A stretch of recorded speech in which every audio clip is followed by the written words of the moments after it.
It's life.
Hi, Karen. Can we have a sound check, please?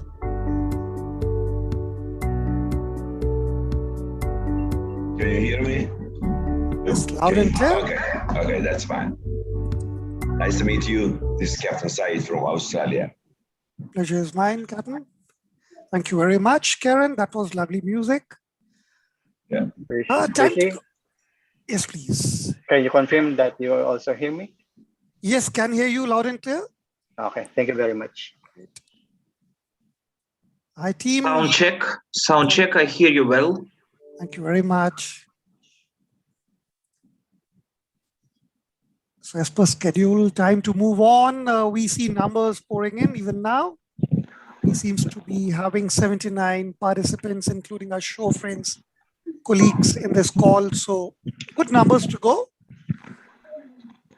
Great. Hi, team. Good morning, good afternoon to everyone, depending on what location you have. Hi, Good everyone. afternoon, sir.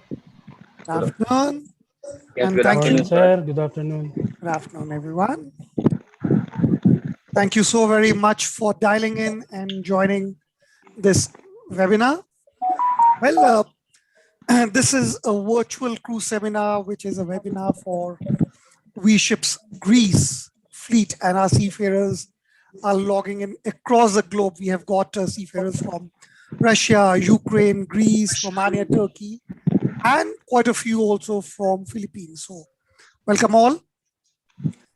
Just a brief, the first of its kind under the We Ships was done way back in May 2020 when the global lockdown started. And thereafter, we have done quite a few more of such webinars to interact with the seafarers across the globe. A brief introduction. My name is Rishi Sharma. I'm head of Global Training Center Operations, and I'm based out of Mumbai, India. It's quite a sunny, bright day today, so a good day to have been interacting with you all. Me, along with my team, will be your host for the webinar, and we will make best endeavors to support you and our colleagues from We Ship Greece to make sure that we have a very, very interactive, very, very engaging seminar today. But what would be very crucial and critical for the success is your participation. This forum, this platform is us to hear from you as much as what our speakers and panelists present today. And as I said, it would only be successful if you give your feedbacks, if you give your inputs and share your experience. We will surely take those inputs and try to improve our performance. Pleased to inform you, the lineup of the seminar today comprises of CEO, Managing Director, Global Head, member of HSC, crewing representative, people from training department, among others. We'll move on to next slide, please, Karen. I think we're done with that. We'll move on to furthermore. Thank you very much, Karen. May I request everyone if they can put their mics on mute, please? Appreciate, thank you. Talking about the audience of today, this graph on the screen represent what split we have. And as you can see, we have a fairly decent mix. We have a good split between engineers and deck stream. So that's very, very good. On the right side of the graph shows the majority of the officers on the call have been in the company greater than 5 years. So that attrition rate is positive, and that also means that you all have phenomenal amount of experience, not just sailing, but also sailing within the We group. The other one is with a perspective that have you attended a face-to-face seminar or no? I'm talking of the bottom graph, which represents how people, if they have attended face-to-face or not. And many on this call seems to have said yes. So those of you who have never attended our Seafarer seminar face-to-face before, well, we can say that this webinar, which we have just started, give gives you a flavor of what to expect. Though this is a virtual, but you will get a glimpse of what kind of topics are covered in face-to-face environment. However, I should emphasize face-to-face seminars would be more detailed and comprehensive. We'll move on to next slide, please, Karen. Thank you. Now, this is a feedback we received regarding attendees' background.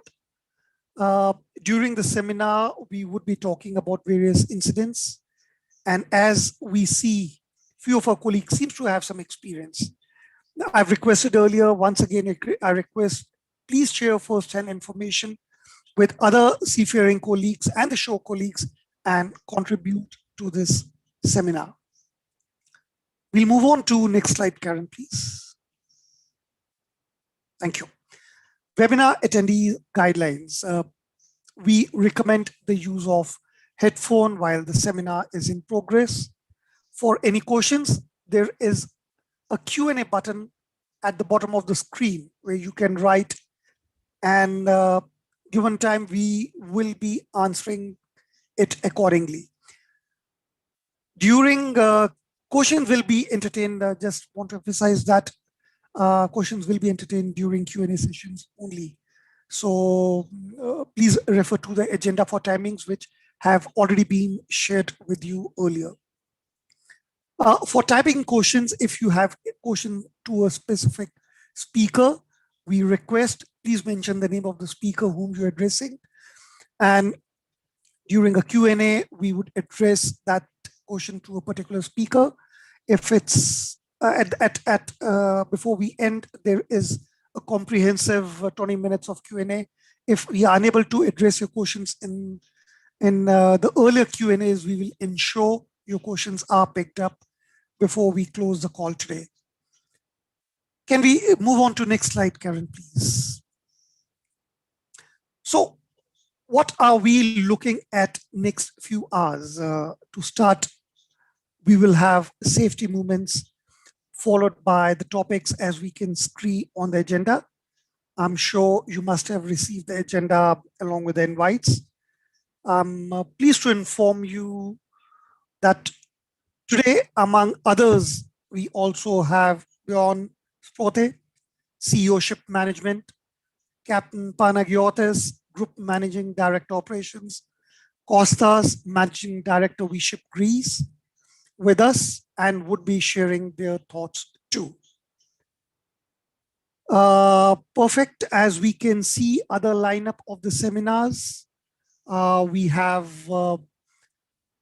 Mike would be giving us the safety movements soon after we finish this, followed by other items. We are trying to cover HSCC items. We are trying to have a detailed discussion on crewing operations and from the training side, and from the technical, there are going to be some topics that are being covered.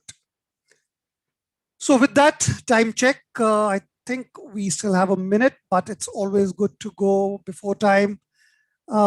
This is a very interesting slide we are using for all the webinars, which says, successful people ask better questions. As a result, they ask better answers. Thank you very much, Karen, for showing that. With that, I would like to invite Mike Bradshaw, Global Head of HSEQ, for the safety movements, please. Good morning, everybody. Thank you for letting me speak at your conference this morning and delivering with a safety moment. First of all, let me explain what a safety moment is. We do this at V Group as part of our culture at the start of every meeting to focus everybody's mind on our #1 priority, which is safety. And the safety moment is supposed to be aimed at something that we can all take away from that discussion, something that we can take into our professional and personal lives to make our world safer. So today, I would like to talk to you about mental well-being as part of our safety moment. And there are two reasons why I'm talking about mental well-being today. First of all, as I'm about to explain, we've got an active campaign on this.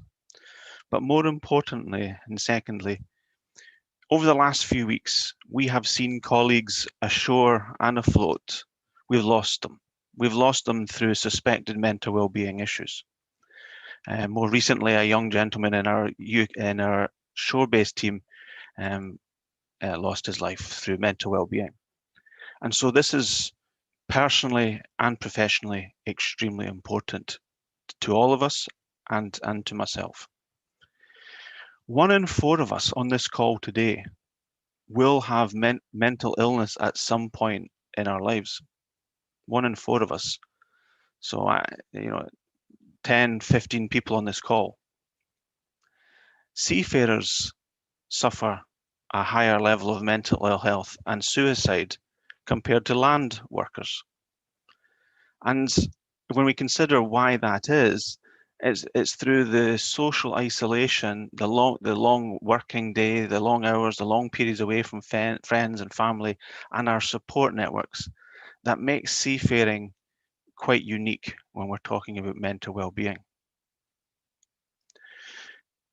In addition to the work-related stresses, like everyone, seafarers will suffer from lack of sleep, financial worries, family issues from home.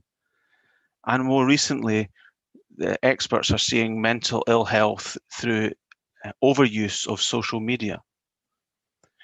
We know for a fact that in a recent survey of the V Group fleet, that 69% of our seafarers said that they prefer to spend time in their cabin on social media rather than being in the mess room socializing with their colleagues on board. That has a safety impact because we know from our safety studies that colleagues on board the ship are more likely to stop the job on people that they have a relationship with, who they trust, who they know. And if we are operating, if our crew on board are isolated and not speaking and communicating and socializing together, that means it's harder psychologically in safety terms to intervene. So this is why mental well-being is so important to health and safety and business, because from a business point of view, colleagues that have a good level of mental well-being are more engaged, are more enthusiastic. We know that their problem-solving skills are much higher. So this is why we're talking about it today. Next slide, please, Karen. So what has V Group done to try and give real strength to mental well-being at V Group? Well, we've established a mental well-being committee, a cross-group team of people they're not psychologists, but we're enthusiastic and we know who to reach out to get advice. So we have a mental well-being committee, and we also have a mental well-being top-level policy signed by our CEO and chairman of the board to say that this is important to us and this is what we're going to do to support all of our colleagues ashore and afloat. Some of you who were at sea last year, at the end of last year will have experienced our senior leader engagement calls. Pre-COVID, we like nothing better than senior leaders coming to your vessel to speak with you and your teams, to say, ask how are you doing? What more as a leader can I do to support you and your team on board? During COVID, we've not been able to do that. So we adapted and changed our methodology into a digital world. And we did 1,058 virtual leadership visits with your vessels from the senior leadership team. So that's managing director level and above to all vessels last year. We launched our employee assistance program. This is the tool that we call ComPsych, but I prefer the employee assistance program. And this program is here privately supplied to you guys. So it's confidential, it's 24/7, it's led by experts and counselors, and it is there to help you with anything that you worry about on stress, anxiety, depression. But it could be lower level issues like family issues, relationship issues, grief, maybe it's your first trip away to sea and you're still adjusting to life at sea. All of these things, the Employee Assistance Program is there to help you on board. And for our shore colleagues that are listening in today, it's also there for all shore colleagues to use, free of charge. It's really important to stress that this tool is there to help. And we hear back from charities like the Sailor Society and ISWAN that many other companies are trying to build these tools, but seafarers are afraid to use them. There should be no fear amongst our seafarers to use this tool. It is entirely confidential and it's there to help. During 2020, we also rolled out our Let's Talk program. Our Let's Talk program is a series of 4 exercises for the captains and chief engineers on board to bring everybody together on board and to talk about mental well-being. What is mental well-being? How can I help my colleagues? How can my colleagues help me? And how can the company help me? Are all key discussion points during this Let's Talk material. So for the 34 masters and chief engineers that are on this call today, when you get to your next vessel, please look out this material and think, when was the last time we had this discussion? And try to bring everybody together to have a discussion about mental well-being. You can see an image of the material on board the screen. That's what you're looking for when you get on board your ship. And ideally, we would like the team on board to be running through these exercises every few months. And finally, we did a lot of work last year with the Sailor Society, a charity I'm sure you're all aware of. And we created a master's guide to promoting mental well-being on board. And it's called a master's guide, but it's equally there for our masters, our chief engineers, chief officers, second engineers, our senior leadership team on how we can restore that traditional role of the master and the senior officers being the onboard counselors, if you like, the ear to listen to. I remember from when I was at sea that the master was all things to all people. He was the master, he was the ship's counselor, he was the ship's manager, he was many things. But in today's high pressure, high intensity trading, sometimes we lose sight of that. So we need our senior officers to be our eyes and ears on board. And when our crew members come to us and say, we're struggling, we need you to say, that's okay, how can I help? The key takeaway from this safety moment is that we all have a state of mental health. It will go up and it will go down. It is very cyclic. But it's okay to ask for help. It's okay to say that I am not okay. And so with that, I say thank you very much for listening. I wish you a very successful conference. And please take care of your mental health and the mental health of your colleagues on board as we go forward. Thank you, Rishi. Thank you, Mike, for the safety moments. And indeed, mental well-being always plays an important part in our day-to-day life. Fully agree, rather than spending time on social media would be prudent. We meet people in person and interact face-to-face, especially on board a vessel. So thank you once again, Mike. We will move on as per agenda. Pleased to invite Bjorn, CEO Ship Management, and Captain Panagiotis, Group Managing Director Operations, for management update and welcome note.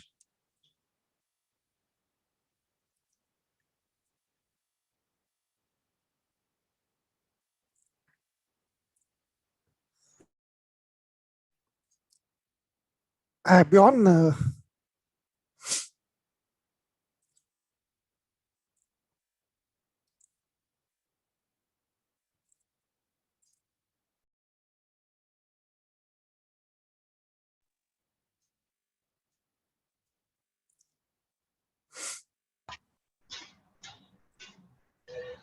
Bjorn, can you hear us?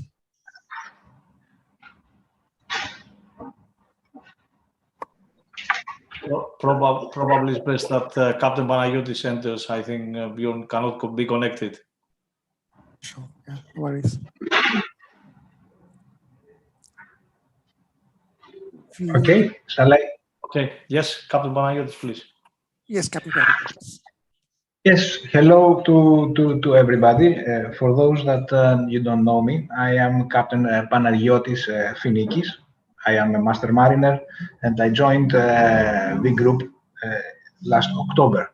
I have approximately 30 years of sea service together with office service, and I have been for the past 25 years with Costa Mare, where I reached the position of Chief Operating Officer.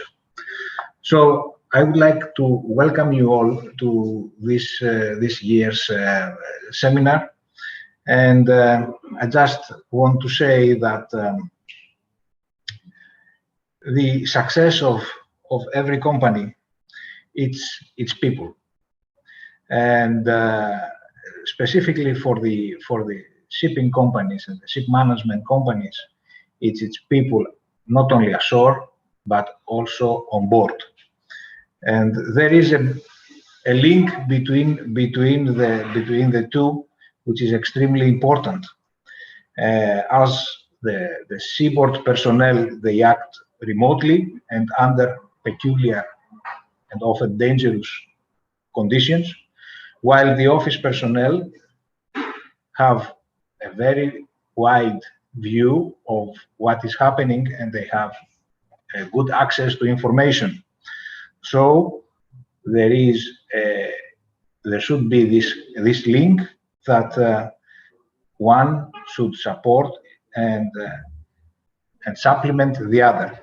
From our side, in the office and in the company, we are here to assist, to instruct, to support, of course, everyone on board the ships.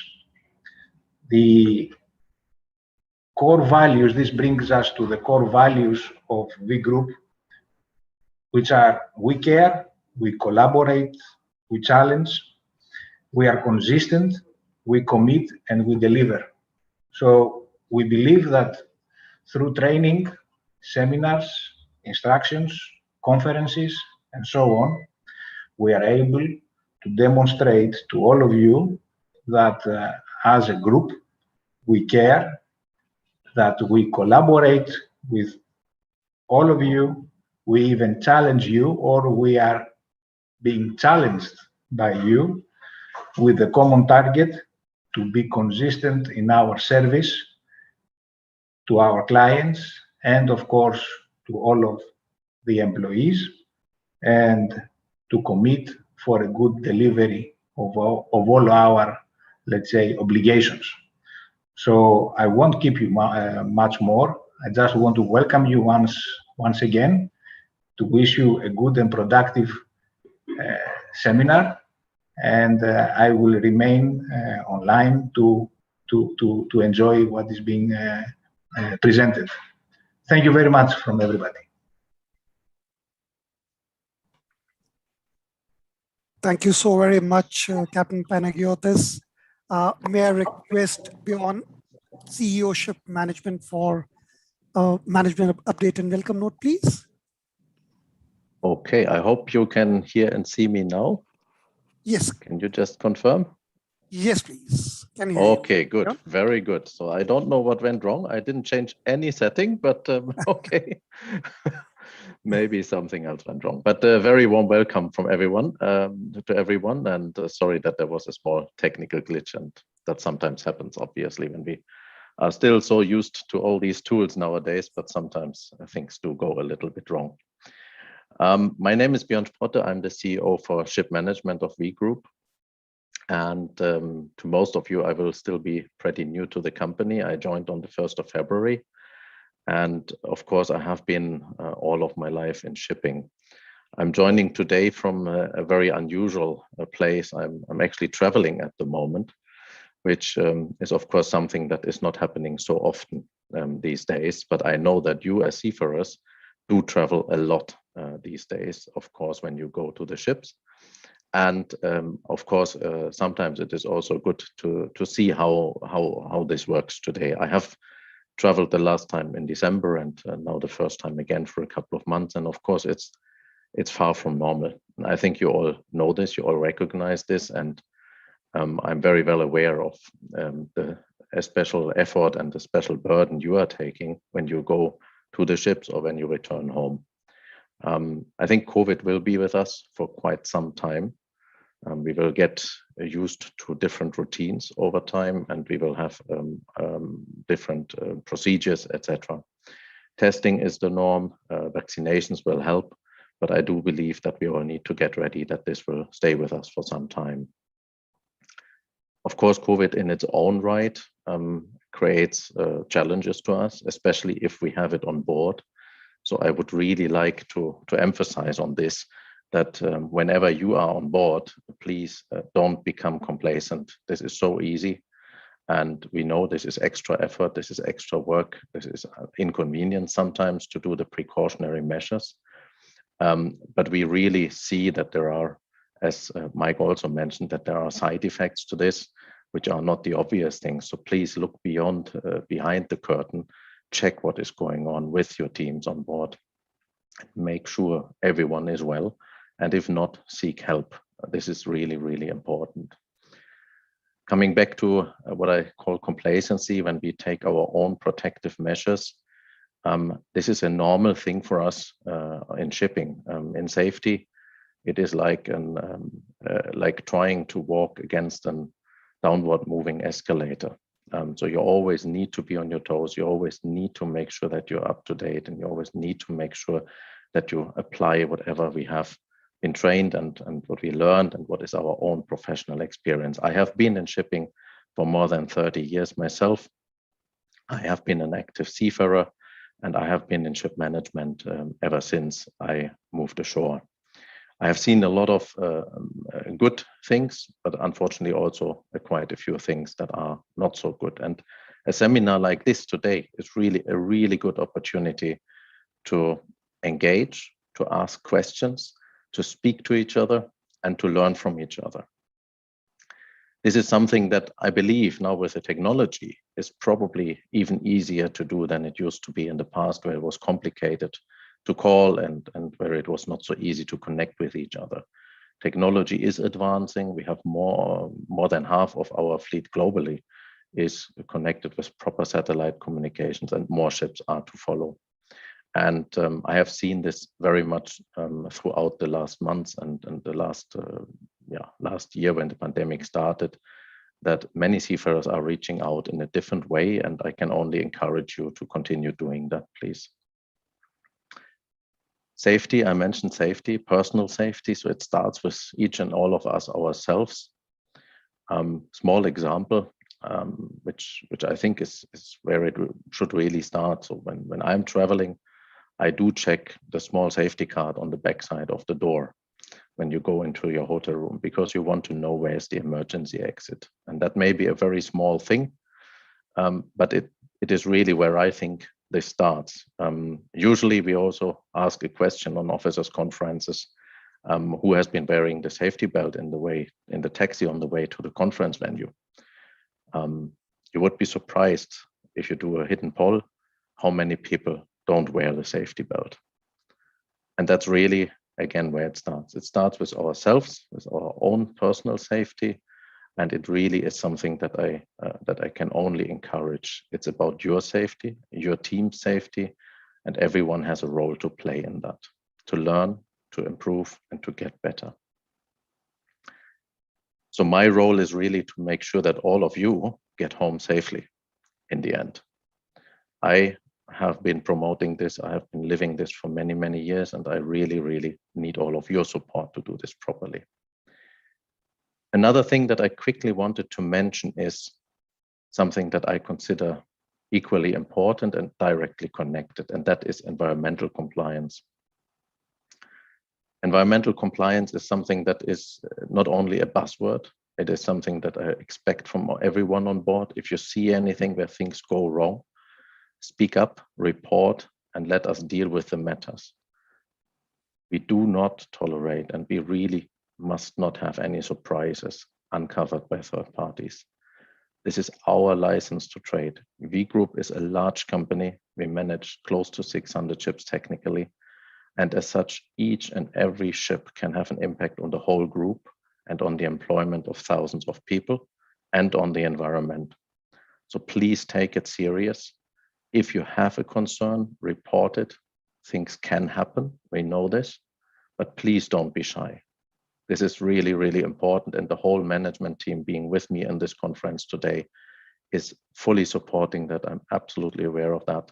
And this is something that may have been said many, many times, but you would be surprised, still in our today's world, we still see issues in the shipping industry. And it's something that has to do with reputation, but it also has to do something with simple common sense and care for the planet. It's a leadership matter, so everyone has a role to play in this. As I said, please engage closely. Make sure that you take as much home as you can. Do not become complacent. Use the opportunity today. And if you have any direct questions, of course, related to me, I'm sure Rishi and the team can share my email address so that you can approach me. I'm here to support you on board. That is very important. That's what the shore organization is there for, to make sure that you can operate the ships properly and safely.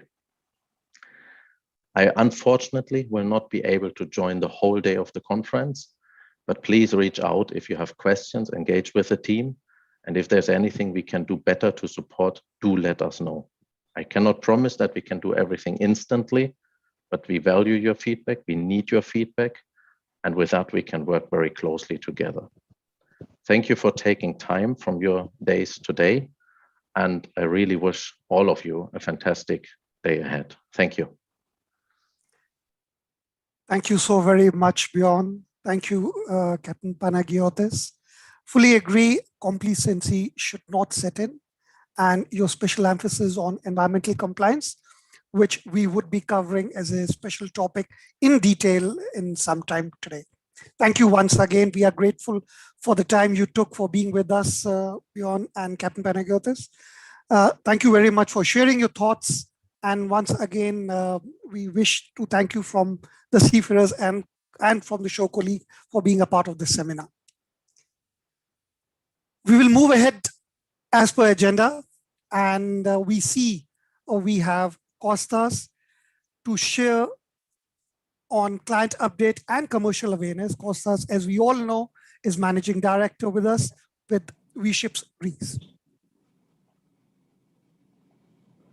Thank you very much, Rishi, and it was great to see that we follow this annual seminar from last year and the success that we had last year, and it's always good to be able to, even though it is not feasible to see all of you in face, at least over the web, and be able to share our experience, share concerns, share all the updates that we as an office have, and hear from you. I'm glad that this morning there was a great opening meeting on the call with Mike Bradshaw.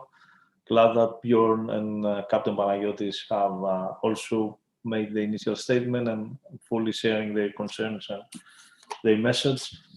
And please, can you please change the next page, please?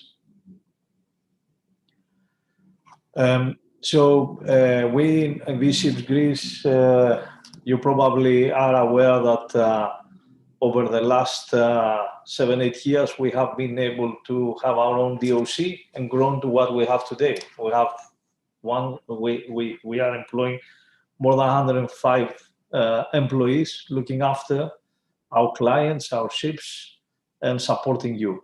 So that's already a great achievement, considering that before 2013, this office was not having the magnitude that we were expecting.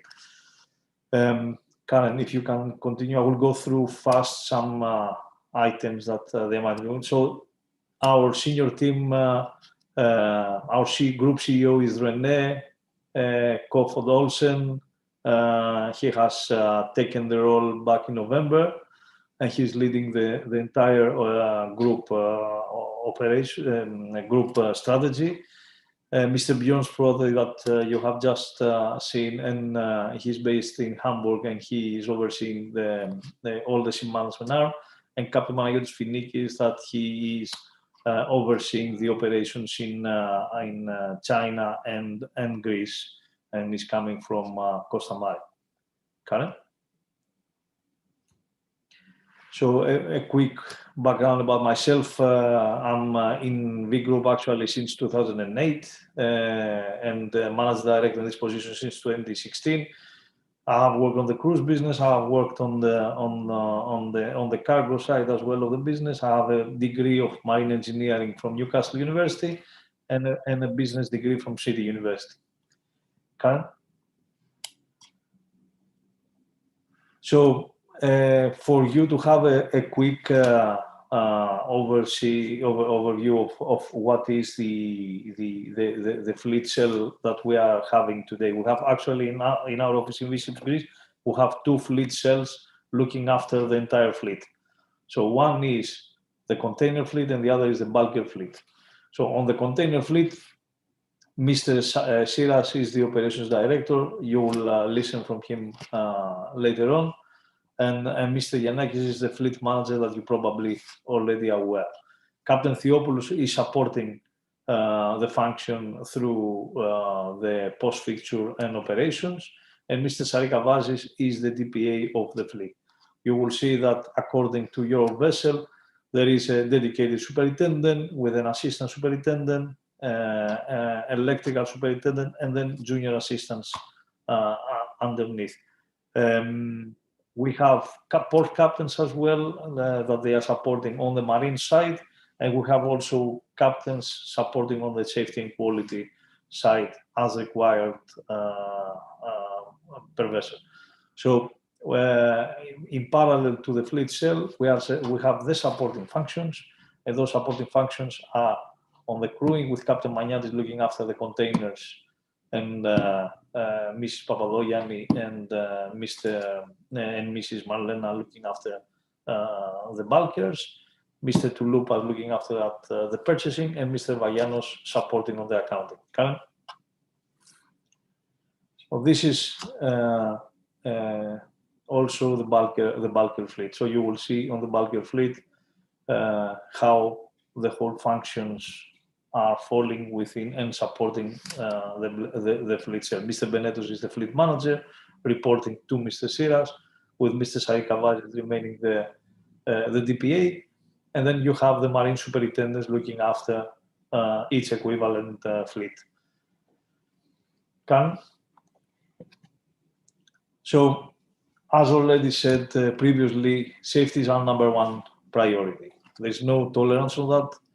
Our safety record, that's second to none. We are really, this is our tool to success. We cannot really discount safety for anything.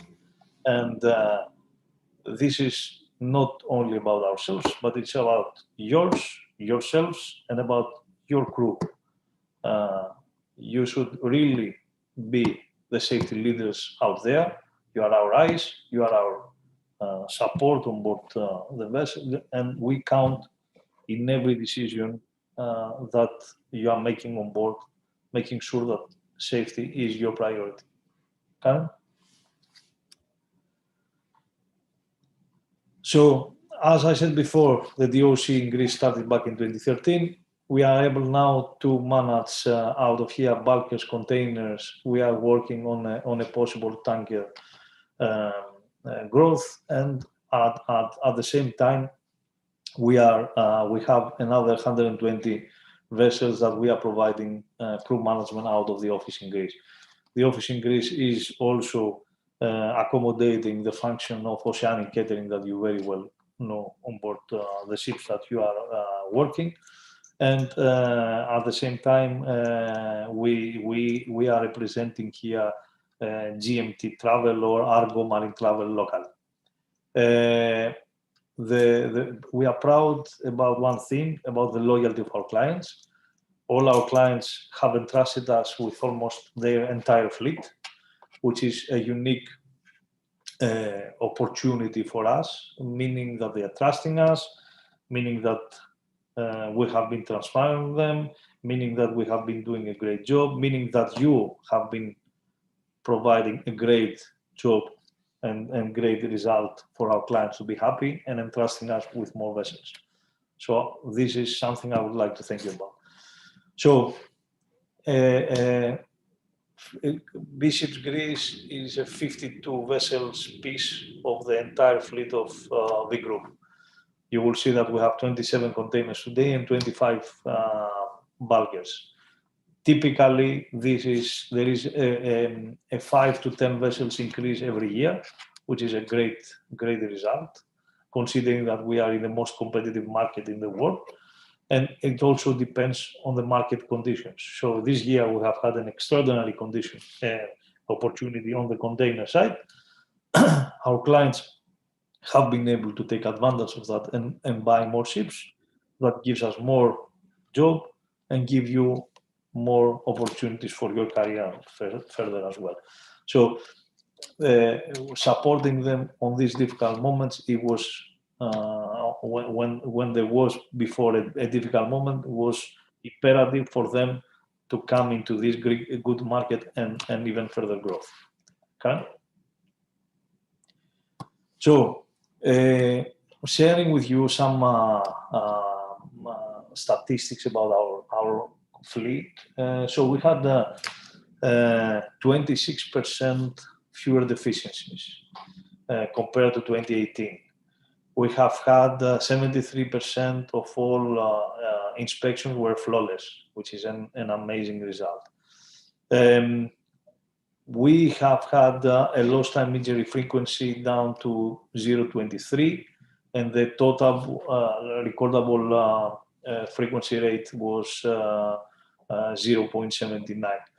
I believe that these are critical areas. That's why I'm highlighting them here, because I think that you will all agree that those characteristics, those numbers will is something that all of us will have to have in the back of our mind when we are operating vessels, when we are on board the vessels, and when we are dealing with our colleagues on board.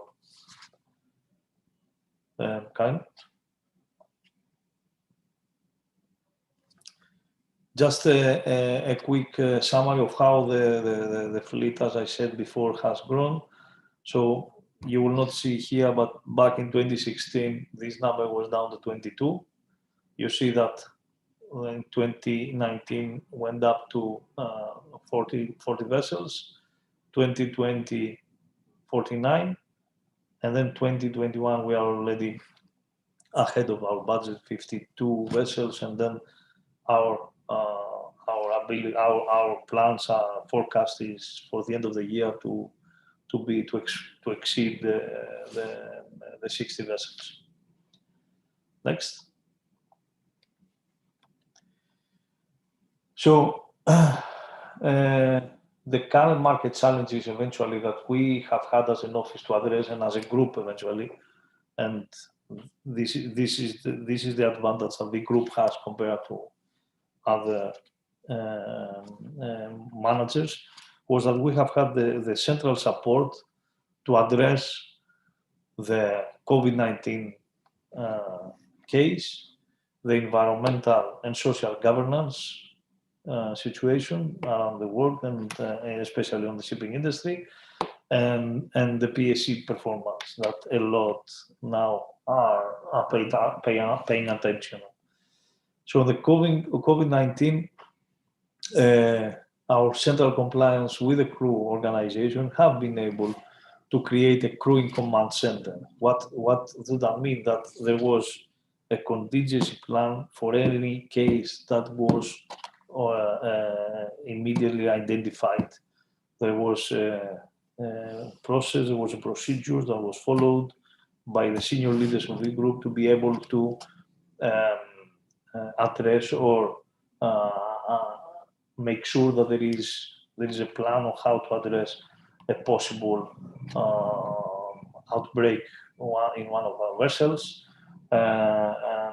and deal with it. So I think that especially in our office, we have been extremely successful.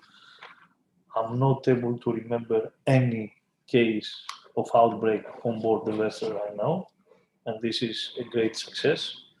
We have been able to deal with that in the source before the crew depart, or eventually before even the crew board the vessel, the seafarers. I know, however, that this was a very difficult situation. In a lot of the home countries that you are coming from, the situation was not as easy dealt as in other countries. I know that you have had concerns with your families and be sure that you are able to secure a job assignment for you to go back at sea. And I'm glad that we have been able, with our procedures, to support in that respect, make sure that you arrive safe on board or you arrive safe back at home. On the environmental, social and governance, the group has done a lot of initiatives. We have now as a KPI within our office to make sure that we reduce the use of plastic, make sure that we record anything that is a possible harm for the environment, and make sure that these are recorded properly within our organization. And then the PSC performance analyzer, making sure that we proactively inform you before you go in a difficult port on the deficiencies that this port, the PSC officers in this particular port have come up, so that you are protected or you are prepared beforehand.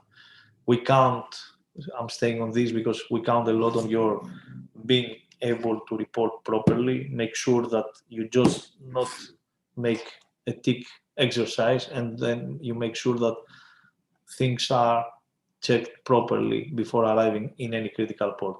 Our office is here behind, supporting, providing information, make sure that alerts you beforehand, but we are counting on your eventually diligence in making sure that you are there, that you are supporting us as required on making sure that the vessels are dealing with the port safety control as a very serious development. This is the V group operating model, and as I said before, I'm not going to stand a lot on that, but basically the fleet cells are the center of the ship management, and the teams within the fleet cells are supported by all the group functions. This is the crew, sourcing and management team, the digital platform, which is ShipSure, and I'm sure that majority of you are already working and operating that already, and the services like SeaTech, Marcas, which is the supply chain, the insurance, and Oceanic Catering. Next slide. So, quick note of the main clients in Greece so that you are all aware. Costamare, the largest within the group, Swift Bulk, Chartworld, Synergy, Empro, Zigny, Archangel, Minerva, one of the latest ones. So names that they are really proud to have, and one of the biggest ship owners here in Greece with a lot of vessels. Thank you. Okay. So we have had a good development on the lost time injury frequency and the total TRCF. So you will see over the years a continuous drop of the number, which is thanks to your proactiveness and support on board the vessel. Next. So this is eventually where we have been back in in 2019 compared to 2020, and you will see the continuous improvement on the safety performance on our vessel. We have 0 fatalities, which is really an encouragement, knowing that we have been able to work and growing our fleet with all your support, and we had no colleague at sea that had a fatality, and I'm really thankful about that. And we make sure that we record every single day without fatality in this office, and 0 spill on the water, thanks to the training that we have and you have, guys, on board when you're going. We have been able to stop any possible pollution at the source. You know, we might be operating all the vessels, there might be a mistake, whatever, but you know, being able to act properly, promptly, make sure that there is no oil spilled in the water is one of the things that we have been all proud to have, and our training and your eventual action is very important. Next. So you will see also our great performance on the prostate control right now. You know, we started back in 2019 with 118. We went up in Q4 in 2019 with 155, and now we are, despite the age of our fleet, down to 0.61. I think that's a great result, and it's all about the credit goes to you guys that you have been able to have your vessels looked after properly. Next. This is the same applies on the bulker, so you with a continuous improvement on the LTIF. Next.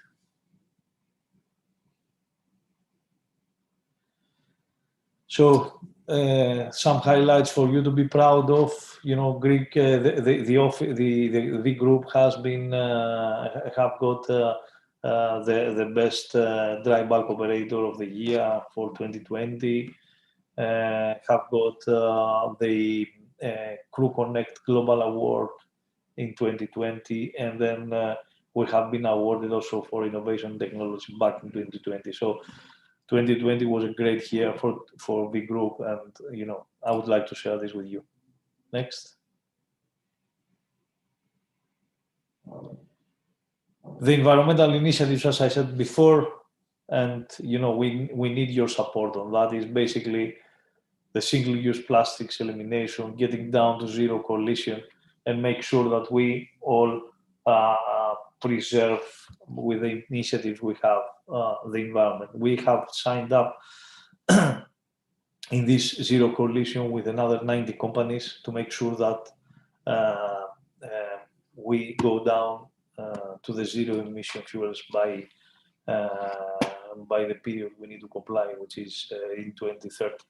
So this is all ongoing, and we believe that our organization is going to be a pioneer with that respect. Next. So coming to the end, when I took back this office as a managing director, I was 36, 37 years old. It was for me a challenge to become to show leadership and become leader within an organization where eventually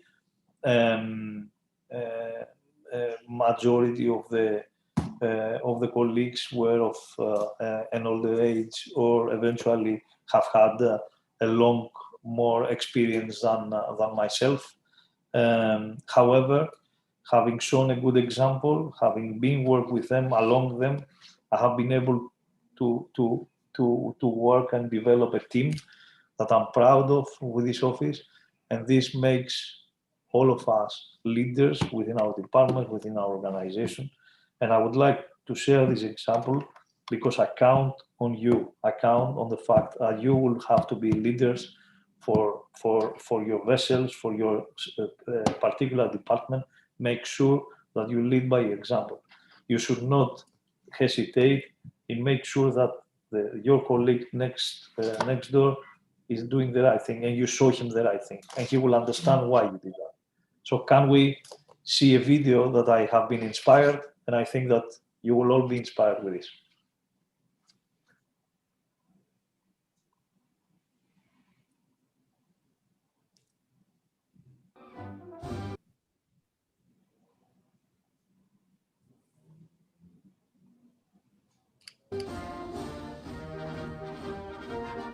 I was trained for one submarine. My guys were trained to do what they were told. That's a deadly combination. We all know organizations where people just follow the leader into disastrous situations. So I got my guys together and I said, hey, we got a problem here. I was trained for another submarine. You're trained to do whatever nonsense comes out of my mouth. That's right, Captain. I mean, they knew. They already knew. I was pretty much talking to myself. What are we going to do? What are we going to do, guys? And we talked about it. Okay, what I really wanted to do was get ready for the inspection. But we were sitting in the wardroom. We spent a couple hours. We were talking about it. And we came up with all these different things. And, well, you Captain, you just got to be smarter. You got to give better orders. It's like, well, how am I going to learn a whole nuclear submarine, miles of valves and pipes? I spent a year learning Olympia, 2 weeks over here. So in a year, we'll be safe? That's not going to work. We had to deploy the submarine in 6 months. So we talked about it, and they said, okay, there's only one logical solution. We figured it out. You, they're pointing at me, you shut up. And I thought about it, and you know what? They were right. So at that point, I vowed never to give another order. And if you came down on my submarine, it would have been very confusing, because you couldn't have pointed. It would have been hard to say, well, who's the captain here? Because you wouldn't have seen me giving orders. I did retain one order. The final order to launch a weapon, a torpedo or a missile, I kept with me, because I felt that since that was going to result in the deaths of other human beings, that I didn't want that on anyone's conscience but mine. That was my moral and ethical responsibility. But even though everything else in the Navy, there's long lists of things that says the captain has to authorize. Captain should authorize. You got a couple nukes in your group, they'll tell you it's true. Captain authorize, submerge the ship, get underway, start up the reactor, shut down the reactor, connect to shore power, divorce from shore power, on and on, break rig for dive, on and on and on, pages of these things. I just refused to give those orders. What we replaced it with was intent. Instead of giving instructions, if you want your people to think, don't give instructions, give intent. So they would come to you, hey, what do you want me to do? Well, left full rudder, steady course 255. No. So what are we trying to accomplish here today? Well, we're trying to get in position so that when the enemy submarine comes through, okay, so where do you think we should position the ship? Maybe over here. Good idea, go there. You give intent to them and they give intent to you. So my officer stopped requesting permission. And every other submarine, Captain, request permission to submerge the ship. Submerge the ship. Submerge the ship, aye. On Santa Fe, Captain, I intend to submerge the ship. Very well. And they did it. And it might seem like it's a very small, nuanced change of language, but it was hugely powerful, because the psychological ownership now shifts to them. They need to discover the answer. Otherwise, you're always the answer man. You can never go home and eat dinner. And so we started doing this. And it was hugely powerful. Actually, we went another step. Then I got smarter and I said, when the officer said, Captain, I intend to submerge the ship, I would ask him, well, what do you think I'm thinking right now? And he'd look at me, hard to tell. I'm guessing you're wondering whether it's safe. Bingo! I said, well, convince me it's safe. He said, Captain, I intend to submerge the ship. All men are below, hatches are shut, ship's rigged for dive. I checked the bottom depth. The submarine's in the water that's been assigned to us. Then later I would ask them, is it the right thing to do? And they would say, well, yes, sir, because our mission requires that we... And these are the two pillars that I think support this idea of giving control. These are the two pillars that need to be in place. The technical competence, which is represented by, is it safe? And the organizational clarity, which is represented by, is it the right thing to do? And you put those things in place, and then you can give control, and you give control, and you put those things in place. And you are off to the races. So think about what's happening now. My officers are starting to think like me, because I have to think like, where should we do the ship? And so the guys below them. Now this took 24 hours to happen. It took a couple years for the full implementation, but immediately there was change. We received another inspection. A year later, we received an inspection. The inspecting team gave us the highest grade they had ever seen. Not that year, not in the Pacific, ever seen. Why? I mean, this crew had a captain who was a dummy. It's because that needle started moving up. And on another submarine, there was one guy in charge, one guy giving orders, one guy thinking, and 134 people doing what they're told. I don't care how smart you are. On my submarine, I got 135 thinking, active, passionate, creative, proactive, taking initiative people. It's a tidal wave. You don't stand a chance.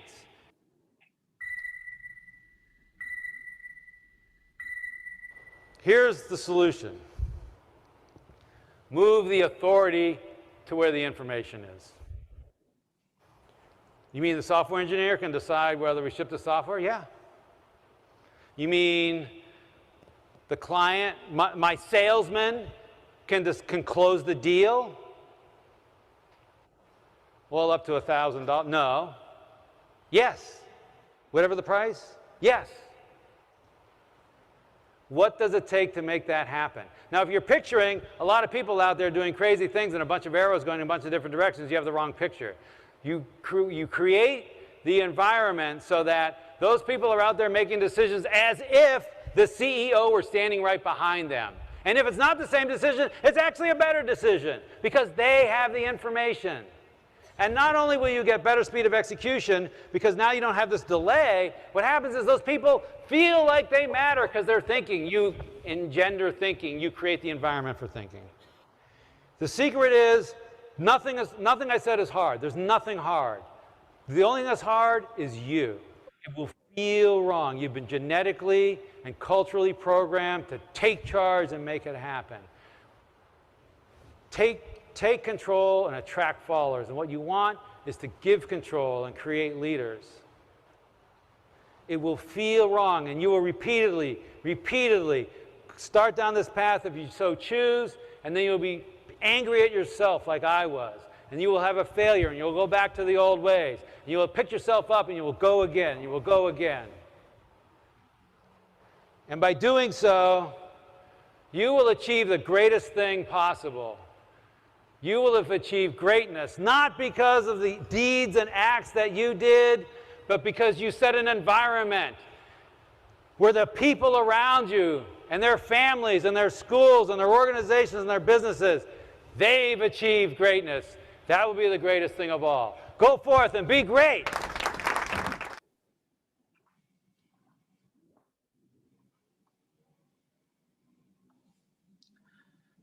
Thank you very much, all of you, and appreciate all your support I receive, and we'll make sure that we will do this more frequent so that we get together face to face. Thank you, Racy. Thank you, everyone. Thank you so very much, Kostas, and we are grateful for the time you took for being with all of us. Update on V-Ships Greece. Thanks for the success story. Also, thank you for sharing the complete structure under your able leadership and also the V-Ships Greece fleet overview. Pleased to see that the V-Ships Greece has exceeded safety benchmarking, and thanks again for your tip on developing active leadership. Thank you, Kostas. Once again, we will move ahead. Let me invite Operations Director from V-Ships Greece, Fizres Cyrus, along with John. John is Global Head Technical VS UK on delivering performance excellence through resilience and learning from incidents. Thank you very much. Thank you.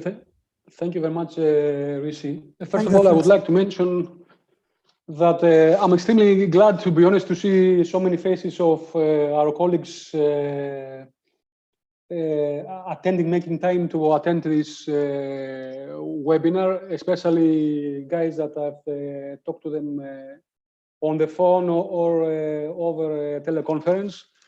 Of course, it would be nice to have them here with us, or us joining them in their home country. But due to the pandemic, unfortunately, this is not possible. I really hope I'm not going to be tiring for you. I'll tell you a few things about myself. I attended the Marine Academy back in Greece long time ago. Subsequently, I have sailed up to the rank of second engineer. And then I moved to the UK for the following 25 years, where I had the luck, to be honest, to get involved with a number of major projects. I worked for the Royal Navy. I worked for the Queen Mary II, the biggest cruise liner at the time. Then I worked as a class surveyor with Lloyd's Register. I worked for an oil major, and I was in charge for ship management and head of new buildings for a ship owner. Then after the invitation of Kostas, I couldn't resist come back to Greece. So I joined back in 2018 in charge of the bulk carrier cell. And late last year, early this year, I moved on to the position of the operations director. Next slide, Karen, please. I would like to focus your attention on terms like flawless service delivery. Many things have been talked about. You hear the expression daily, I would say, from management, from colleagues, from across the industry. But what exactly it takes, what it means, of course, first, and what exactly it takes in order to develop this flawless service delivery mindset. I consider it, to be honest, a mindset and a way of living, not only on the professional life, but on our personal matters as well. First of all, as you know better than everybody, a ship is built primarily to transport cargo. And in order for us to be able to, in a position to operate the asset, to operate the vessel, we need the client to entrust us. And trust is a word that you're gonna hear again and again. And I'll explain why at the slides later on. After the client entrusts us with operating their vessel, we next need the charterers, which are our clients' client basically, oil majors, flag, class, port sale control, and any sort of authorities that they deal with the shipping industry to trust us in order to operate the ships in a healthy and in a safe and efficient manner. So trust is a critical word. You, of course, out there, our colleagues on board, have to work with the cargo safely, and all the eyes are on you based on your performance, which is going to build trust. We in the office, we are here to support you, to source new business, and of course, keep everybody involved happy.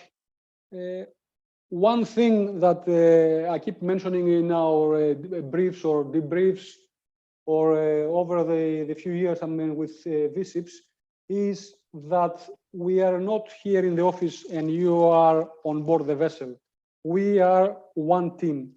We are here to support the loggerhead. We are here to support the loggerhead of the spear. You are the spear. You have the information, you are on board, you are doing the hard work, and we are here to support you. I have heard many times from people that are currently serving on board the expression "you in the office." No, it's not us in the office. The whole team is one, on board and ashore. They have a different functionality, but we're here to support you 24 hours a day, 7 days a week. When all the above terms are getting satisfied, then we are managing as one team, I repeat, to deliver a flawless service. Next slide, Karen, please. So, as a team, our overall focus to deliver a flawless service is safety leadership, market leadership, and cost leadership. Next slide, please. So how do I achieve that? How do we remain focused? How a ship management business is run? By strong relationship with our customers and stakeholders. Every so often, we reach out to our customers, either in person or nowadays by conference call, in order to get feedback from them. What are they happy with? What are they are not so happy with? Any shortcomings they have faced? And generally, any hints they give us in order to deliver our performance. How a relationship with the customer is enhanced and how it's getting built. Of course, by strong service delivery performance to our customers. And this, how is done? By the performance of the vessel in every front. Safety performance, environmental performance, operational performance, and of course, technical performance. And how do we make yourselves, how do we make everybody involved, including ourselves, to build a very trustful relationship with our customers? Of course, to think like an owner. If you put our feet in their position, it's very easy to understand how this relationship is going to work. And eventually, how we are going to convert satisfied customers to a loyal customer by adding value to their field of operation. And of course, this meaning that if a customer has a very positive relationship and a very positive feedback for us, a very positive feeling about the service we deliver to them, then of course, if they buy a new vessel, because all the time the shipping industry is dynamic and they are selling and buying vessels, then we force them somehow to entrust the new vessels to ourselves. We give a barrier to entry to other ship management companies and to other competitors. Next slide, please. Now, I would like to concentrate on the management practices that we need to develop for flawless service delivery. As I said earlier, the adoption of an outside-in perspective. We need to walk in their shoes. By adopting this perspective on every aspect of our day-to-day dealings with our customers, we are going to begin to see our business through their eyes. So what we need from you, being leaders, are Mr. Kontes expressed earlier, is to ask and encourage your team on board to practice the same, to see the vessel and the assets they are working on, they are living on, they pass a significant part of their life to treat a vessel with the customers, with an owner's perspective. This is how we are going to redefine our service delivery approach and policy. Next slide, please.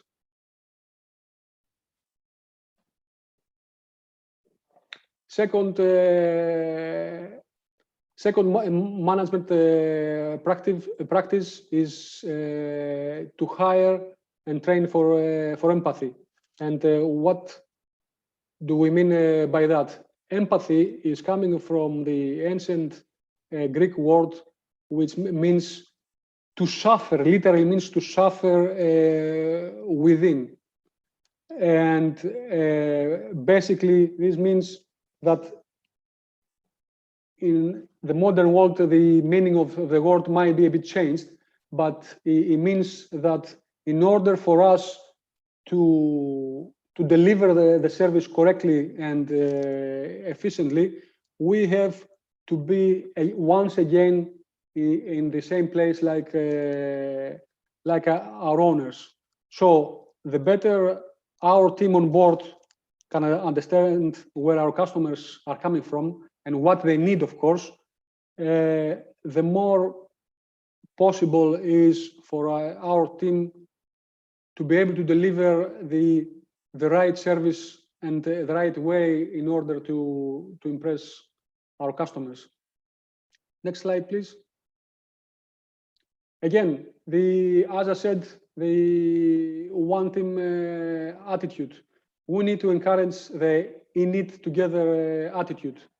When we speak of our service delivery to our team on board, we need to encourage and a cooperative approach among them in servicing our customer.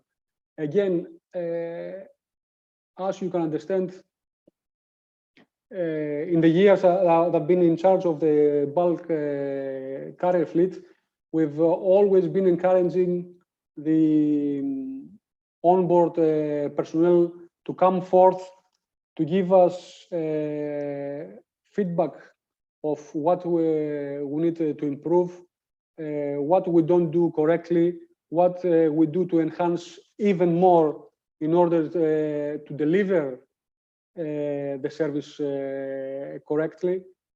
And this is the mentality that we need to pass on from everybody on board, from our oilers and wipers up to our good masters and chief engineers. This attitude, this mentality, it will not make our jobs easier to do when we know that we have and there is a team behind them, one team all together confronting the elements that we may come across during sailing or during dealing with port authorities, dealing with charterers, dealing with all the stakeholders that might be involved in day-to-day ship management. We need to make everybody understand and to keep one another honest in living up to the shared values of delivering impeccable and flawless service. Next one, Karen. Another of the management practices that it was mentioned earlier by Mr. Contes and his inspiring video is empower the front line. Empower is a very simple word, which means put the power in, and put the power in the front line means that empower our frontline personnel in order to be properly prepared to do their jobs. This will make the most appropriate service delivery decisions without having to seek permission or approval. Our seafarers are well trained, they are competent. When as masters and chief engineers, we see that some members of our personnel lack the right training or the right competencies, then we need to get in touch with our crew management partners to highlight through our appraisal review system any training needs. So we need to follow up. But in order to do this, we need to empower every and each one of us to do their job correctly and to do what is prescribed through our processes and procedures. We don't have an excuse for people that are underperforming to keep them on board by underperforming. And what I mean underperforming, I mean not doing their job safely and efficiently. Nowadays, we can give any training that is required in order to help our people on board to deliver our flawless service. Next slide, Karen, please. And of course, the last but not least management practice that we need for flawless service delivery is to measure for customer satisfaction. Many people fail to identify and put together the most appropriate measures and actions to encourage desired staff behavior. So we need to be sure to measure people on customer happiness and not attempt to limit their ability to deliver great service. And how we do that? By measuring, of course, positive attitudes, positive outcomes, not measuring them only on the wrong things. Everybody on board needs to concentrate more on the positive outcomes to make an example for the rest of the crew for the positive behaviors and attitudes. And we need the help of the senior officers in order to do that. Next slide, please. Now, one of the things that we do here as V Group, I would say quite efficiently, but we need your help again and again in order to improve our operations is learning from incidents. Myself and Mr. John Kerr, the head of our global technical, are going to go through very briefly some of the incidents that have happened the last few months. So in order to focus your attention as senior leaders on things that may cause yourselves, first of all, to be in trouble as people on board, and they're going to prevent yourselves to return one piece, like we say, back to your families, and of course, subsequently, damage to the environment, the cargo, and the interest of our customers. Next slide, please.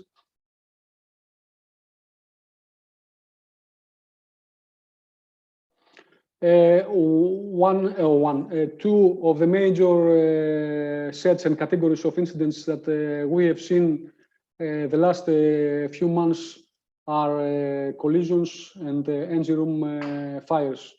You have seen over the last few months many circulars, many lessons learned that have been communicated to the vessels, and the effect these kind of incidents might have on people, on environment, or on assets, and generally on our reputation as a company. Next slide, please.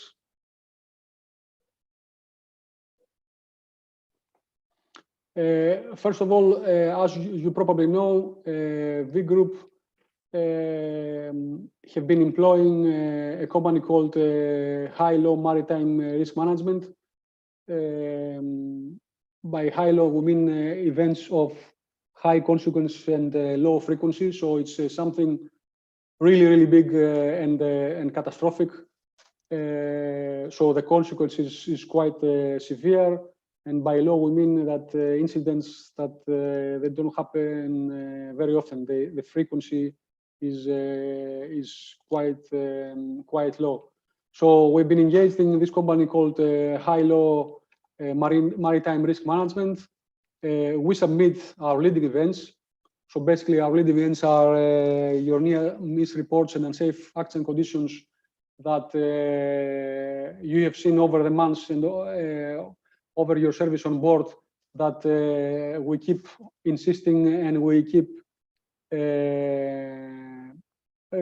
bugging you, like day after day, week after week to fill in.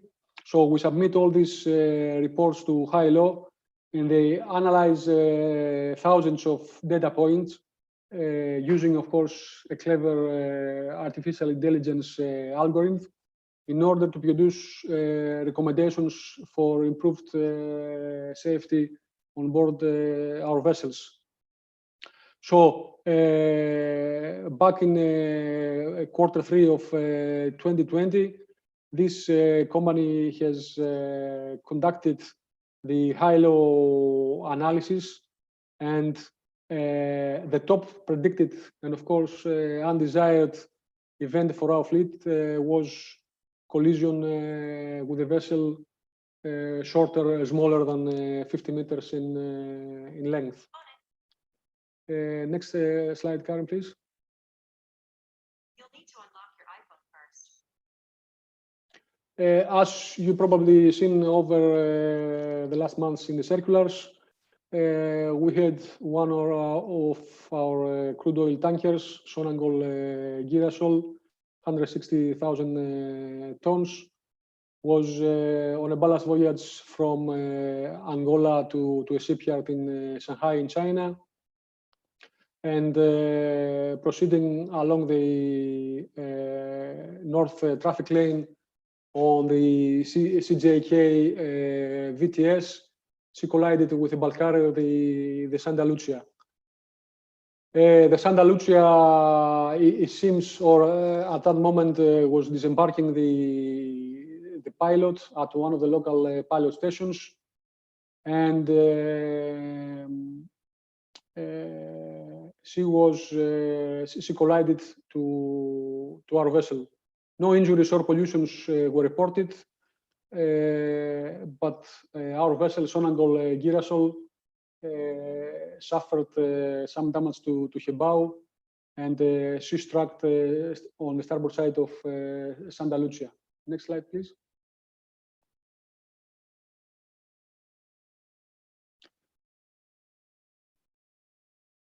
By the analysis that our colleagues carried out for the event, they discovered that the master of our vessel did not really challenge the instructions that were received by the local VTS that were contradictory to the normal collision regulations.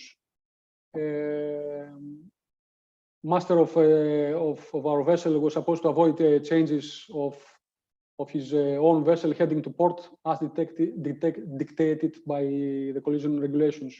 So the conclusion, quite briefly, was that collision compliance prevents navigation incidents, including VHF-assisted collision. What he could do to avoid that? Next slide, Karen, please.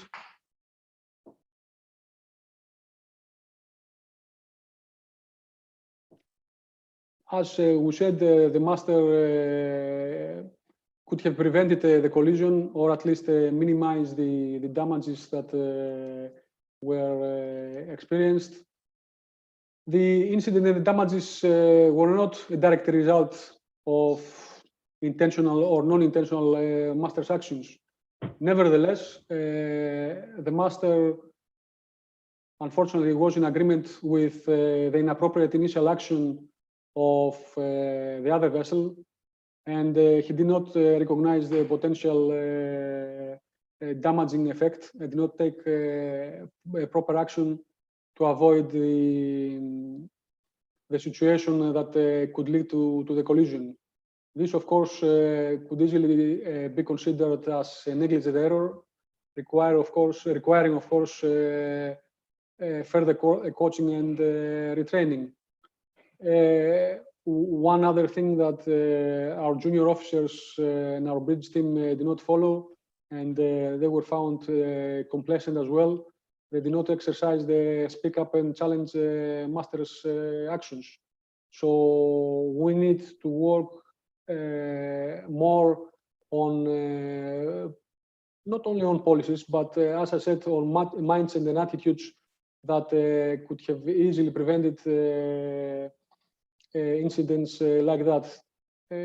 One can say that the whole incident, the effect of the incident was only damage to the bow, but in order for me to give you the big picture, especially nowadays in China, you can understand the effects that this could have in case of pollution to the environment, cargo loss, company reputation, human life, of course, loss.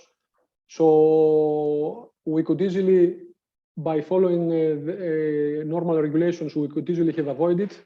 And on top of that, our senior officers could be in a leadership position, although at the time they may not have seen it, but if they exercised speak up, they could easily have saved the whole situation.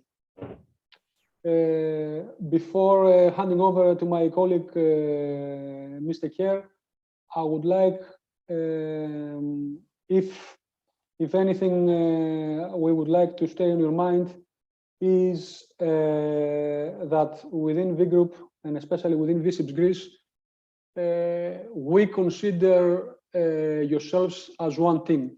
We don't consider anybody as the office and the vessel.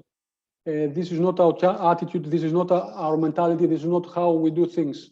Again, I repeat, we are here 24/7 in order to support you. We need clear communication channels. We need to develop our trust from us to you and from yourselves to us. But please go forward, come to us, be completely open, give us good feedback, give us bad feedback in order to improve things and move forward. As a company, as a group, we always exercise a just culture. If it's something legitimate, something sensible, something we can take on, something we can improve, something at the end of the day can save lives and eventually serve our customers, please come forward and communicate with us. We are here to support you. Thank you. Thanks very much for that, Zephirios. Hopefully everybody can hear me. I'll try and keep this brief, but firstly, while I would ask you to have a look at the photographs there, and I just cast your mind back to being on the ships. I'm going to read an extract from a report that was just issued last year, and it was basically the third engineer opened the purifier room door, looked out into the engine room and saw smoke rising from the port forward end of the main engine. The noise and vibration levels rapidly increased, and sensing danger, the third engineer ran back into the purifier room and crouched behind one of the purifiers. Almost immediately, there was a loud bang and flames flashed past the open purifier room door, and the space filled with thick black smoke. With almost zero visibility, he took a deep breath, ducked underneath the main engine exhaust gas trunking, and ran aft past the two auxiliary generators. The escape route led him to the first of 3 vertical ladders. When he climbed the first ladder, he struggled to get past the ladder platform guardrails, safety chains, and fell back down the ladder 3 times, losing his torch in the process before making good his escape. He suffered serious smoke-related lung, kidney, and eye injuries during his escape. He was airlifted off the vessel, hospitalized, and did make a full recovery. So thinking on those things here, as you can see from this slide, we have 150 major incidents involving fires and explosions every year. 400 people are killed at sea by fire. 50% of the fires originate in the engine room, and 70% of those fires are caused by oil leaks from pressurized systems making contact with hot spots in the engines. The photographs you're looking at there shows the bridge completely burned out. This was a ship when I was a relatively young superintendent back in '96. Engine room fire, high pressure fuel pipe failed, and the fireball traveled up into the accommodation. This ship was scrapped. In the last 12 months, there has been 6 such engine room fires in our fleet alone. Next slide, please, Karen. And again, nothing changing. Engine room fire, main engine in this case here, straight fire. She was a high pressure fuel pipe and the fuel pump sheared completely. The fuel sprayed all over and she found a source of ignition. In this case, the third engineer was in the engine room dealing with an alarm at the time, and he managed to escape only through the use of the emergency escape breathing apparatus. He did suffer some minor burns and was hospitalized, but again, thankfully, he made a full recovery. Next slide, please. Generator fires, again, standard pipe, a low pressure fuel pipe in this case. The pipe moved and the fuel sprayed up onto the turbocharger through the hot box that was contained within it, but it resulted in the CO2 bottles being released to put the fire out. In this case, the cause of the fire was due to the pipe condition. The O-rings were good, but as you can see from the photographs, the pipe was seriously fretted. And again, this is one of the key messages we have to ask when we're asking our fitters, our junior officers to do the work. As the senior officers, anything to do with fuel piping or combustible material piping is please pay close supervision. Next slide, please. And again, is duplex filters. This is a history of fires that we've heard over many years. Typical O-ring failure. These filters by design are invariably around the turbochargers or the hot surface areas. Again, taking my own personal experience, when I was at sea, I sailed in a ship where 5 of my colleagues, not when we were on the ship, thankfully, but 5 people lost their lives. And this was the generators were in the tank top base right underneath the control room. The fire broke out from a duplex filter, sprayed oil straight onto the turbocharger. The people had ran into the control room to try and escape the fire, and they basically were trapped. So again, duplex filters, close supervision, maintenance. Next slide, please, Karen. So when we look at the critical factors here, what's caused these? We've got leakages from the pressurized fuel or lubricating systems. We've got the hot surfaces. And in some of these cases, it's not just the turbocharger insulation now. You're getting, it could potentially be the electrical fittings with because you're getting the vapor and the spray. So, and of course, there's no second barrier. You'll see from some of the bulletins we put out, what we've asked for is some shielding or cowling to try and contain any spray. With the fire I referred to when the duplex filters where 5 people lost their lives.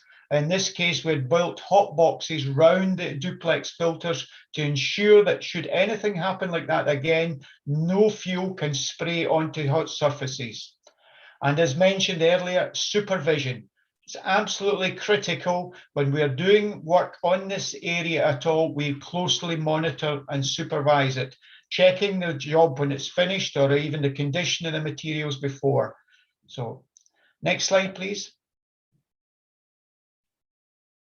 And so, of course, how to avoid it. The photographs you see there, actually, believe it or not, is actually the turbocharger in the condition it was found on during a routine inspection. It had been opened up for maintenance, the insulation had been removed, and it never refitted. So again, we've asked for regular checks. The PMS systems now should have the temperature guns where there's regular checks going around, making sure that the temperatures are less than the 220 degrees that's required.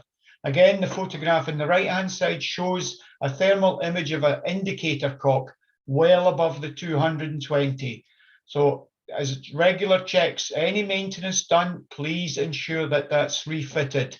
And again, inspect anything. You can see the photograph in the bottom is showing a duplex filter with a shielding cowling arrangement. Anything that can pretend or prevent fuel or lubricating oil spraying in the case of a leakage. And as I've highlighted again, supervision, making sure that any work in these areas is closely supervised. And that is the main messages. There's been a lot of bulletins going out on this. I know it's lots of paperwork to read, but during your team talks, when you're on board your ship, when you rejoin your ship after these crew conferences, have a walk around the engine room, have a serious look at what potentially could happen and how you can potentially prevent it. The next slide, please. So, and that is the engine room fire side. What I would very quickly run through is an area we've had a major initiative for this year in trying to reduce our single-use plastics, and that's i.e. the plastic drinking water bottles. Next slide, Cam. As I said, at the moment, we are hoping that we can reduce our consumption by about 6.6 million bottles per year. At this time, what the industry is telling us that by 2050, there'll actually be more plastic in our ocean than there is fish. So this is an area that we really need to work closely with yourselves and to try and get that. Next slide, please. So as we all know, as I've been a former engineer at sea myself, the ships are designed and built with their own desalination plants or their reverse osmosis to make sure that we have potable water on board the ships. And this was a survey that was done across the fleet, which in effect tells us the ships do have dedicated tanks. They have desalination plants that are operational and working. They are designated drinking water dispensers, and there is a drinking water test kits available on board the vessels. Next slide, please.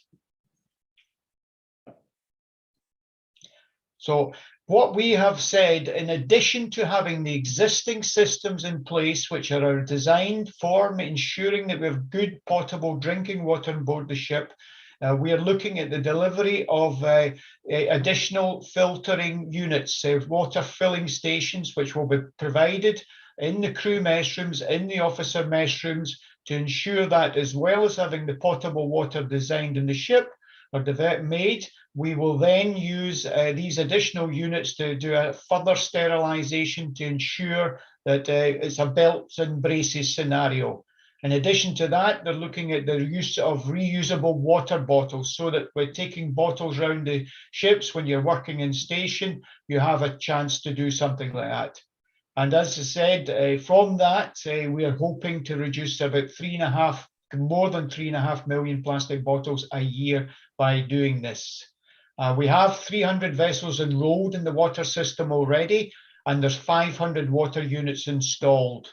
So, and next slide, please, Karen. So, and this is the feedback from the people on the ships.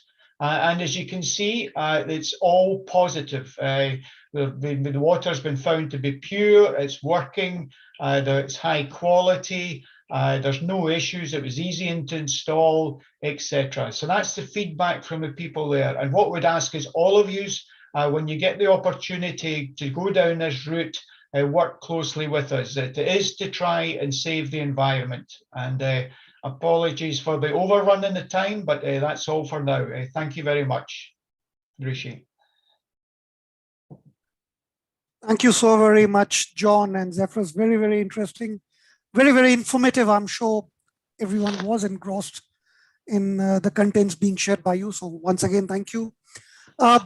We will move on. I'm sure colleagues in this call might be having some questions pertaining to whatever has been shared. May it be from the management side, may it be from what has been just shared by John and Zephyrus, or from Costa. So please feel free. This is, I won't say 10 minutes, but we have got 5 minutes of Q&A. Any questions, you can unmute, speak to our panelists, our presenters. You can write down your questions in the chat box and we can read it out. I don't see any hands. I don't see any questions at this moment of time. Rizzi, can I say a Please. few words? Sure. This is the best way for people to let us know what they think. So I can understand that experienced. I can see many of our guys, you know, that they have sailed with us for so many years, and they don't have any question. Either they haven't paid attention to us, or we have everything solved. So yeah. I think it's crucial for people, you know, to come forth, ask questions of sure, any nature. sure. I think we see one hand. Karen, do we need to mute? Can you do that, please?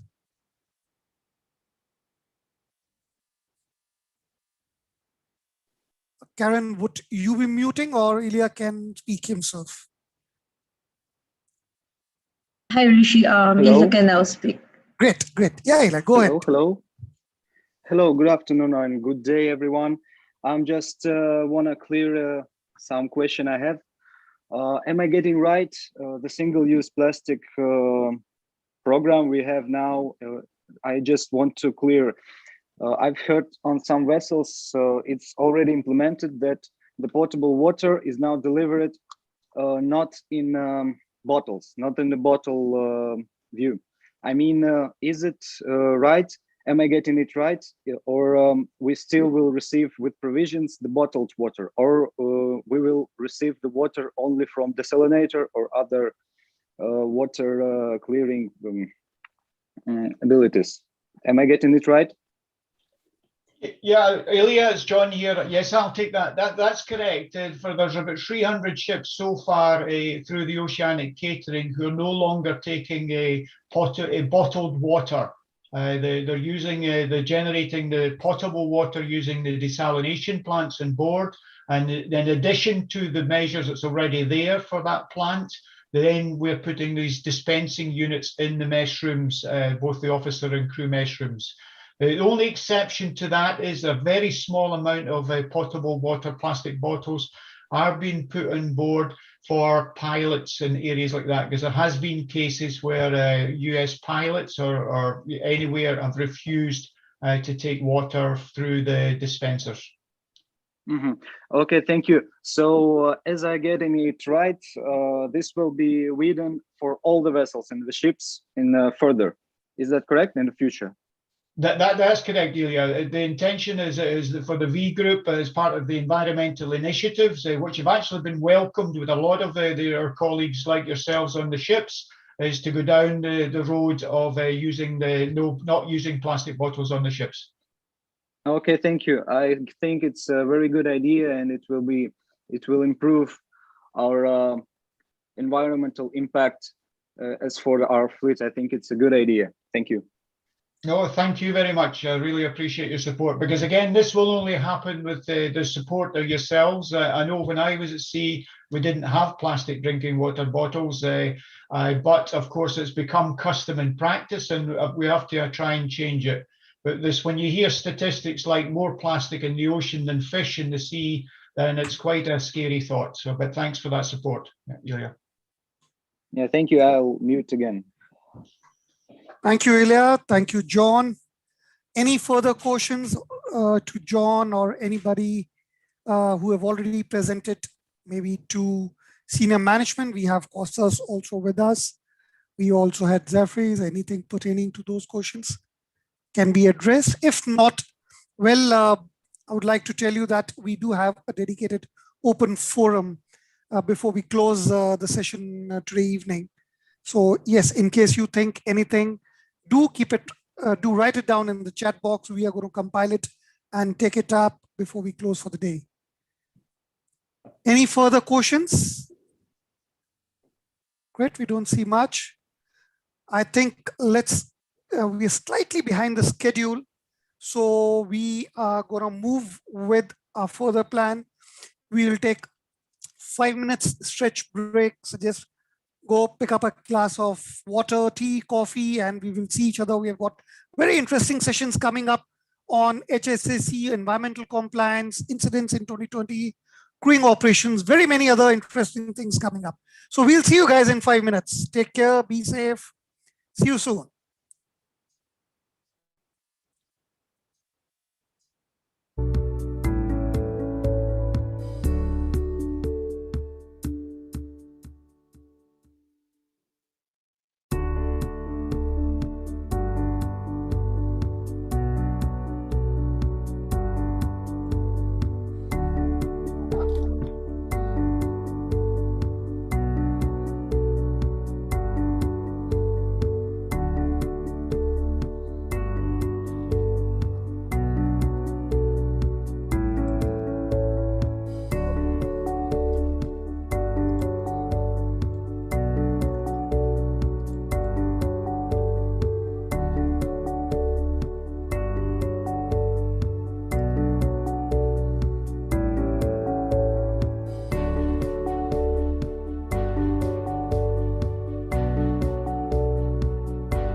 Thank you, Karen.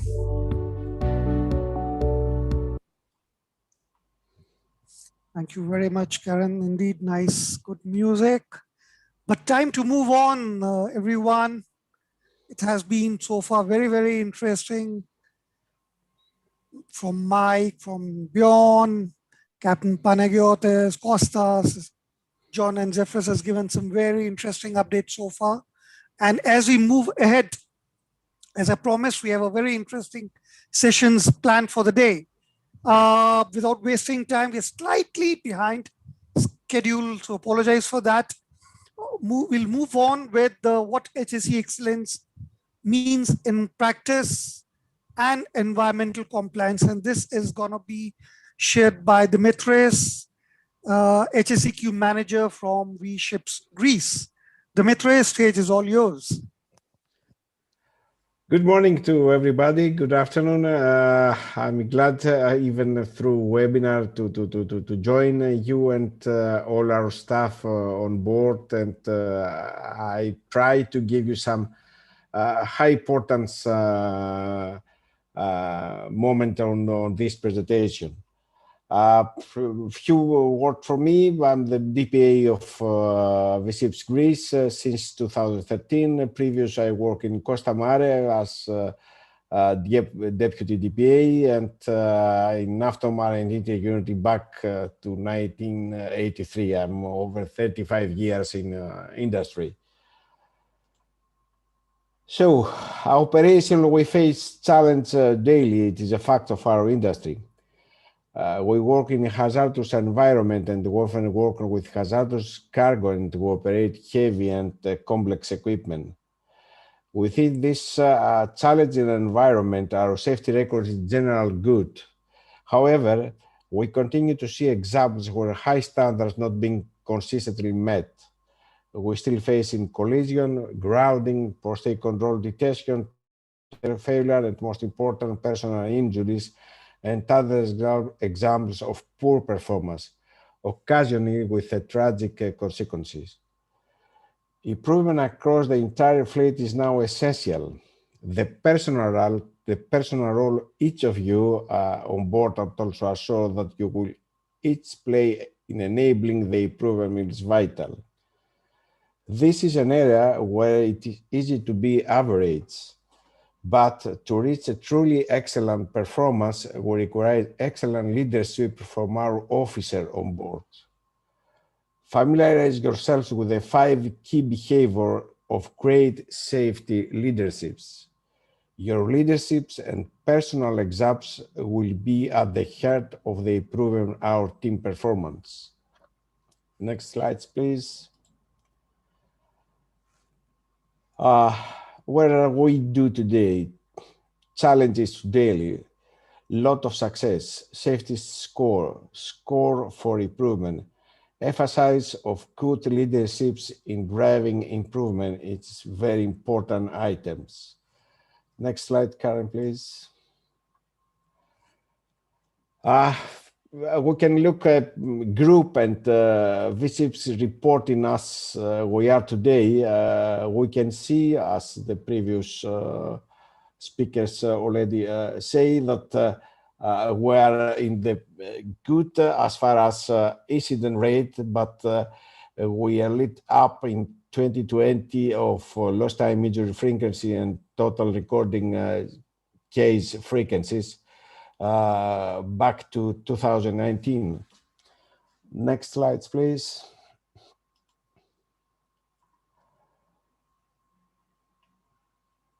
Fire safety is the biggest risk on the top of our post-state control priorities. On average, as also John Kerr said, we have 150 major incidents involving fire or explosion on a merchant vessel each year. 400 people killed by fire at sea. This means there is a serious fires at sea every 2 days, and average fire kills 3 of our fellow seafarers. It is something that you have to consider every time, every moment that we are on board. Post-state control performance, it seems to be good, better than 2019, and we try hard with your cooperation to keep it also in this year. Next slides, please.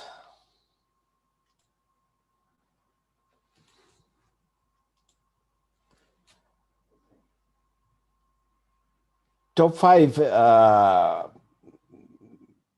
not compliance within the group, and Greece is engine and steering gear department in top 5 level. Safety management and navigation and communication issues, safety in general, and pollution prevention. This is our record as today in post-take control inspections. Compliance and safe vessels it's depend on your self-inspection. Do conduct robustly, spread the load among the other officers. It's not only the master that I have to reporting. Learns from our bulletin and post-take control updates that you receive it on a weekly basis, and you have to follow this. Do not be afraid to report a problem. Allow risk normalization. It's always been like that. The company already knows about it. It's the main root of the problem. Do not do that. Do not allow to risk normalization. It's very important. Next slide, please.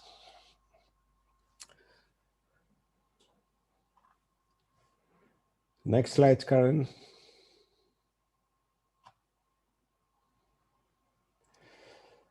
High impact, low frequencies. It's a new word coming in our life the last year. It's high impact, low frequency incident or accident. The high-low maritime risk management is studying for the high impact and low frequency is a no-profit joint industry initiative using predictive mathematical models tool for the first time in shipping industry. And all this to prevent the accident, of course. Each ship's management office now has driven this forward and aimed within the fleet cell. Conduct safety and self-assessment, navigation self-assessment, and cargo audit robustly. It's very important. Do not be afraid to report a problem. We need to know what is wrong and what support you need to rectify. Do not allow risk normalization. It's always been like this, as already said.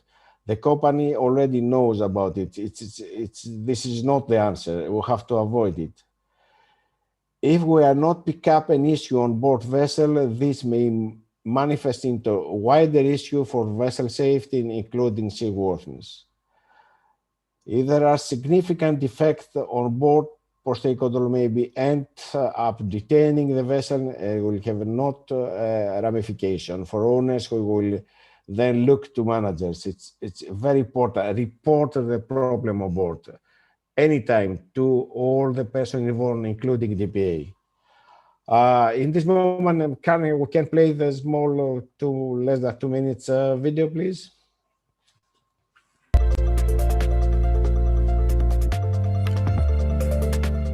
Traditionally, maritime organizations plan safety campaigns by assessing the number of times accidents have happened and prioritizing from the highest number of occurrences to the lowest.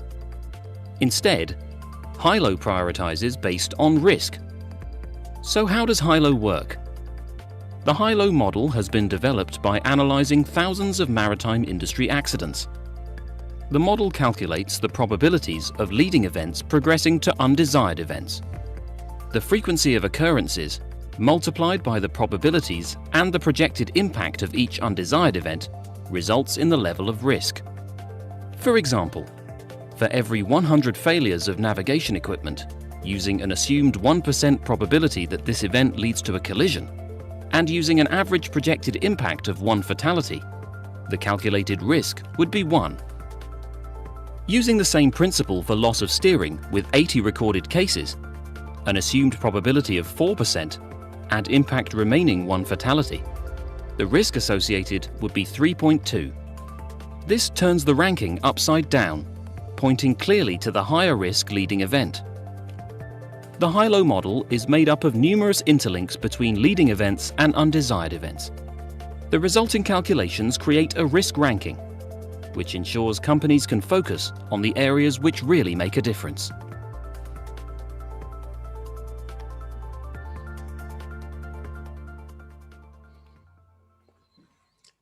Thank you, Karen. Next slide, please.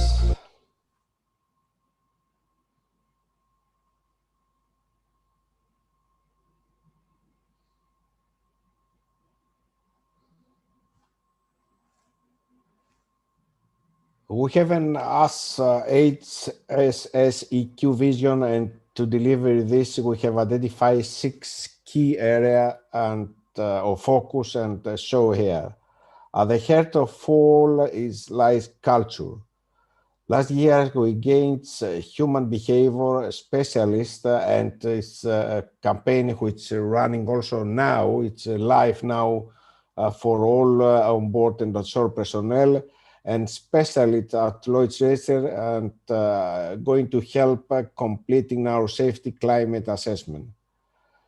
Over 400 across the fleet, and thank you, it's good result last year, and we believe also that we have a very nice result this year. This campaign end of April and concern also on board and ashore personnel. They're going to reply to the few questions which is feeding, we get the feeding back, and we'll go for furthering improvement on this. Vigilance, blame for culture, reporting and intervention is the important things that we have to look after. Next slide, please. To understand the culture we want, we first need to understand how safety culture can fail at and the disaster impact it can have. This is the important item one by one. Profit before safety, productivity comes before safety. Fears, problems remain hidden.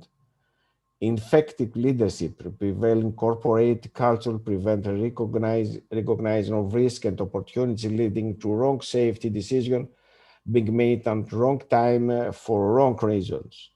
No compliance to standard, to rules and procedures. Critical safety information not related to decision makers and or the message diluted. Competency failure.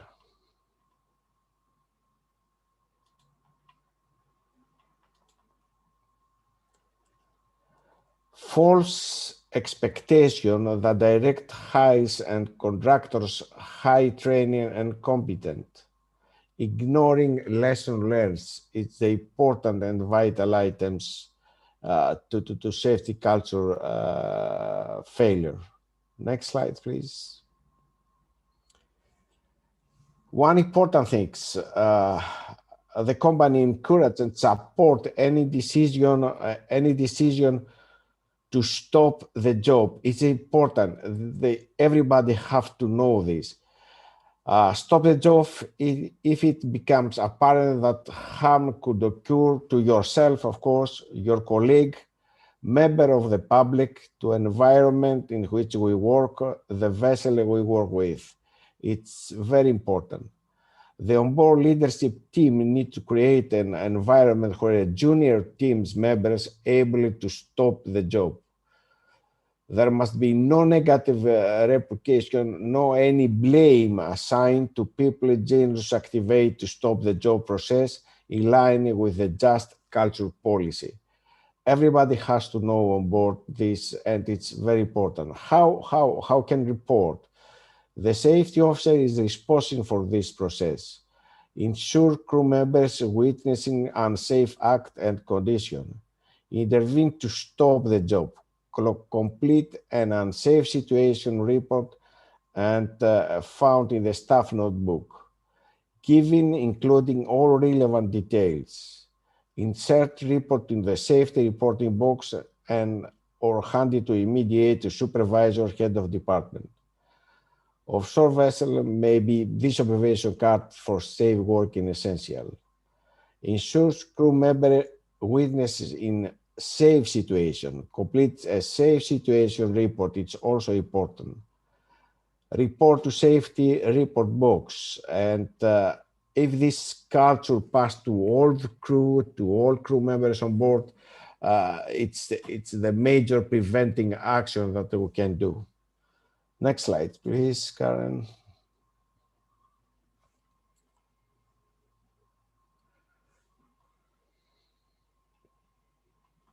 Next slides, please. Next. We are glad that we can see that we have an improvement of leading event reporting in 2020, and we try to also continue in 2021 and improve also this. For 4.08 to 19, we reached 4.7 in 2020 of reporting near miss, unsafe fact, and unsafe condition. This is good trend, and we shall try to keep it also in 2020. Next slide, please.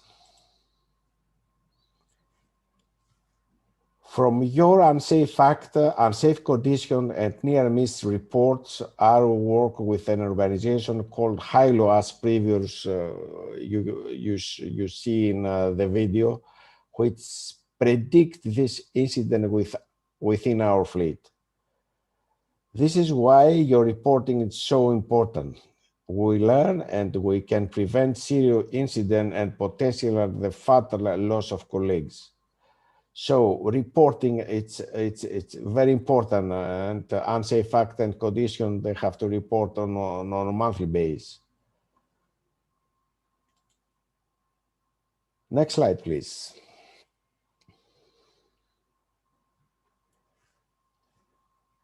You are all a safety leader. As an officer, you must set the highest standards. When was the time someone challenged your behavior, example, or decision making? If you cannot remember this, then please look at yourself and consider if your behavior and approach might be the reason people do not contribute. So look yourself, and you can get the answer. Even if you can remember, most of us, myself included, can more approachable in the vital importance area. Safety leaders, you have to lead by the example. Next slide, please. As also previous mentioned, our environmental vision is committed to adapt and promote industry standards and the best practice. We have the ambition to be the leader in environmental energy management, both at sea and on shore.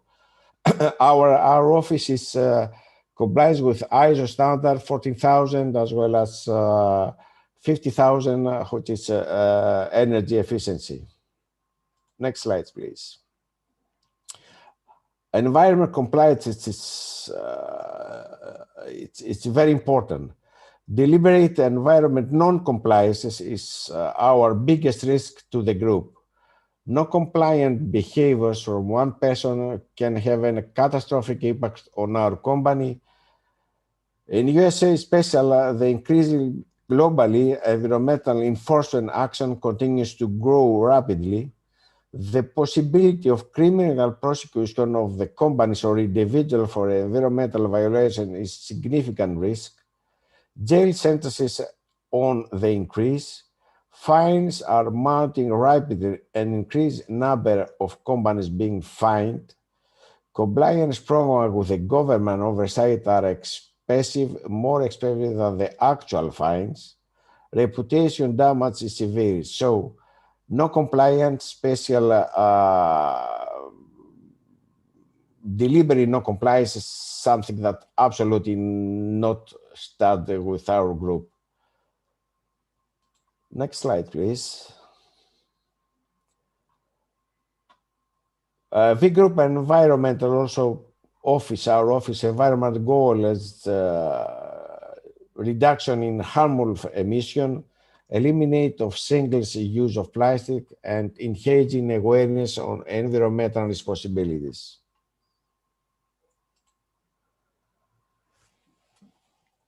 It is important. Everybody is a leader on board who have to follow by our examples, and this is the important meaning of our compliance in HSQ department, and all follow the group. Thank you very much. Any question, please? Thank you so very much, Dimitris. Indeed, very, very interesting, especially your concentration on environmental compliance, which definitely is the need of an hour. So thank you very much for enlightening, sharing your knowledge. Now, we do have a Q&A in case any particular question to Dimitris, we can address in a Q&A after the next presentation. Another very interesting thing coming up, safety is our #1 priority, and we're going to discuss incidents, injuries during 2020. And may I request Nicholas? Nicholas is our fleet manager with V Ships Greece. He is going to enlighten us on this particular topic. Nicholas? Hello, thank you, Rishi. Hello, everyone. I'm Captain Nikos Stavroulakis. Actually, I am a Marine Superintendent in V Ships Greece for the last 14 months. So I'm quite new with the group. Before that, I was a Marine and Operations Manager in Prime Bulk Shipping. And before that, I started my career in Golden Union Shipping Company, where I was since my very first years as a cadet. Next, please. Now, first of all, I want to thank you all for inviting me here and for giving me the opportunity to say a few things about safety on board. Karen, next, please. Thank you. As a former master on board my vessels, I was always very strict with anything related to safety. But I had a very good reason for that, I believe. The reason was this. I don't know if you can actually see. Yes, I managed to cut my finger on my very first vessel as a cadet. So I guess I took my lesson, I learned my lesson very early and the hard way. So today here, now don't be afraid, we are not going to cut anyone's finger just to give you a quick lesson. Instead of that, what we are going to do is see if we can actually learn something from the incidents, and if there is any way to prevent incidents and accidents. Next, please. Okay, now if we take a quick look on this dashboard, we will see that during the whole 2020 and the first quarter of 2021, we had about 16 minor incidents and 12 moderate incidents for both our fleets, bulkers and container vessels. So for an office of our magnitude, I believe we did pretty well, but of course, as we always say, there's space for improvement. Another very interesting thing that we can see from this dashboard is are the direct causes. You can see that the first one, by far, the direct cause was defective equipment, machinery, or tools. And next to that, you can see root causes. And number one root cause was inadequate practice, followed by lack of procedures, practices, and rules. So these two, direct causes and root causes, somehow needs to be connected. And because we need to question ourselves if actually equipment fails, if actually this is the direct cause. We will see more about this later when we say a few things about the human performance. Next, please. Okay, we wish not to have any incidents. We would like to have 0 incidents, but okay, we acknowledge that we are going to have some incidents and some accidents, and we hope to have minor always and as minimum as possible. But what we can do is try to see if we can get some benefit of this, if we can learn something of these accidents. So what we can do is starting by understanding accidents better, to understand their nature, to understand what led to them. And in other words, what we need to do is to deep dive on the accidents. And this is the same approach with the RightShip. Most of you, you are familiar with the RightShip procedures. This is the same approach with the RightShip. RightShip expects from us to investigate every incident, starting from a simple deficiency and going up to the most catastrophic accident or incident. They want to get into the root of the cause, and actually they want us to ask 5 whys. Why? Only by that way we will be able to get to the root of the accident, to what was the root of that caused the accident. And they don't accept anymore simplified explanations like crew negligence or anything like that. So another thing is learn about our limitations, focus on attitudes, and establish safe organizational cultures. Next, please. Now, when we say establish safe organizational cultures, what actually we need is to establish one culture, safety culture. Here you can see 2 definitions of what safety culture is, because we hear about safety culture all the time, but what is actually safety culture? And from these 2 definitions, I prefer the second one. The second one, I believe, fits better our work environment. I mean, when we are on board. So the second one says that in situations where a trade-off is required between 2 things, one being safety, if the company or the ship management always choose safety, that ship or company is said to have a good safety culture. So trade-off, I will give you one quick example. You are the master, you are inside the cargo control room, and chief mate wants to show you something on deck.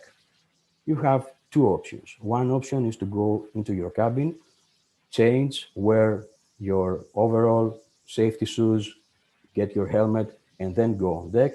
And the other is to just follow the chief mate on deck. It's going to take only 5 or 10 minutes. What can happen in 5 or 10 minutes? Many things can happen in 5 or 10 minutes. So if you choose your convenience instead of safety, then you have nothing to do with safety culture. If you choose to go to your cabin and change, then you are following safety culture. So I am sure you can bring a lot of examples on your head, like when, for example, you want to enter in an enclosed space, you can just get right in through the area without taking any measures. On the other hand, you can take all the measures. This will take more time, more personnel, but it is done following safety culture. Next, please. Next, please. Okay, thank you. Now, you remember before we said there is some way we need to connect the direct cause with the root causes. And the link that connects these two are actually the human performance. We need to admit, first of all, that people do mistakes. Over 90% of the incidents and accidents in the shipping industry are caused due to human errors. People do mistakes no matter how competent they are. And how we deal with these mistakes is also very important. Now, principles of human performance. You can see 5 principles. Error is normal, blame fixes nothing, context drives behaviors, learning is vital, and how you respond matters. We are going to watch a small video that is actually referring to these 5 principles. I hope you will enjoy that one. Please, Karen.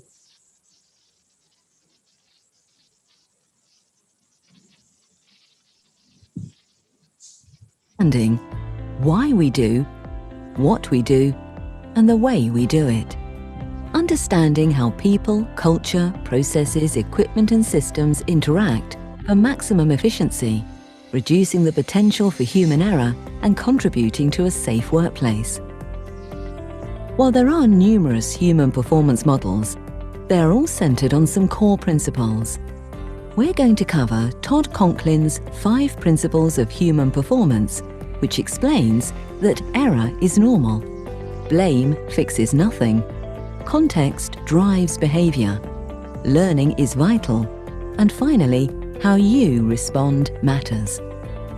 Principle 1. Error is normal. We all make mistakes. It's part of human nature. Errors can and will happen. So error-tolerant systems that enable mistakes to be handled safely are essential. We can't assume people will always follow procedures, or that the consequences of any mistakes will be immediately obvious. It's important to investigate why and how errors occur to learn and improve. And while making mistakes is normal, what about violations, when people make a choice not to follow the rules? Often violations are not malicious, but rather well-meaning shortcuts seen as necessary to get the job done. Principle 2. Blame fixes nothing. When mistakes happen, investigations often focus on who was responsible and why. Follow-up actions include lessons learned and training, or even disciplinary action. We try and fix people rather than the system that allowed a mistake to happen. Rather than focusing on who did what to assign blame, let's use errors as an opportunity to learn and build more resilient organizations with processes that recognize humans aren't perfect. So look deeply into what causes incidents rather than who. Principle 3. Context drives behavior. Human behavior is influenced by culture. Our processes, systems, and values form the context for individual actions. As leaders, setting the right context means designing systems that make it easier to do things the right way, welcoming people's insights, knowledge, and input to make processes fit the reality of a task, and designing error-tolerant systems that accept mistakes will occur and anticipating where, not making people the last line of defense. That's why effective engagement with our people is important in order to really understand the context through what they see and hear as it plays out. Principle 4. Learning is vital. When things go wrong, we can either choose to blame and punish or learn and improve. Blame shuts people down, removing the opportunity to learn from open discussion for targeted change and improvement. A no-blame culture opens deeper discussion and richer opportunities to learn. And it's just as important to learn about normal operations when things go right. Finding out what's really happening in our organization provides valuable insights to improve safety and minimize risk. But there's no substitute for spending time with your people to understand the reality of their work. If we don't do this, we can neither learn nor improve. Principle 5. How you respond matters. How we as leaders respond to feedback and failures really does matter. It sets the tone for everything that follows, what we learn or what we don't. We can either seize the opportunity to learn and improve, or seek to find fault and blame. Show you care about individuals, because we collectively want to improve. Taking time to learn and improve starts with us as leaders. We create the culture and tone.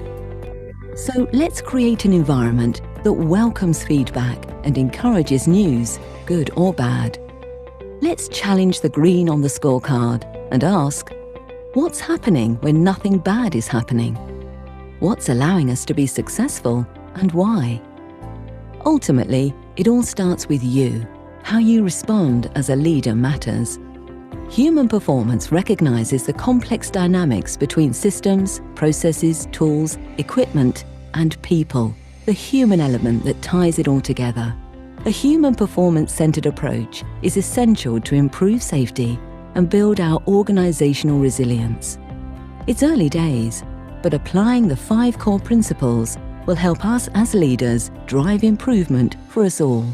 So if someone in the next week or 2 asks you, what's all this human performance stuff about?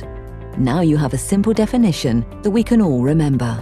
Human performance is about understanding how people, culture, processes, equipment and systems interact for maximum efficiency, reducing the potential for human error and contributing to a safe workplace. Okay, I hope you found that small video interesting. Now, okay, here we are, Karen, thank you. We will say a few things about one term that I really hope that you are all familiar with. I'm referring to unsafe act, condition, unsafe act and or conditions. There is a definition for what is unsafe act condition, but what you need to understand is that reporting unsafe act or conditions is actually the tunnel, the way that will take you to adopting safety culture. Our target, as you know, is our vessels to report at least 5 unsafe acts conditions per month. Now, you need to motivate your crew, and I am referring to the senior officers on board the vessel. You need to motivate your crew to report unsafe acts or conditions. We see a lot of them coming from the masters or from the chief mates or from the chief engineers, but I'm sure you understand that it is more normal to see some unsafe act or condition coming from an AB or from a oiler or a wiper. So this needs to start by the senior officers. You need to motivate your crew to start reporting unsafe acts or conditions. Now, please do not embed this into the vessel's monthly routine paperwork, because surely we have some cases, we can understand that we have some cases where the master maybe is saying to the second officer or the third officer, okay, prepare 5 unsafe acts to send to the office. If you do that, please don't do it. I am confident that if you motivate your crew to start reporting, explain to them what is the unsafe act and condition, and motivate them to start reporting, you will not have to do this. After that, please discuss the unsafe act conditions during your HSEQ meetings. Actually, this is the point why you're doing this, because you want all the crew to be notified about this and understand the difference between near miss and unsafe act condition. We are receiving a lot of near misses that are actually unsafe act conditions. The near miss is one stage before going to the accident or the incident.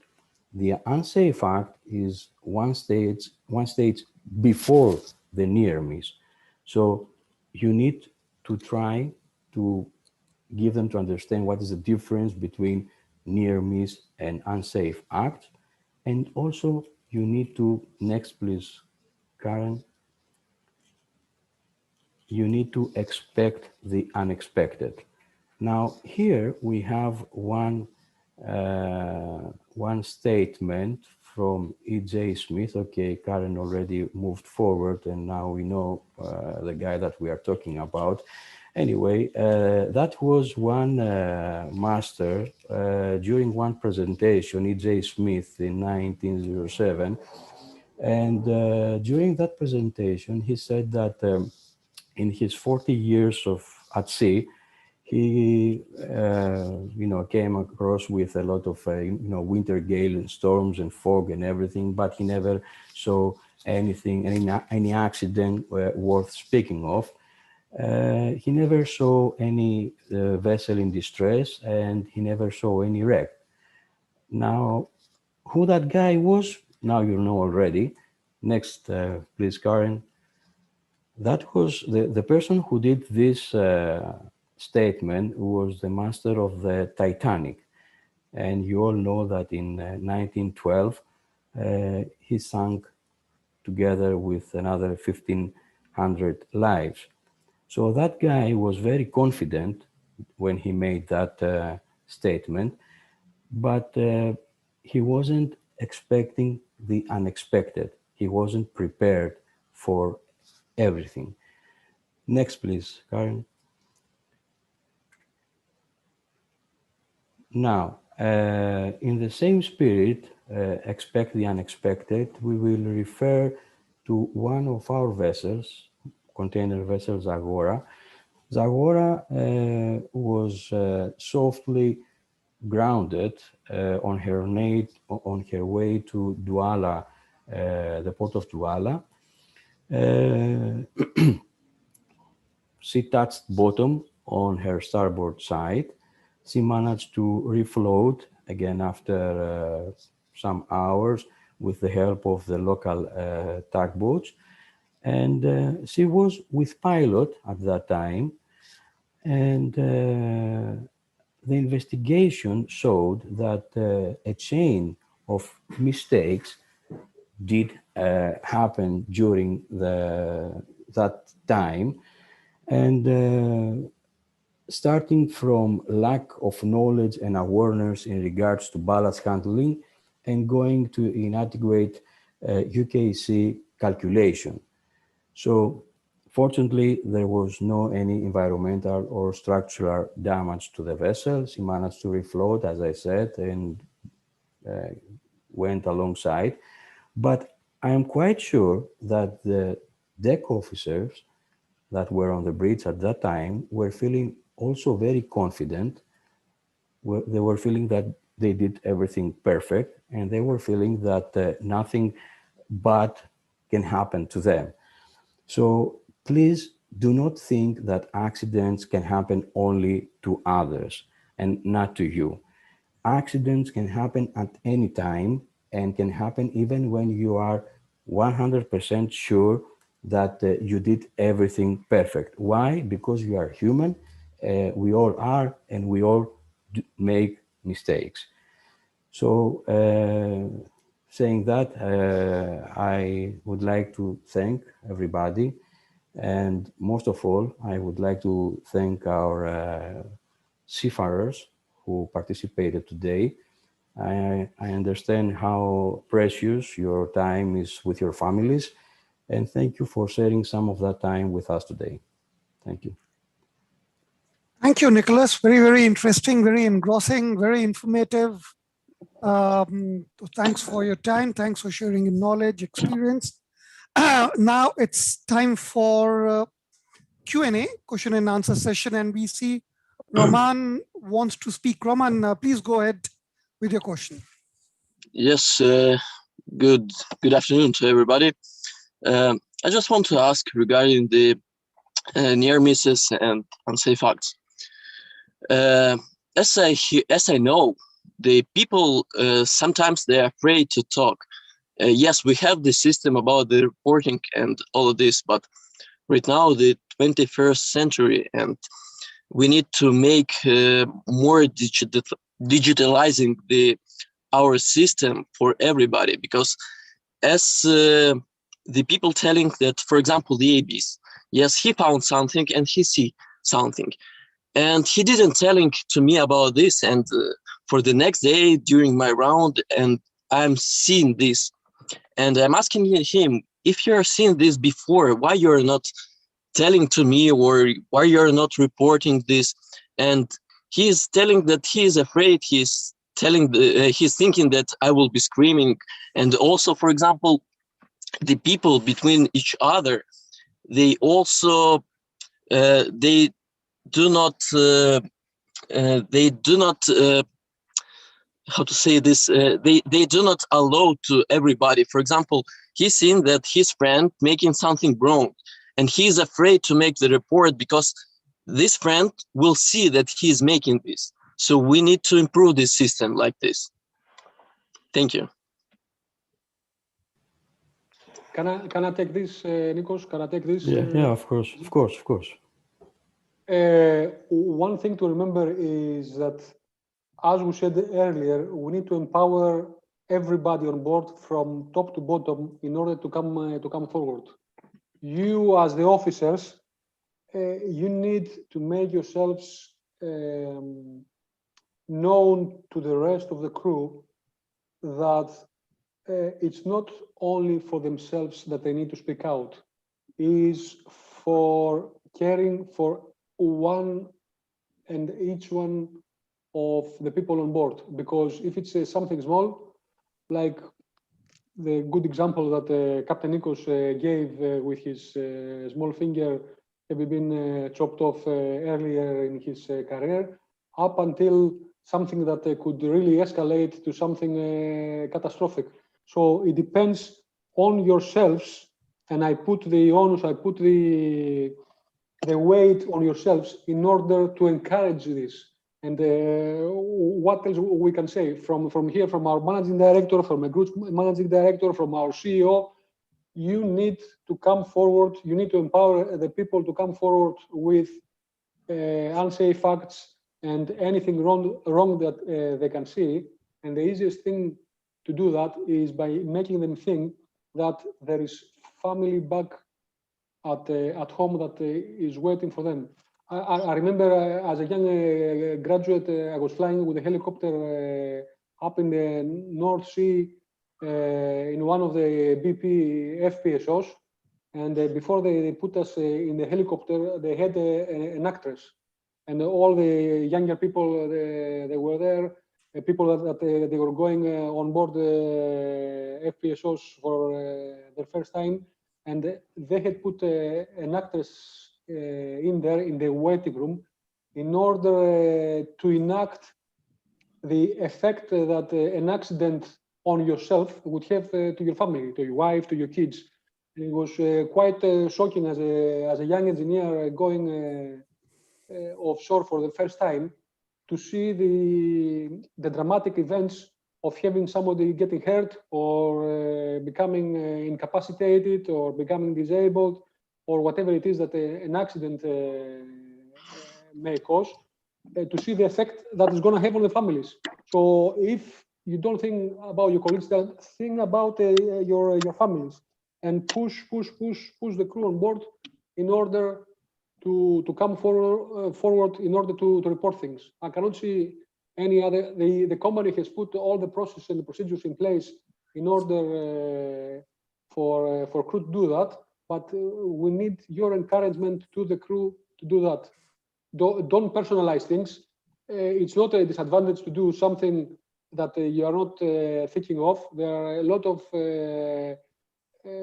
cognitive and psychological biases that cause accidents. Among one of them is complacency.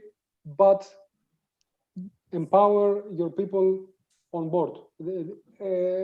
Change or help them to change their mindset in order to understand that if you report something, it's not personal. It's in order to improve the safety performance of themselves and and the crew in general. Understood this. Thank you. But always during my contract, I'm telling to the people that they shouldn't afraid to telling about anything. I will not screaming. I will not blaming them always.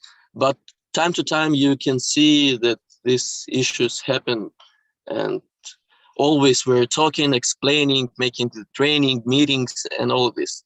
I think that the best way, this is the improve the system to integrate into the smartphones, into the cell phones, or into the computers to make this easier for each other during on board. I mean, to make, I don't know, always the crew can use the crew computer, they can make, they can write, they can do anything what they like.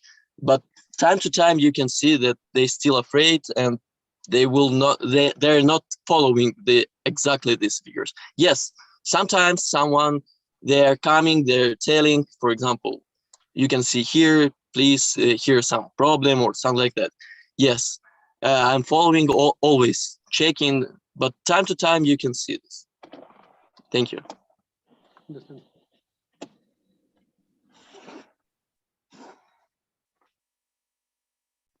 I'm sorry, I was on the mute.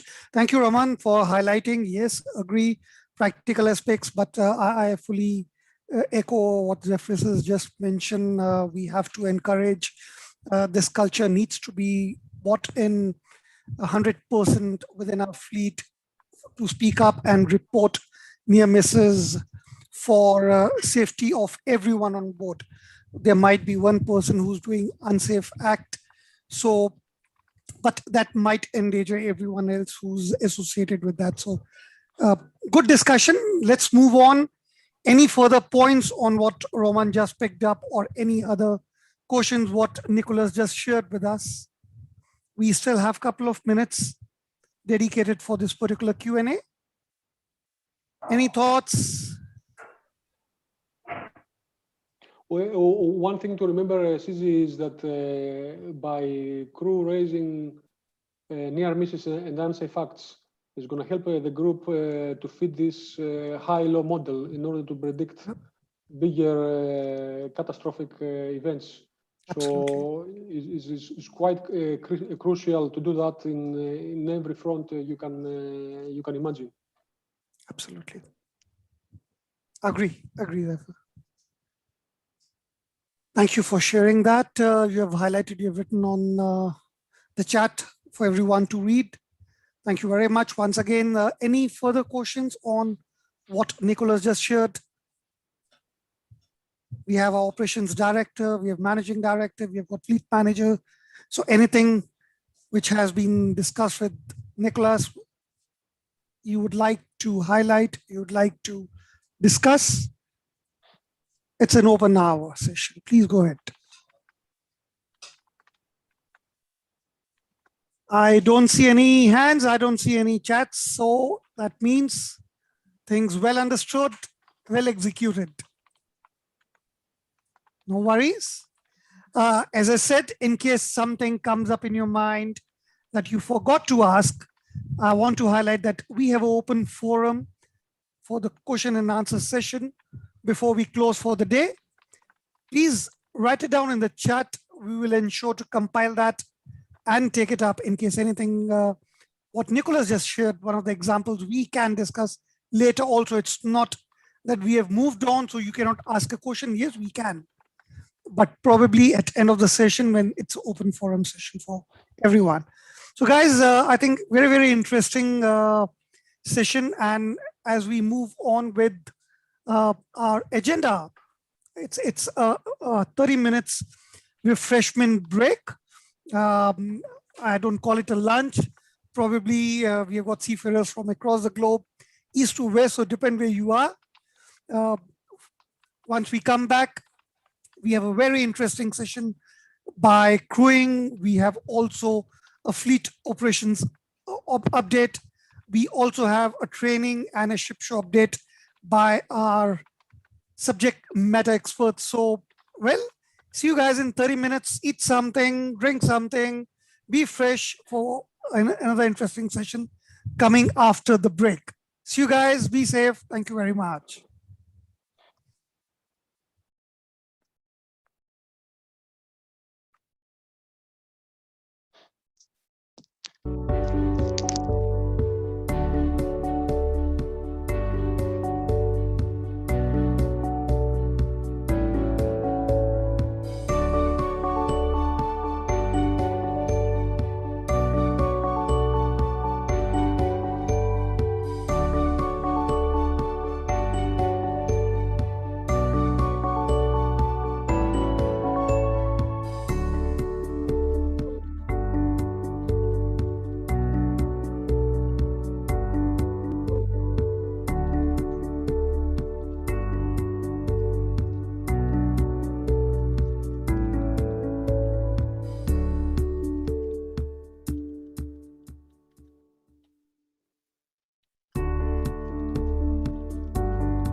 Karen, can we stop the music? Thank you. We'll hold on. May I request all our seafarer colleagues, if they can keep the camera on, please. I appreciate. Mic's mute, cameras on. A request.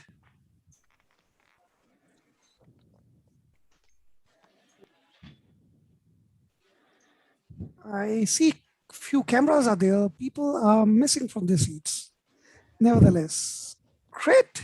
Welcome back, everyone. As I promised, something very interesting coming up. We had a couple of very, very interesting sessions before we went for a refreshment break. But as I promised, there is more interesting things which is lined up, as you can see on the screen. It's going to be a teamwork on crewing operations update. Very, very interesting. We have Michaelis, we have got Georgia, we have got Marlena, and definitely assisted on the payroll side by Dennis. So Captain Michaelis, stage is all yours for the crewing operation. I'm sure a lot of people would be having a lot of questions and a lot of queries. So let's go ahead with the presentation, please. Yes, hello everyone. This is Georgia Papadogianni. Nice to see you all here in our 2021 virtual crew seminar.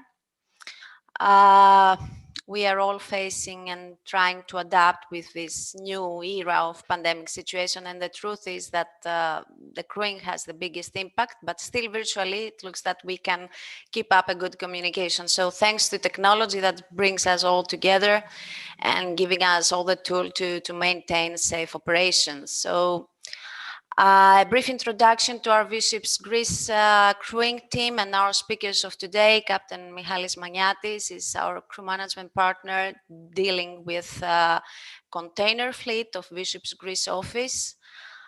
Me, Georgia Papadogianni, senior crew management partner, and I am looking after full management bulk fleet of V-Ships Greece and crew management vessels of V-Ships Greece. Mrs. Marlena Lebidovic, crew management partner, dedicated crew management partner for full management bulk fleet of V-Ships Greece, and at the same time some other crew management vessels. And we have as a guest Mr. Dennis Musni, assistant payroll manager V-Ships, from V-Ships Services Oceania, who will give us some updates for the gross payroll system. Next slide, please. So this is our main topics that we are going to cover today. We will try to be fast and cover all of these in our next 20 minutes. We are going to talk about digitization, next assignment and forward planning, new performance appraisal system, COVID response, of course, and V-Ships Greece current fleet updates, and gross payroll system. So next slide, please. Let's get digitized. So talking about technology, most of V-Ships seafarers have been introduced already to our V-Crew Connect application. So far, we have reached to a total number of approximately 70% of V-Ships seafarers, total pool, active seafarers who have been already connected to the application. We still expect our newcomers and some of our existing pool to get connected. And taking the opportunity of this seminar, of course, I would like to encourage all of you to download the latest version of this application, taking in consideration, of course, the benefits and all the advantages that you're getting out of this and when you get digitized. First of all, and the most important for this period is that you can minimize the COVID spread risk by minimizing your transportation, your contact with others for sharing your documents, so you can just upload and share with V-Ships colleagues all your documentation. Number two, get connected with your mobilization and planning managers for next assignment updates through this app. and your mobilization tasks you have to complete through this app. So you can skip multiple communications or waiting time for getting updates.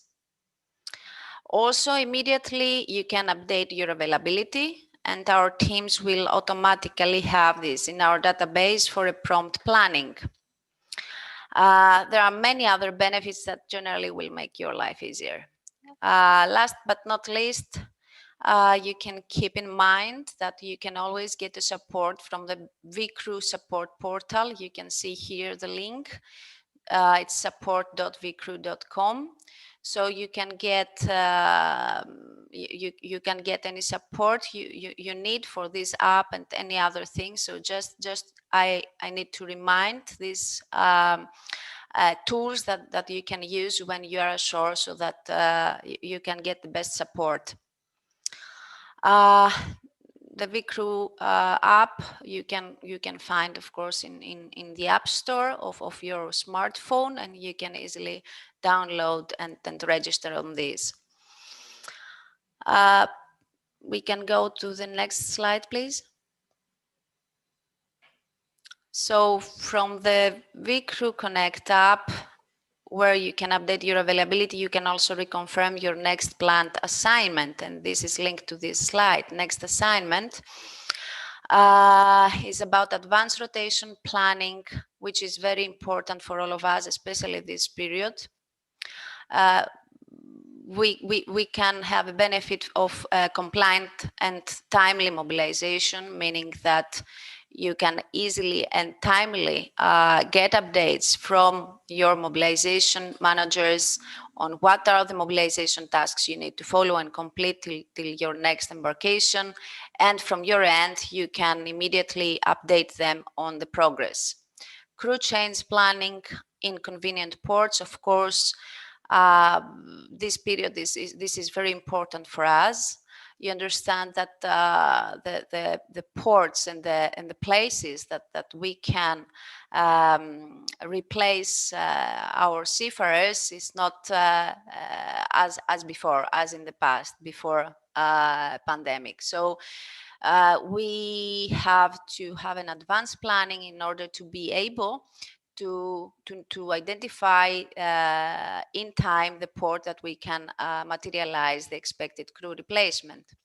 Crew welfare on board and ashore, performance management and career development plan is also the benefits that we can have from having a prompt planning.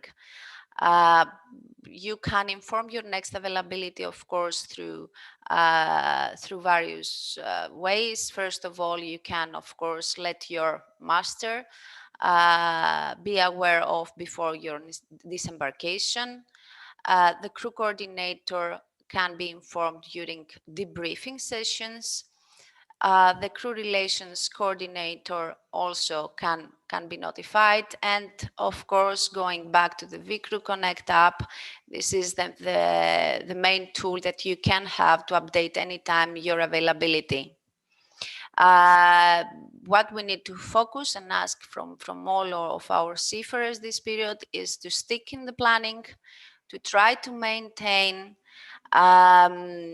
It is very important for both seafarers ashore and on board to be able to be replaced in time. So avoid long time waiting ashore for your next assignment, and from the other side, people on board getting replaced in time. This is all from me. We will have a Q&A session at the end, so you can place your questions. So I think, Marlena, you can continue with the performance appraisal. Thank you. Yes, thank you, Georgia. Good day, good afternoon from me to all of you. Today, I would like to give you a brief information about the new performance appraisal system. In order to develop and sustain a high performance culture, it is vital that seafarers are provided with fair and consistent evaluation of their performance and constructive feedback to help them to develop their professional skills. The new system consists of structured and consistent performance appraisal process for all seafarers based on dialogue and feedback. It is a fully digital tool which allows seafarer, appraisal, and the company to easily manage the appraisal system. The appraisal function is available now in ShipSure under the performance module. The performance appraisal shall always be carried out by a superior officer. Master and chief engineer has the overall responsibility of each department, and they can choose to delegate to chief officer and second engineer to carry out the appraisals for junior officers and ratings. The performance appraisal system consists of 3 steps, which always has to be documented in ShipSure. First step is a sign-on meeting conducted within 48 hours or no later than 7 days after a seafarer joins the vessel. This is your chance to get to know the new member of your team and their performance expectations. Expectations for the contract must be discussed and aligned. Focus points for development during the contract must be agreed upon. The second step is the midterm feedback meeting conducted in the middle of the seafarer's contract. This is a chance to review their performance so far and provide constructive advice. To do this, you need to continually observe the seafarer's behavior and gain an idea of their technical knowledge, ability, and how they approach their responsibilities. Final evaluation meeting conducted within 1 week before the seafarer signs off the vessel. In this meeting, you will summarize the seafarer's performance throughout the period of their contract. To keep your assessment fair, you need to review previous notes you have made and talk with other crew members. The seafarer's view on own performance must be compared and discussed against your evaluation and against the objectives set at the prior meetings. A final evaluation and development plan must be agreed, and signed copy of the appraisal shall be given to the seafarer. No copy shall be retained on board the vessel or sent to the company, as the appraisal can be retained in ShipSure. Next slide, please, Karen.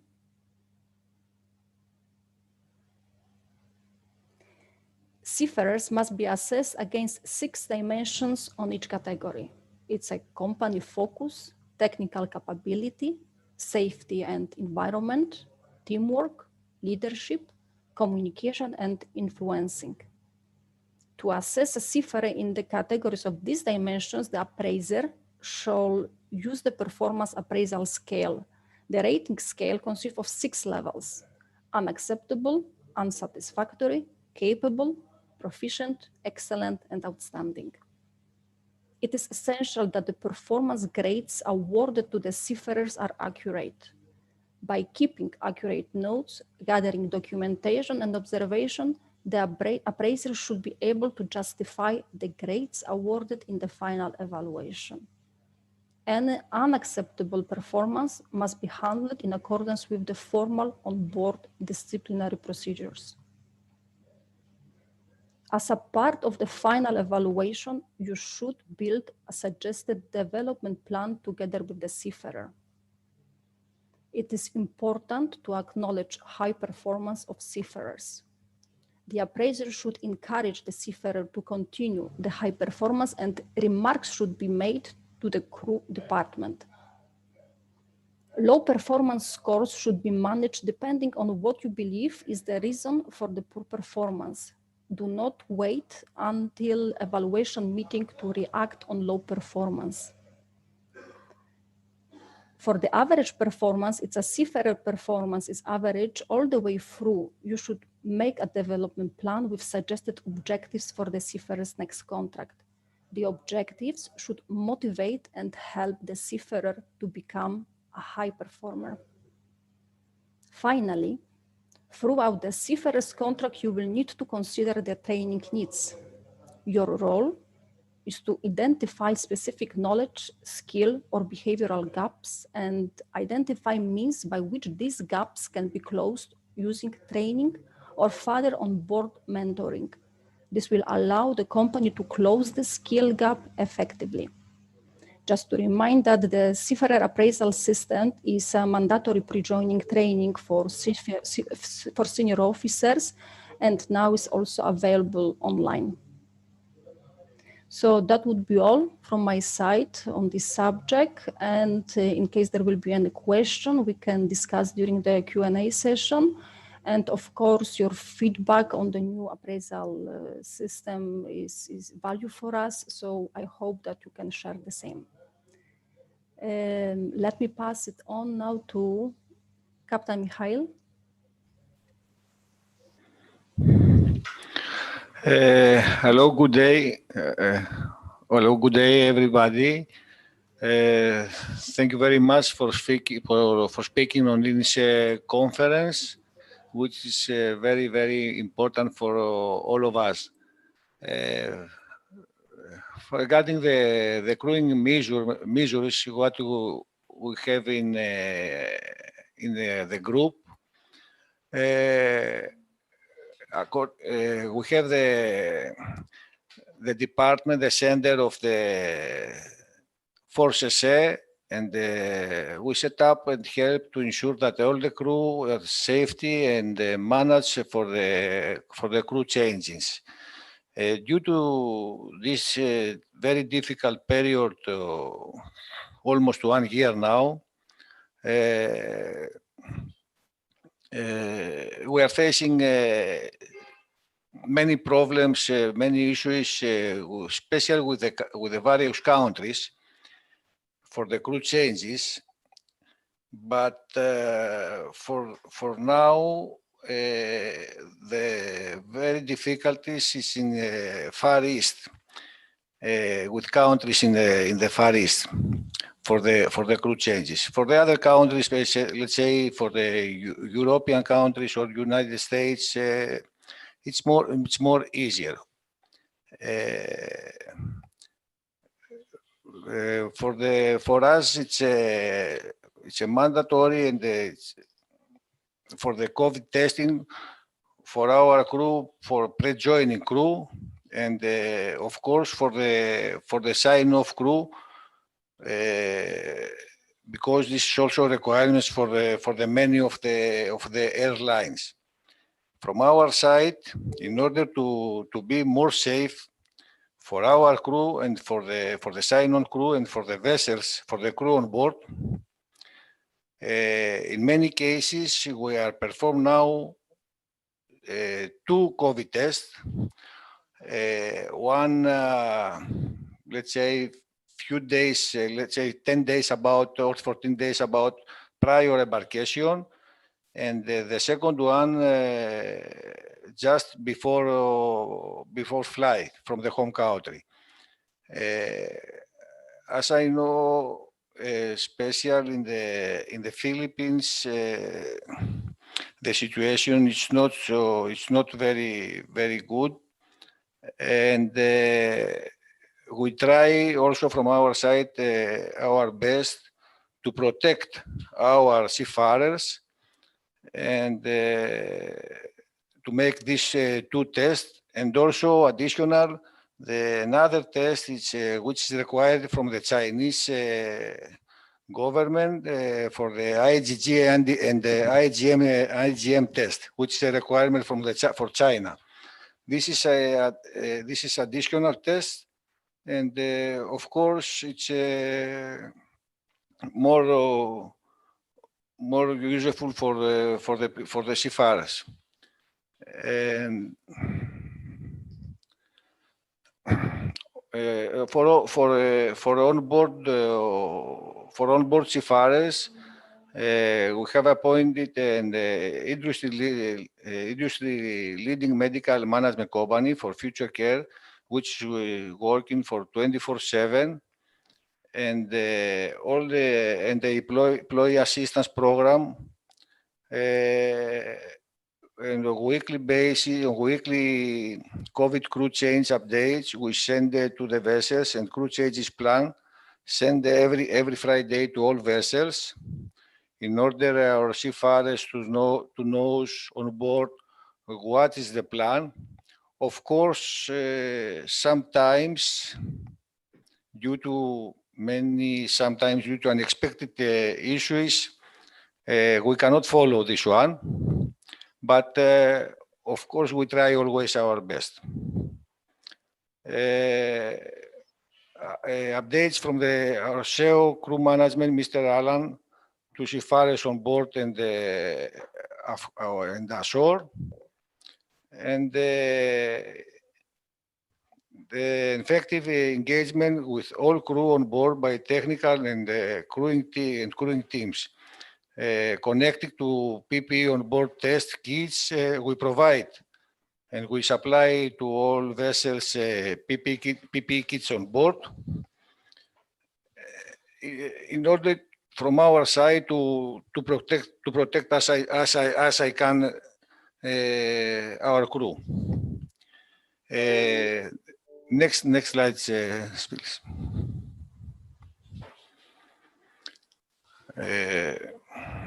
Regarding the crew changes, since from 22nd of March up to date, from the V-ships in Piraeus, for bulk carriers and for the container vessels, as you see, we have off-signers 1,064 seafarers and on-signers 453 until now. The difference of this is that we have last year we have many new delivery vessels. For that reason, the on-signer is higher than the off-signers. For example, for the container fleet, as you are aware, we have about 10 vessels delivery during the last year. And we are in position to say that everything is going smooth for all the deliveries. We are not, I am happy from my side also that we are not having any case for positive case, I mean, on board of our vessels for the last 13 months. This is very, very good results, which means that our crew on board follow very, very strictly our procedures, which is very important especially for the crew on board, to avoid contacts with the shore personnel, with the stevedores, with everybody. And this is very, very, very positive results for all of us, for you on board, and for the office and for the client also. We are very, very lucky until now. We are not have even one case with, let's say, with off hires for the vessels. Which is also this very positive for the charterers. We have some charterers, let's say as a COSCO or some other one, or let's say as one charterer, which request in advance our plan for the crew changes. And also the request in advance the PCR tests for the joining crew. And after that, they give us a permission, approval, in order to proceed for the crew changes. You know, every company now, every chartering company now, they give us some instructions, which we have to follow that very strictly in order to protect the crew and the vessel for any case.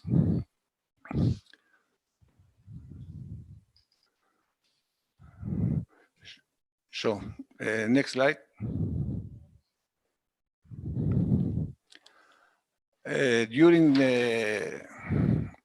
During the COVID period, the last, let's say, 13 months, after the half of this period, I mean after the summer, which the first month it's a very difficult with many restrictions from the countries, from the airlines.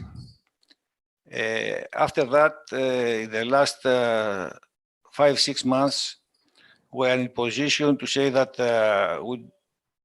we replace all the seafarers with overdue contracts on board. Now we don't have seafarers with overdue contracts. We try from our side to follow all these crew changes. As you can see here, we have only 2 seafarers for the moment with the overdue contracts in the whole fleet, in the 54, 55 vessels in the full management. And the overdue today, it's only about 6%.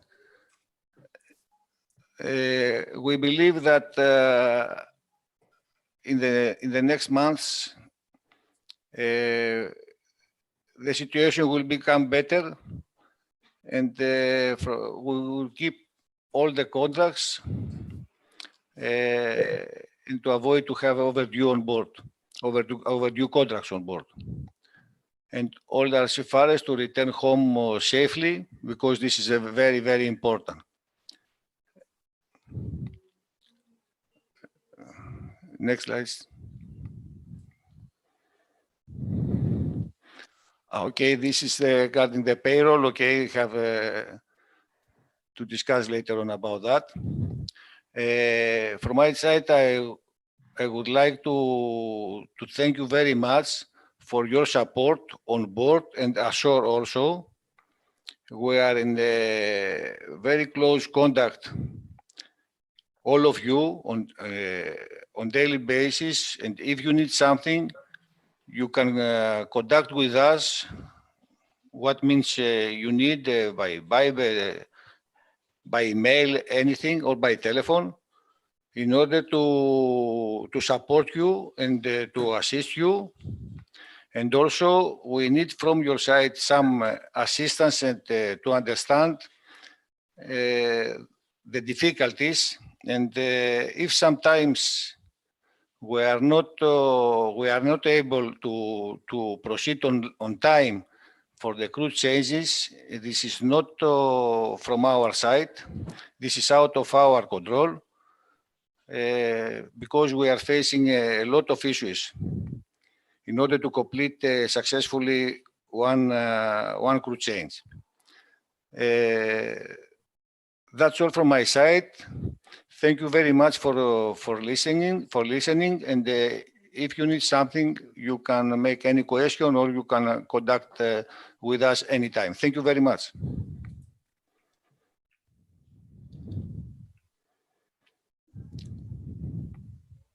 Okay, good day, everyone. I am Dennis Musni, and I'm one of the payroll managers handling payroll for V Group. As part of V Group's initiative to innovate the crew payroll process, we would like to introduce the ShipSure Gross Payroll System. This is a new tool developed by the company to manage seafarers' gross payroll. It aims to lessen the current administrative task that the vessel master performs by taking away the manual preparation of the payroll, allowing him or her to focus more on ship's daily operation. ADM forms for portage bills, slab chests, and cash accounts are linked together. In this way, our masters will only need to update one report while the other reports are being updated simultaneously at the background. The preparation of the monthly payroll will be done ashore in coordination with the master. Our seafarers will be able to submit claims through the crew app for faster processing, view payslips for reference, and an option to nominate bank accounts for their allotments. This can be done anytime, anywhere, as long as you have the internet connection. The system was designed to improve the payroll preparation and reports generation through automated data integration, as well as easier pull out of historical data and wage information. It also minimizes the manual input of the data into multiple systems, thus reducing the inherent risk of transferring incorrect data and increases the efficiency in providing reports to clients. Team productivity and efficiency is also increased because of this automated processing system. We envision this system to be beneficial to our seafarers, clients, and colleagues. The benefits that you see in this slide are the optimum goal of our company when the project is fully implemented. Next slide, please. Just take note that not all vessels will be having this system. It may still depends on our client's preference and if your vessel meets the standard criteria for it to be run in the system. Once this is done, we will be performing a parallel test before deploying the system in order to avoid any downtime in running the payroll. The project is currently divided into phases, and we are now on the initial phase wherein the payroll will be taken over by our team ashore. In relation to this, these are the changes that you may see as of the moment. One of the major changes that you will see is the use of the transaction file. It is an Excel file that is going to be used to import all variable earnings and deductions to the payroll. What the master needs to do is to encode all the variable earnings and deductions on the file and submit it on time to the payroll team. Another change is that portage bill is now being validated by our system before it is finalized. This is done by comparing the data inputs versus the data in the system. Once the payroll calculation is done, the master will review and approve the final payroll before it goes out from the system. This is to ensure accuracy in the calculation of the payroll. Last and one of the most important changes is that the master will need to submit the reports on time. Since the system is input dependent, to maintain the timeliness of our payroll, which may affect payment of salaries, the master needs to submit the report, including the TR file, on the agreed timelines. Our core objective is to provide an accurate payroll on a timely manner, and in order to achieve this, we need your help by providing the information that we need on time in order for us to process the payroll. Next slide, please.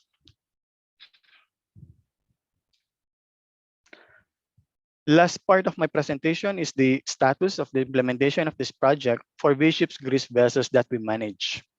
We are currently around 39% complete as to deployment of the vessels managed by V-Ships Greece, and we will be eventually increasing this when the assessment for the other vessels is already done. This gross payroll system is continuously being enhanced to achieve our goals, and we will be deploying more functionalities in the future.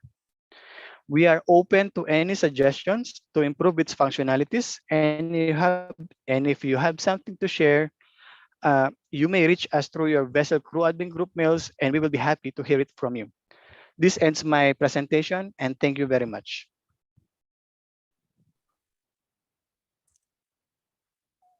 Fantastic. Thank you so very much. That was a crewing operations update on various things.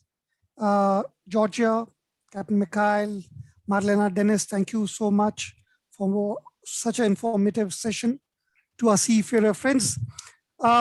Everyone, we have a 10 minutes dedicated Q&A for crewing. In case anything, what have been shared with you just now, any queries, any doubts, any suggestions, we open for that. So please go ahead. I see Glenn has got his hands up. Glenn, can you unmute yourself and speak, please? Yes, good afternoon and good evening, everyone. Hi, Glenn. Yeah, I have questions regarding the signing of contract. In the signing of contract, there is a portion there that voids our contract before we are going to take this PCR test. We sign the contract, and then part of this is that it says that once the result is positive for COVID-19, it says there that the contract is void.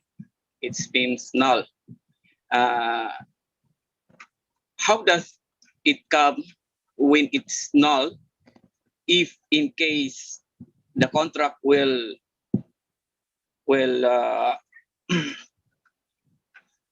start upon joining the vessel? And my second question is, what if the seafarers refuse to sign this page of paper?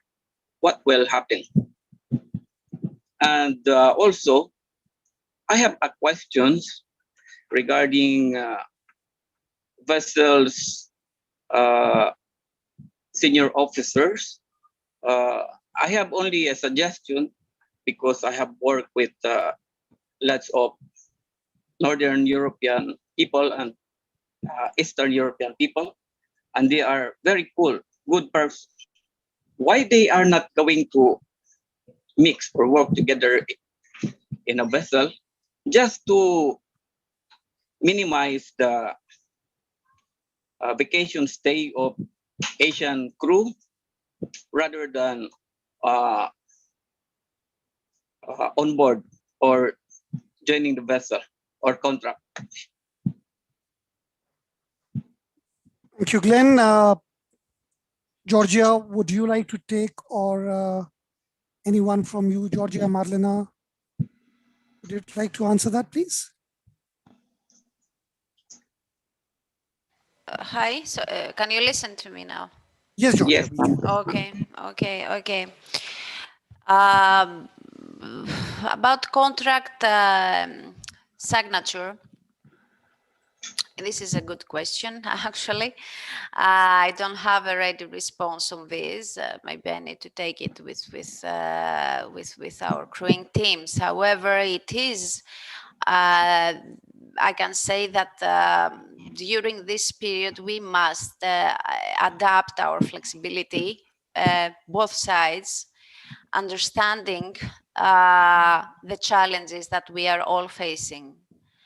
It is absolutely normal that someone who is not positive is not joining the vessel. So it is absolutely normal that someone who has signed the contract for local formalities, like you are from Manila. I understand there are some POEA contracts signed. So this is maybe related to cancellation of the contract in POEA or stuff like that. And you must agree on this. But why someone not to agree that in case he is positive, he will not join the vessel? I mean, I don't believe that someone is expecting that his contract will be valid in case he is positive, and we will still continue his employment on board the vessel. So what I am trying to say is that let's cooperate and let's adapt our way of thinking I mean, we have to adapt to this situation, and we have both sides to be covered, because behind there are some bureaucratic matters that we need to consider. There are legal issues we need to consider. So I don't believe that seafarers, even in this conference here, wouldn't agree that it is normal that the contract should be, I mean, is cancelled in case someone is positive. And I believe that you signed your contract before because this is some local, maybe POEA requirements. So better you get consulted on the details from the local office in Manila, why the contracts are signed before, let's say, your results. But I don't consider that there is any let's say, point of discussion on why the contract is cancelled, or if someone should accept or not accept this. So maybe this is, as I said, to cover. Contract is a legal document, so we have to follow a legal link on cancelling the contracts. So that is my answer on this question. Your other question, I didn't get it very well. You said why we mix crew, other nationals. Can you just please repeat the question? Yes, my second question is, why we cannot mix the senior officers. For example, masters, Europeans, and chief officers are Asians, or vice versa. I have worked with them personally. They are very good and cool people. So I am suggesting if you can mix the senior officers just to make the standby Asian people shorter time, vacation time, and they have vessels available in case they need to join the vessel. I see. Okay, if Captain Michalis is available, I think it's every time is related to the fleet. Of course, we have standard complement and nationalities per fleet and per client. However, in case of emergencies, we can always consider this flexibility to be as an option. But this is always up to a decision of our management and our clients. But anyway, that this is a good, let's say, proposal. We of course need to all keep in mind that we can keep it as a proposal. And yes, thank you, Glenn. Thank you very much, ma'am. I understand. Thank you. Well, I understand. Thank you, Glenn, taking initiative, asking. We see Junato has his hands up, and then Ilya also. So let's start off with Junato. Your question, please. You can unmute and speak, please.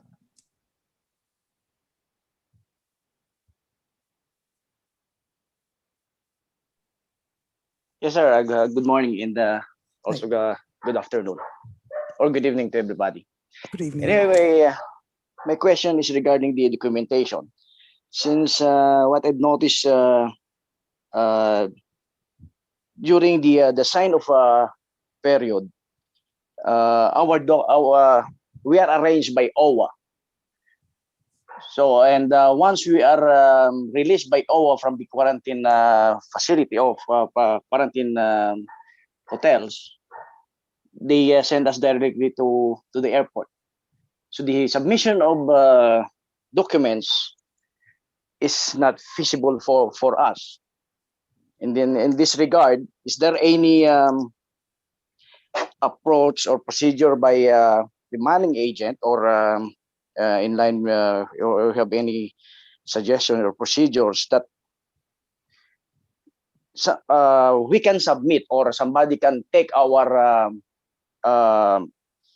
documents before going home to our respective areas or cities?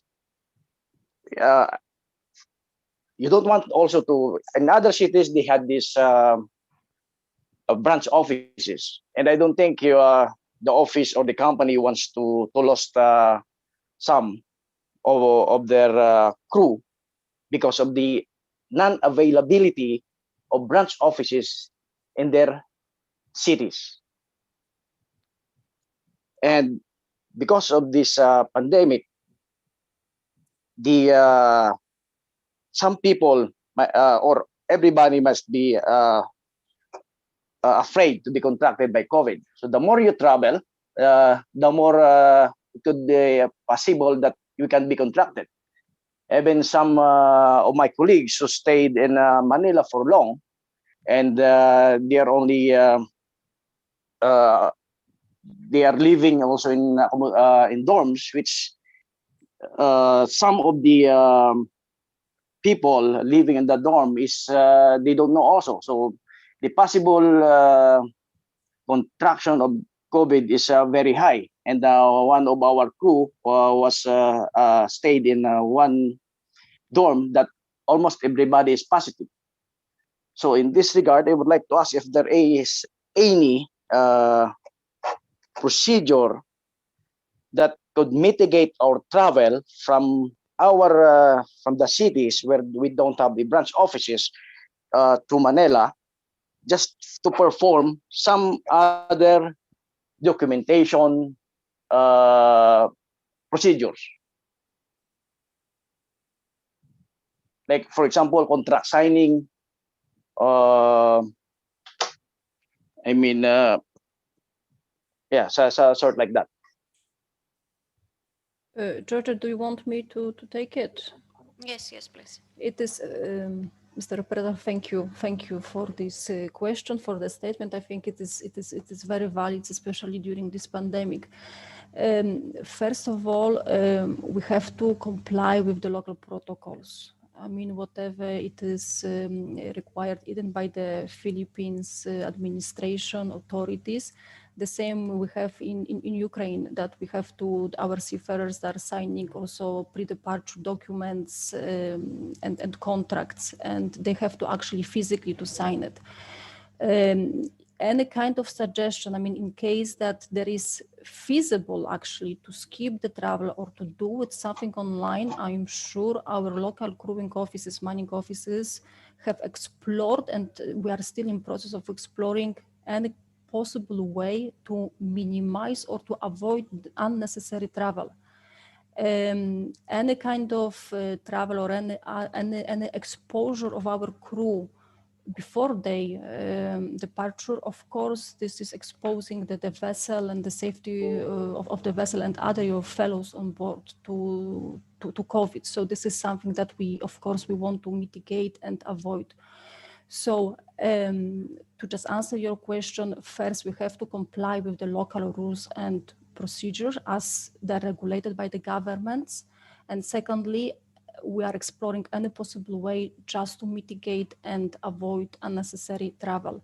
And if there are any suggestions, of course, I will take also your note. I will consult also with our manning office in Manila if there is any way that we can skip this unnecessary, or we can do it online, because as also Georgia initially mentioned, the briefing about the application, in case we can do it online, for sure, this will be implemented. But this is very valid point, Captain Orpesa. Thank you for that. Okay, thank you.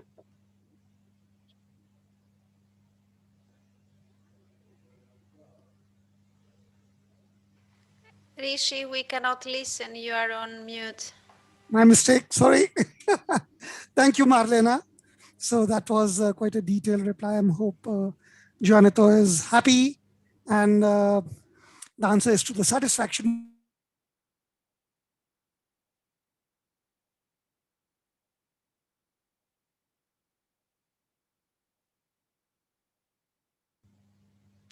Hello, Rishi.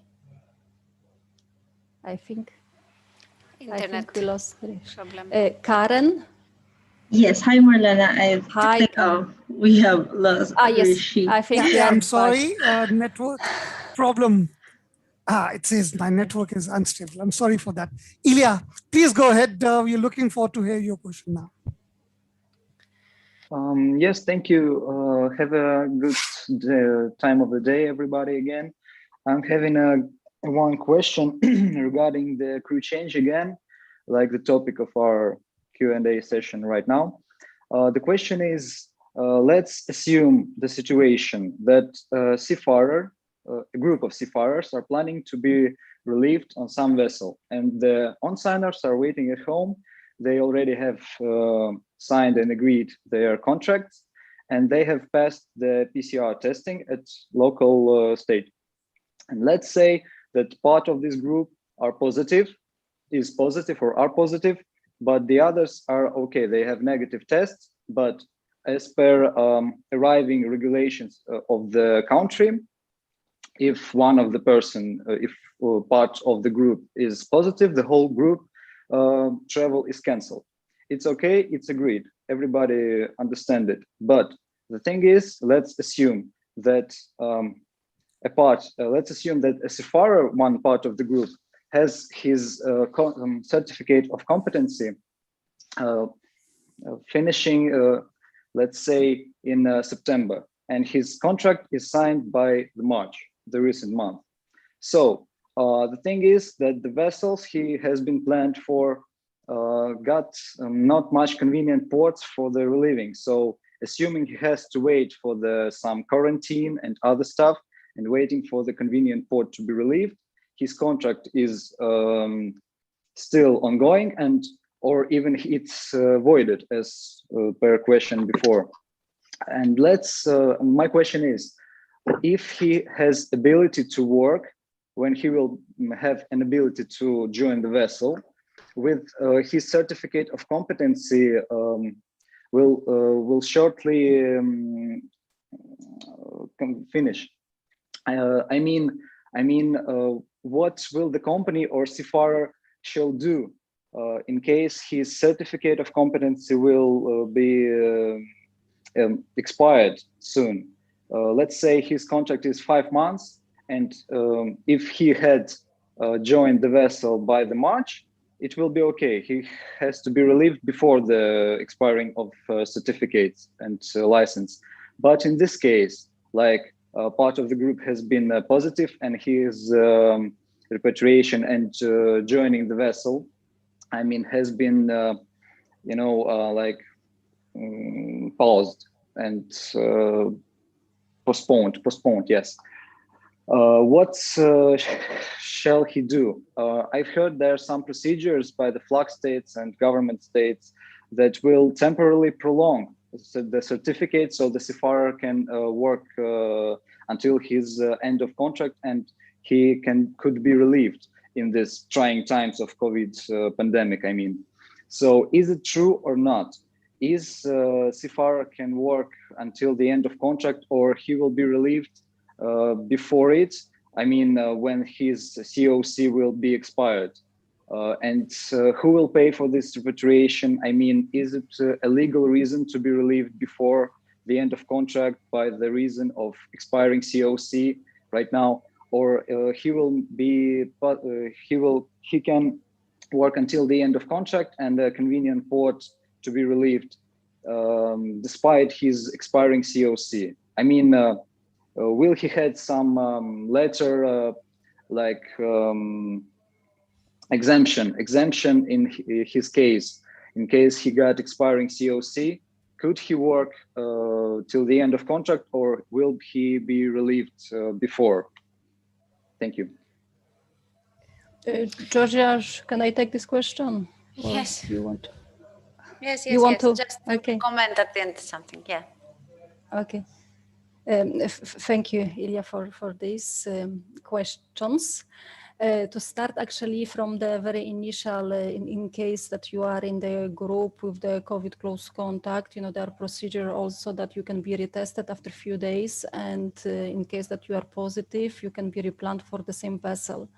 Your concern, I understand, it's in case that you are missing the port of the crew change, and the next availability or the next possibility for you to embark is in the 1-2 months when your COC is expiring. There are two solutions.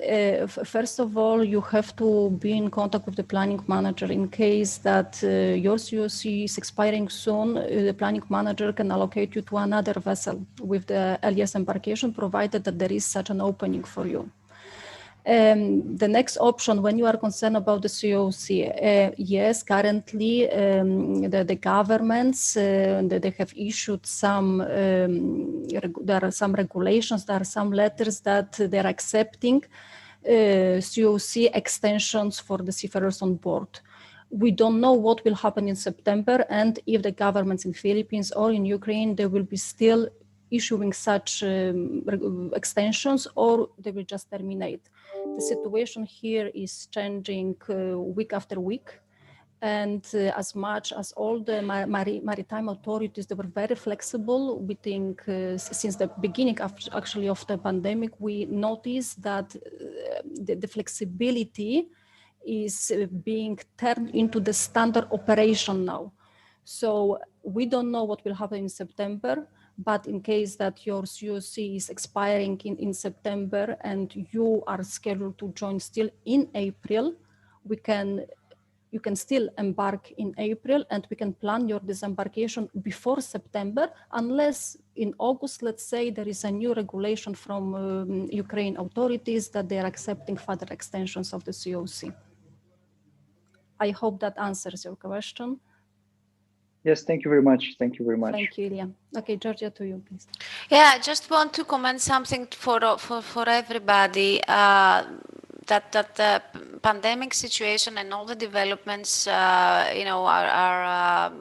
new to everybody. It is a very dynamic environment, what we are living now, and there is no any like standard reply or group, let's say, process for every case. So all the teams are focusing and getting the latest developments from the flags, from the local authorities, from local governments, so that to utilize the best possible tools that we have in order to accommodate all seafarers' requests and cover our replacements planning.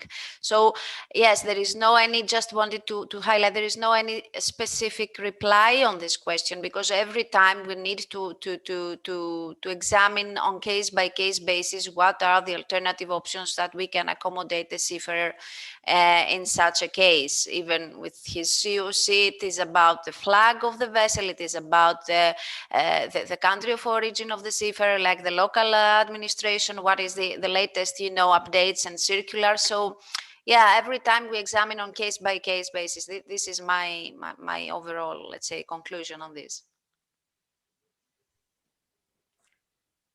I think thank you very much. Very well explained, Marlena and Georgia. I suppose, Ilya, you are okay and you've got the reply what you were looking at.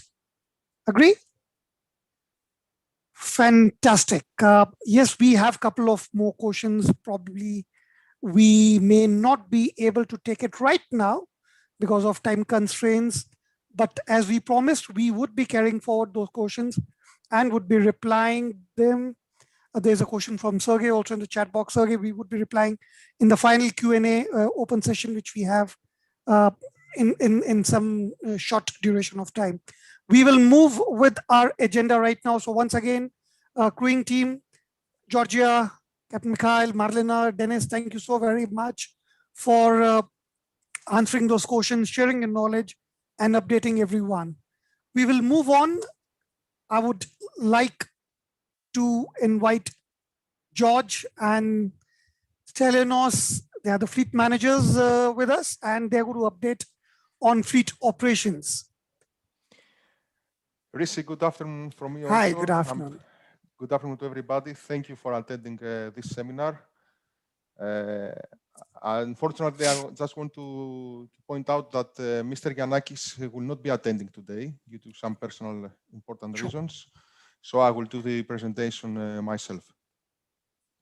So I'm George Benetos. I'm the fleet manager for the bulk carrier cell of Ships Greece. After my studies in mechanical and electrical engineering in Greece, I have joined as a junior superintendent engineer in the beginning, and then as a technical superintendent in companies dealing mainly with bulk carriers and containers. And also I have some small experience with chemical tankers and passenger ships. In 2016, I have promoted to my previous company as a technical manager, and since 14 December 2020, I'm very glad to join the Ships Greece. So, Karen, let's go to the next one, please. The presentation will have three actually parts. The first one will be the IHM implementation, and the second one will be the 2020 fuel challenges. And then we will proceed with some presentations of some fleet incidents. But first of all, let's see what we need from you, from the seafarers who are sailing with our ships. First of all, it's common for everybody that safety is first, and everybody must be compliant with. Second thing is that we always have to be ready for a PSC inspection and to have our vessels ready. We have to point out here that recently we have seen that it's not only the US Coast Guard or the Paris MOU or the AMSA in Australia the port state controls that giving us hard days, but also in the other countries like countries in West Africa. We had recently a very successful and flawless port state control inspection, but it was really hard to pass. So we have to be vigilant, and we have to have our vessels ready all the time for any kind of inspections. As a leaders on board, and talking to the master and to the chief engineers and the senior officers, we have to lead and to motivate your onboard teams. This is very, very important. And this will drive us to the constant improvement of the life at sea, of the conditions of the condition of the vessels, and all the targets we have as a group. To do that, everybody has to take his role model to the best practice and to be the ambassador of our group values, which were described in the beginning by our top management officers. So in order to have our vessels in tip-top condition, what we have to do, we have to know the actual condition of your vessels. You have to know it all the times. So this is the most important. And the second most important thing is that to communicate with the office the findings you have on board, so we can have it, let's say, shared and solved very quickly. You have also to support the strong collaborations and cooperation within your fleet cell. We have our ShipSure #2, which is a suite developed internally in Vestships, which is very important, and this is from where we are monitoring all the vessels. And it is really important to have it always updated, because you can imagine that we run hundreds of vessels in the fleet, in the group. So we need to have metrics, and these metrics, we are taking them from the ShipSure in order to have a good control of the vessels. And of course, we have to manage the costs of the operation of the vessel as well. And above all is the good seamanship that everybody has to practice in order to achieve all the targets we have. And so now a few words about the IHM implementation for the 2020. IHM stands for Inventory of Hazardous Materials, and this has to do with the recycling process that the ship will go through at the end of her trading life. So at the moment, it is enforced for Europe, for vessels calling Europe since 31st of December 2020, and for the ships, of course, which are flying European flags. So we have a very good process on this implementation.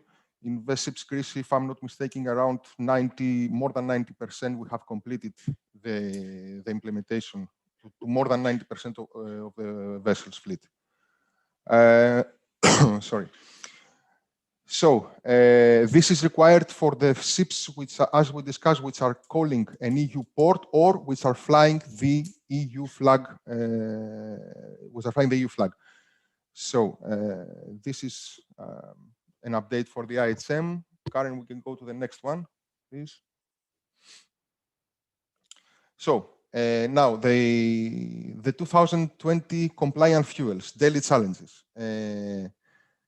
We have not to forget that the changeover that happened in 1st January 2020 was not the same like this one back in 2015. What I want to say that we have many fuel types available this time, and every changeover from the one fuel to another, it's always challenging, and you have to be very, very, very careful on how you are going to change over from one type to the other. So we are coming to face many challenges on that. We have some fuel types that are available are the MGO, the distillate marine fuel below 0.5% sulfur, the VLSFO, the blended one with viscosity ranging from 20 to 300 CST. So you can understand that this range of viscosity make your lives on board very hard during the changing over, and you have to always follow the instruction of the office, you have to read, to study carefully the fuel analysis you are receiving, and to use always the onboard kits which are available for the prior mixing or prior using the fuels bunkered. And also, of course, you have to be very, very careful with the viscosity, with the viscometer settings. You have to be sure that the viscometers are working good and that the settings are correct in order to avoid unpleasant situations like gasification of the fuel, which will eventually cause to stop your engine or even to cause a big wear in the plunger ballast in the fuel pumps. Next one.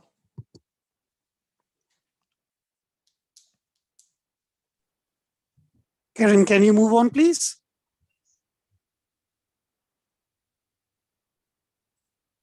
Hi, Karen, we need to change the slide. Thank you.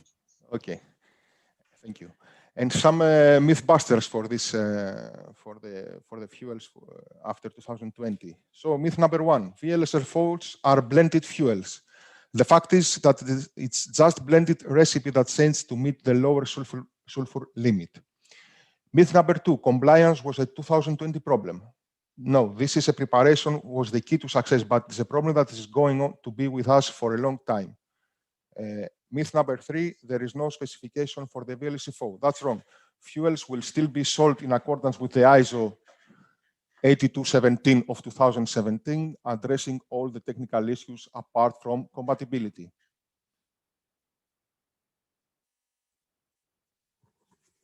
Next one, please. So we are all now aware of the issues regarding asphaltenes and oxide deposits in the fuel causing mayhem. However, a vessel can take the same spec bunkers from the same supplier and barge 1 week, but the fuel can be totally incompatible with the previous lift, even though they are both essentially identical and in specification. The base stock of the various blends from a supplier will probably be the same, but the cutter stock that they are blended with to achieve the low sulfur limit can and do come from anywhere in the world. This is what makes compatibility a big problem. In the next, can we move please forward? Karen? Yeah.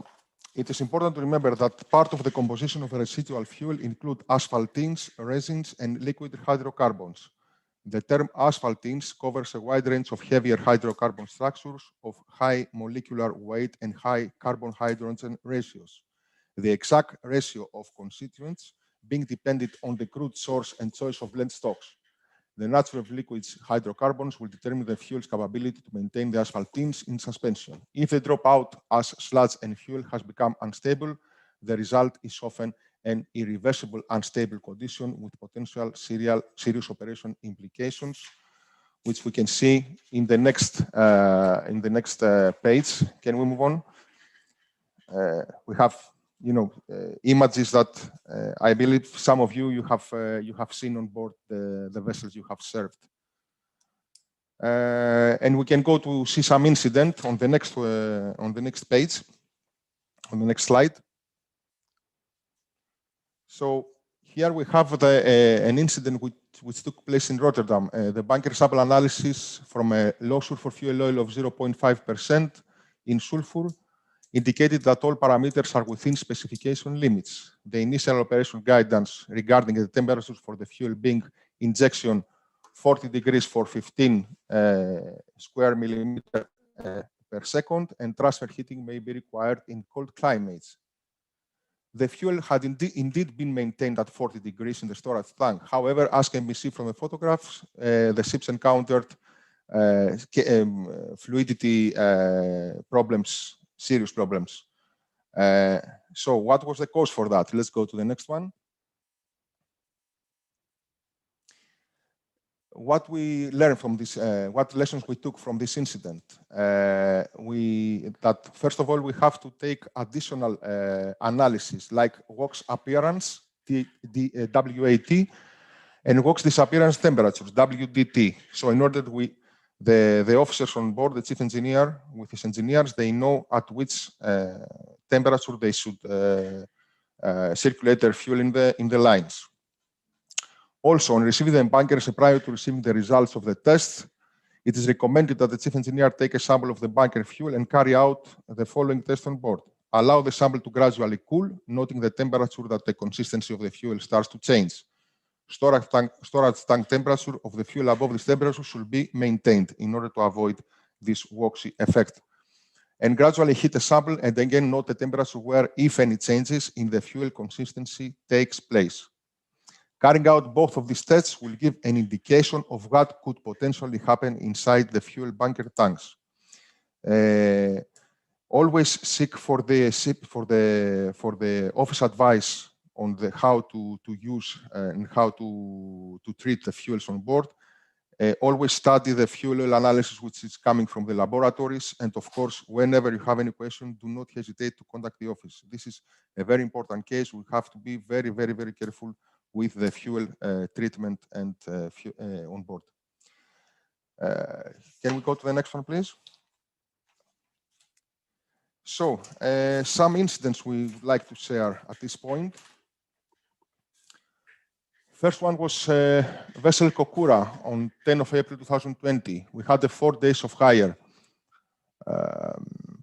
Vessel was forced to stop her voyage. They had an oil mist detector alarm and a low pressure activation on lube oil filters. After investigation, that they have seen that the number 9 crank pin bearing was suffered damage. So the cylinder was isolated as per the maker specification and the vessel continued her voyage. So a message to all fleet was circulated that time that they have to carry out in detailed inspection of the main engine crankcase area and her bearings prior to move to the next sea passage. Next one, please.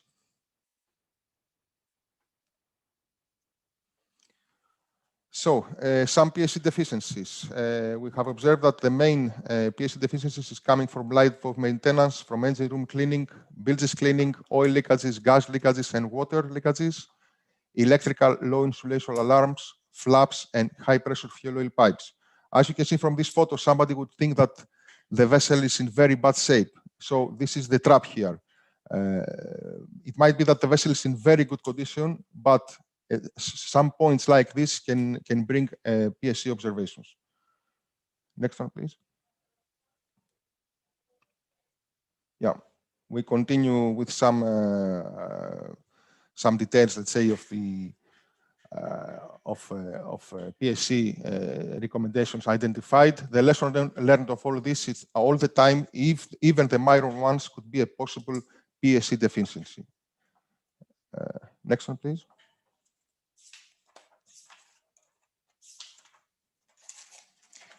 Here is an example of a vessel's detention due to an overboard pipe of the oil-water separator.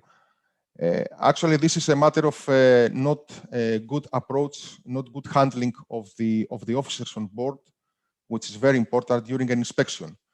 They have denied, they were reluctant to open the pipe as they have been requested from the US Coast Guard. Finally, when they opened it, there were some black stains in the overboard pipe, which this led to the detention of the ship. Finally, it was figured out that these black stains were from smoke and dirt and not oil going overboard. So here we had a detention out of nothing because of the bad, let's say, of the not proper dealing with the US Coast Guard officers. So let's go please to the next one. Yeah. Another very common, let's say, problem we are facing, and sometimes is leading to the, not always leading to detention, but sometimes it's faced during on inspections, is the condition of the high pressure fuel oil pipes. I believe you are all of you are aware about this common deficiency, and we have to be very, very careful to have the high pressure pipes in best condition. Next, please. Yeah, this is a typical loss of containers at sea situation. What is the possible cause? Lasting not according to the cargo securing manual, use of improper twist locks, actual loading weight distribution not according to stowage plan, and not welding of stiffeners below the top plate during maintenance. What are the lessons to be learned? ensure a proper lashing, inspection of deck if possible during bad weather condition, sufficient number of lashing equipment, spot checking of actual loading, VS stowage plan. In case of steelwork repairs, we should always follow the proper procedures. Next, please. Cargo holds flooding. Here is a serious matter that we have to be very, very careful on the vessels. We have to keep always our builds, cargo holds, builds, alarms in good condition to confirm when we have the time and in intervals described in the VMS system, and that they are always in working condition so we can avoid such dangerous situations with cargo holds flooding. Next, please. Yeah, main engine oil outlet damage. It will happen, for sure, it will happen to everybody that we will have some seawater pump leaking or some pipe burst in the engine room. But the expansion joints between the main engine crankcase and the sump tank is our safeguard for not letting the water go to the oil of the main engine, causing which can cause disastrous results on the main engine condition. We have to be always very careful and to inspect the expansion joints there. Next, please. We have another incident here that some metal particles were found in the filter candles, which apparently showed damage to the main engine. This was not taken in serious consideration. So the main engine continued running with causing problems to the crosshead bearings and connecting rods eventually. Can we move to the next one? Yeah. Here we have some diesel generator damages, some broken piston rods, connecting rods, and turbochargers. What we have to do here? We have always to follow the maker's maintenance schedule, the maintenance inspections as recommended by the makers and the VMS and the company's procedure, and always to be vigilant to any signs of deterioration on any streets noises in order to avoid the final total damages. Next, please.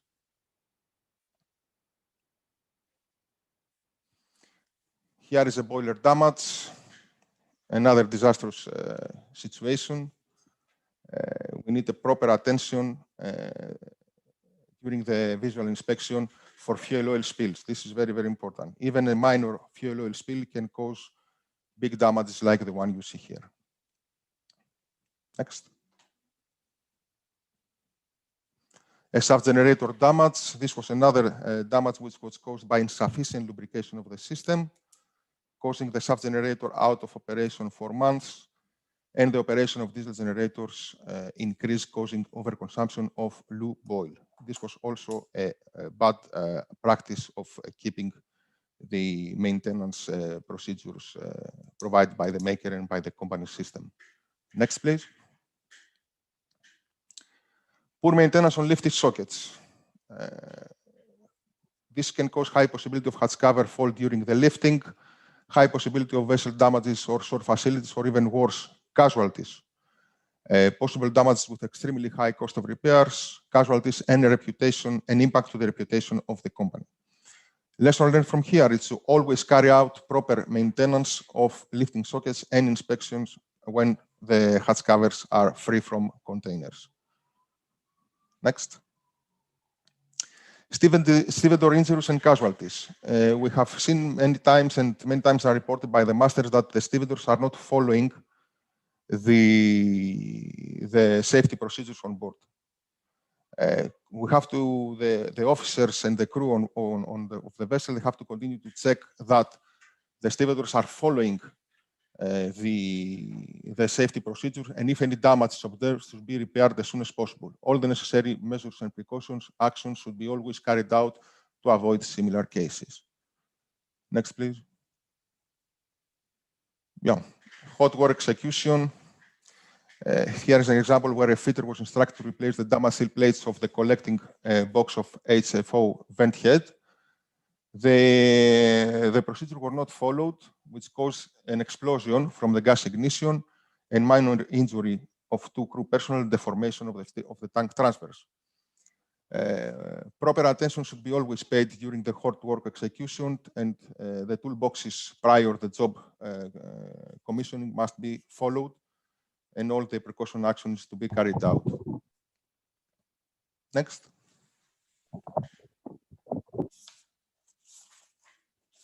Here we have some steering gear damages.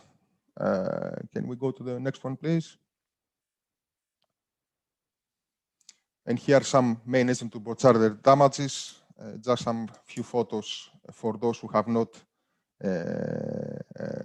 experienced such damages on board, just to show how what are the consequences can be from not keeping the maintenance in high standards.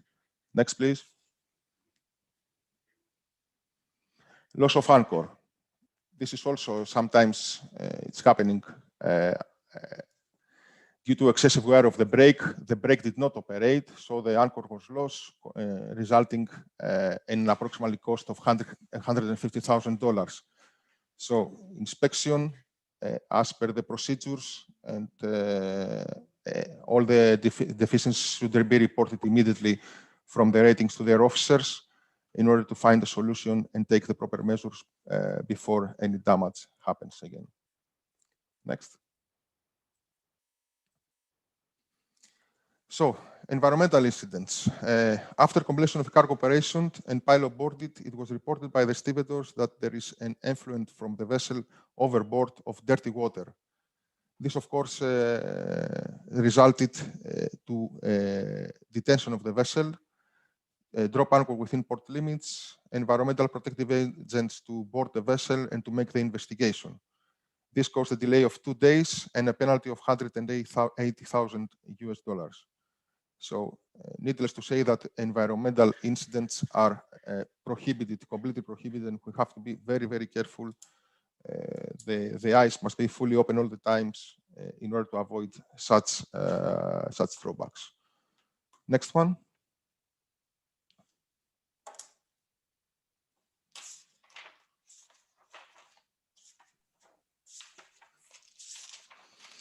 This is another main engine crank pin failure.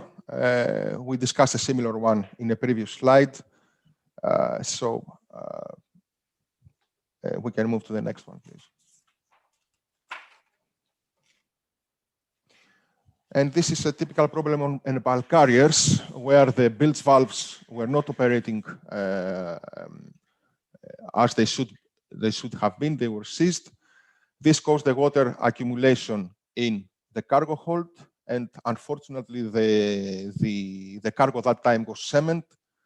So the cement became hardened, and there was a very big incident that may happen with such type of cargo. Here in the ship's grease, we give very frequent instructions to the master and chief engineer to have the cargo hold bilges valves always inspected and the piping after them, so to avoid such very, very serious incidents. Can I make a comment, George, here? Yes, please.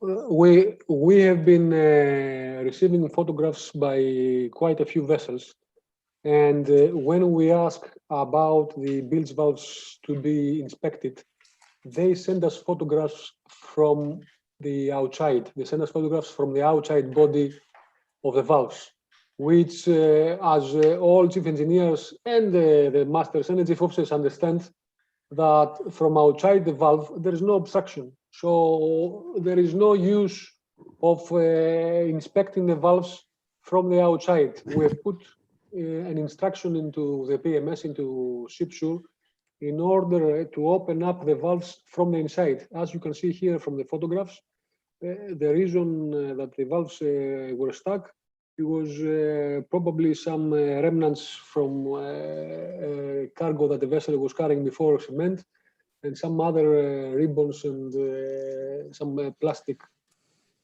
tapes. So it is of paramount importance, and we cannot highlight it more, that 100% these valves need to be opened in order to check visually that everything is empty, everything is clear. So please, again, have a good look and supervise your officers to do the job correctly. This claim could have ended up in a multi-million-dollar claim. So we need to avoid that because it makes very, very bad to our reputation, both on board and in the office. Thank you, George. You can carry on. Yeah, I think this was the last from my presentation. I would like to thank again everybody for attending. And as a bottom line, I would like to stress out that please always, we need to have good cooperation close cooperation between vessels and office, and that keep in mind that a vessel which is a problem which is reported, it is 50% solved. Thank you very much. Thank you, George. A lot of efforts being put to compile all the information into the presentation. Really appreciate. Very, very informative. I'm sure our seafarer colleagues have got lots to learn, and thank you very much for sharing your knowledge with all of us. We will move on. We are supposed to have a Q&A, but may I suggest if we can push that Q&A in the final open forum. We're a bit constrained on time at this moment. So let's take a short stretch break, 5 minutes. And then we have another 2 sessions coming up on training and on ship show, followed by a very, very interesting, I'm sure everyone is looking even for an open forum, because I see there's a lot of questions on various subjects still pending. So let's see each other in 5 minutes, pick up a glass of water, tea, coffee, whatever, and we'll see you guys soon in 5 minutes. Thank you so much.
Hi, Karen. Can you stop the music, please? Thank you so very much. Welcome back, everyone. So we are on to the last stretch of our very interactive, very informative seminar for the day. We would be having a training update, which is going to give us a little bit details on the new Ocean Learning Platform and the new competency management system. That will be done by Captain Vitali. We have another interesting session on Ship Show by Mark and Kate. And this will be followed by an open forum, which is a Q&A and the closing remark by Managing Director Costas. So before we go on to that, I think very, very important, interesting and informative session coming up. Vitali is going to present on Ocean Learning Platform and CMS. Vitali? Hello, everybody. I would like to thank everyone and Rishi for involving me in that event and giving me opportunity to update you on the current situation with learning management system and development of the competency management system. Just a brief introduction about myself. I sailed all the time with the V-ships since joined this company as a cadet in 1998. Then grown up to the master's rank on a self-unloading bulk carrier. In 2011, joined the training department, delivering various types of training, impairing various value-added skills, skill-based courses. And then, in addition to my training career, I shared responsibilities of the quality manager, both for the V-ship crew management center and the training center training services. Now delivering also various projects, assisting Rishi in delivering various global projects. As far as you know, one of the key pillars of the V Group is a commit and deliver. So we are trying to commit the best-in-class services to our clients, both for seafarers and ship owners, including the best-in-class learning system for the personal development, professional development of our seafarers. So far as you know, in 2020, we concluded the partnership after extensive and comprehensive review. We concluded the partnership with Ocean Technologies Group to provide the digital e-learning services for seafarers and for our clients. Ocean Technology Group is the biggest player on the market. It includes now Videotel, Seagull, Marine Training Services, and now Marlins, also the part of the training services. You know, and a lot of you already worked with the OTG learning management system while ashore, while on your vacation. Now, rollout project is in process. This system, OTG boxes, will be rolled out to all the vessels under the full management fleet. Now, vessels are partly supplied with OTG boxes and partly continue to use the VELS system. But the VELS will discontinue by the end of the 2021. It doesn't mean that you will need to complete courses once again. All your historical training data remains valid and will be updated within the new system. After January 2022, all vessels will migrate to OTG packages, to OTG packages. Karen, next slide, please. There are two types of services offered by the OTG Ocean Technology Group for various vessels. It's a kind of subscription. One of them is the voyage standards, which includes 130 different courses and titles. The second one is more extensive, more comprehensive. It's a Voyage Plus, which includes 200 various titles, including the simulated training modules and games. All of them are lined up with our ShipSure database. And all of these courses you can complete either on board, provided the vessel is equipped with the OTG box, or either ashore using the OTG learning management system.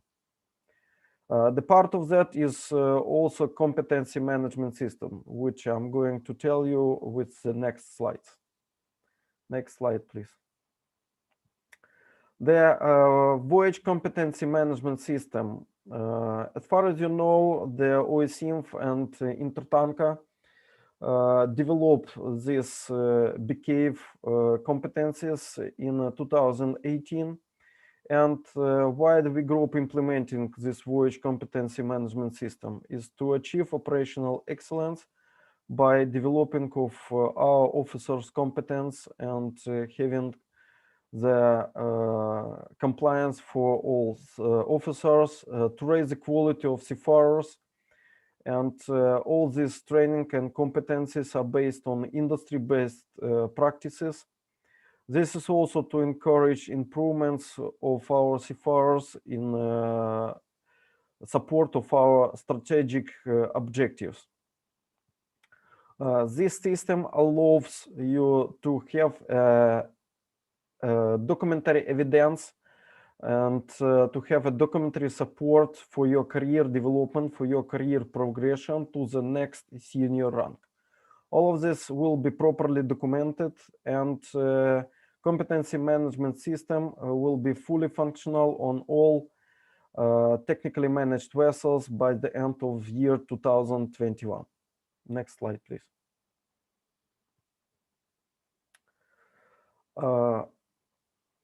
Just say that competency management system is a tool for the career development, tool to assist both trainees. Trainee means every officer who strive to be promoted, and both to the assessors, the senior officers who will assess the trainees. It describes the skills, knowledges, and behaviors needed to the next level job. Those skills, knowledge, and behaviors are called proficiencies. It allows verify that seafarers possess necessary skills or competencies, so they meet the criteria for the evaluation necessary for the next higher role. And it identifies what do seafarers do well and what need to be improved. So it assists to manage the performance of the seafarers.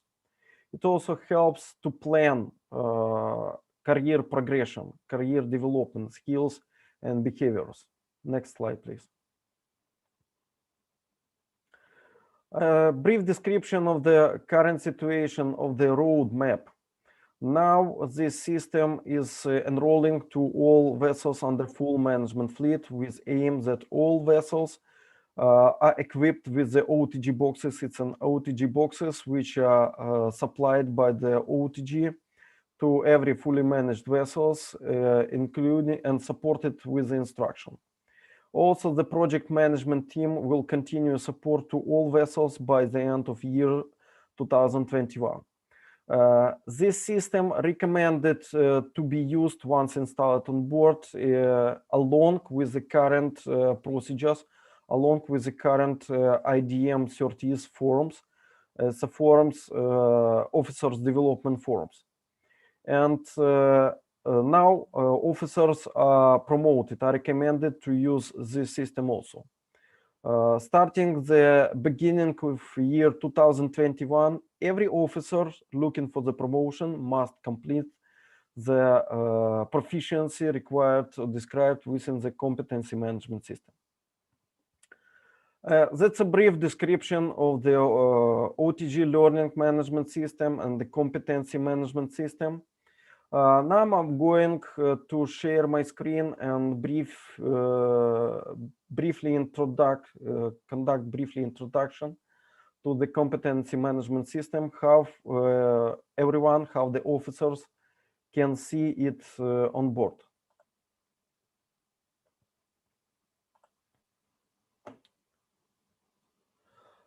You see on the screen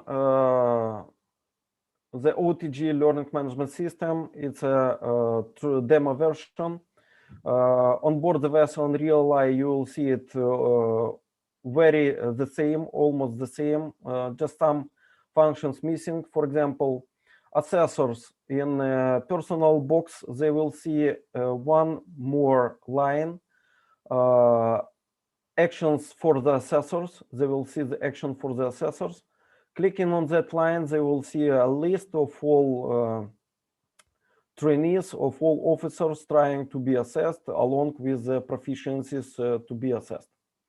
And there is also a task and notification option where the assessors, senior officers, will be able to see any alerts sent by the system. These alerts will be generated automatically by the system once trainee confirms his or her readiness for the assessment.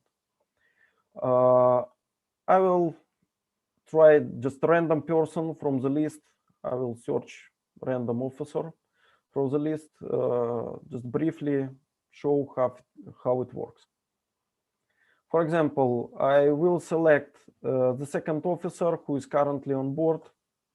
Just random selection from the list.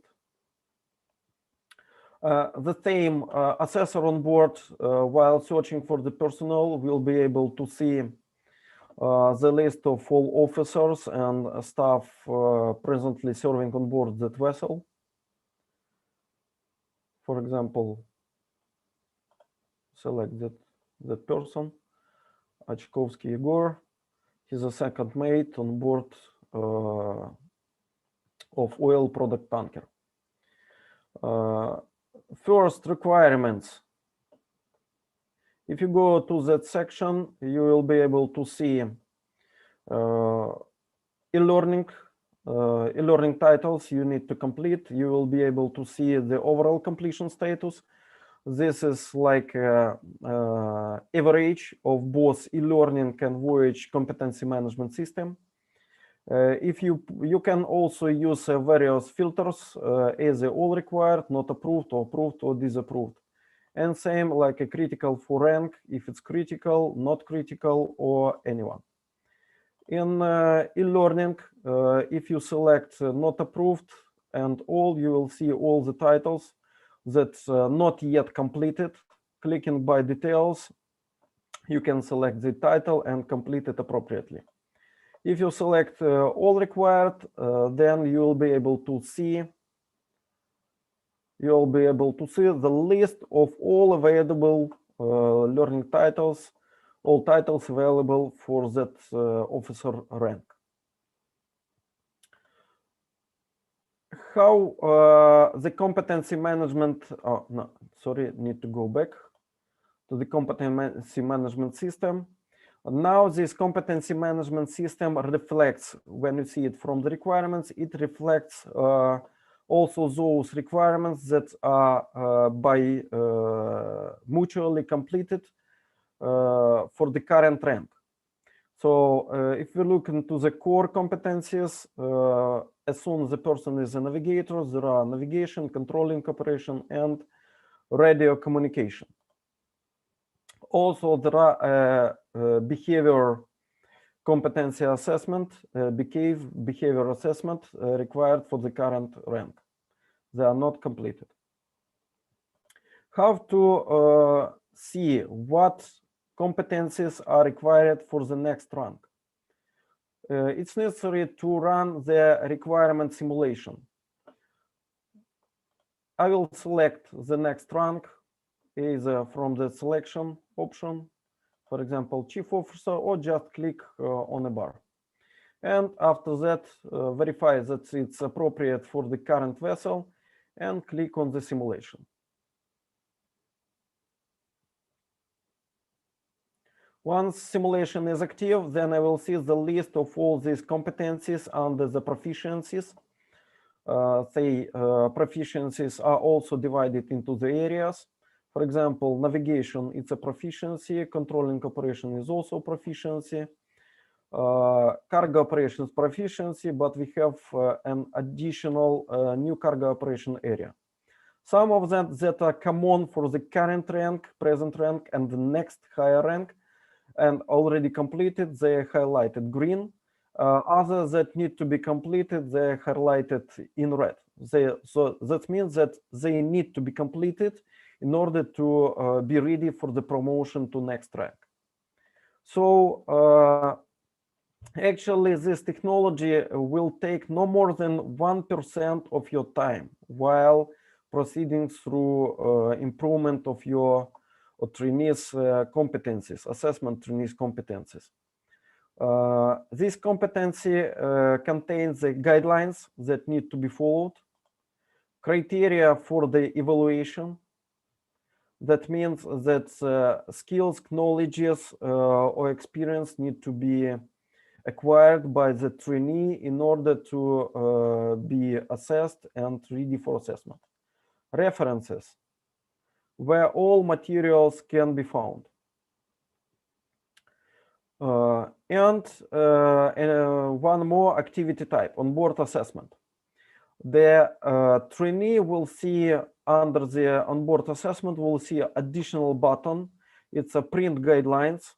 Same button will be accessible to the assessor, to the senior officer. So both trainee and the assessor will be able to print guidelines and use them as a reference during the process of the preparation for the trainee and the process of the assessment for the assessor. Also, the trainee will have an additional option box close to that one, ready for assessment. If trainee ticks this box and state the date he or she ready for assessment, then this alert will come to the assessor. The system will trigger the alert that will be sent to the assessor and will be displayed in the tasks and notification box of the assessor. Assessor additionally has one more button in activity type section. It's assess the proficiency. Once click on assess, assessor will have two opportunities, either approve proficiency or disapprove. If it's disapproved, then assessor may type in, indicate if there is any additional training required, additional activity required, or more time servicing in the current position. Once those proficiency are completed in the competency management system, they will be reflected in the ShipSure, and the planning manager will see that the person completed all required proficiencies or partially completed proficiency by using of the ShipSure. Then planning manager will be able to assign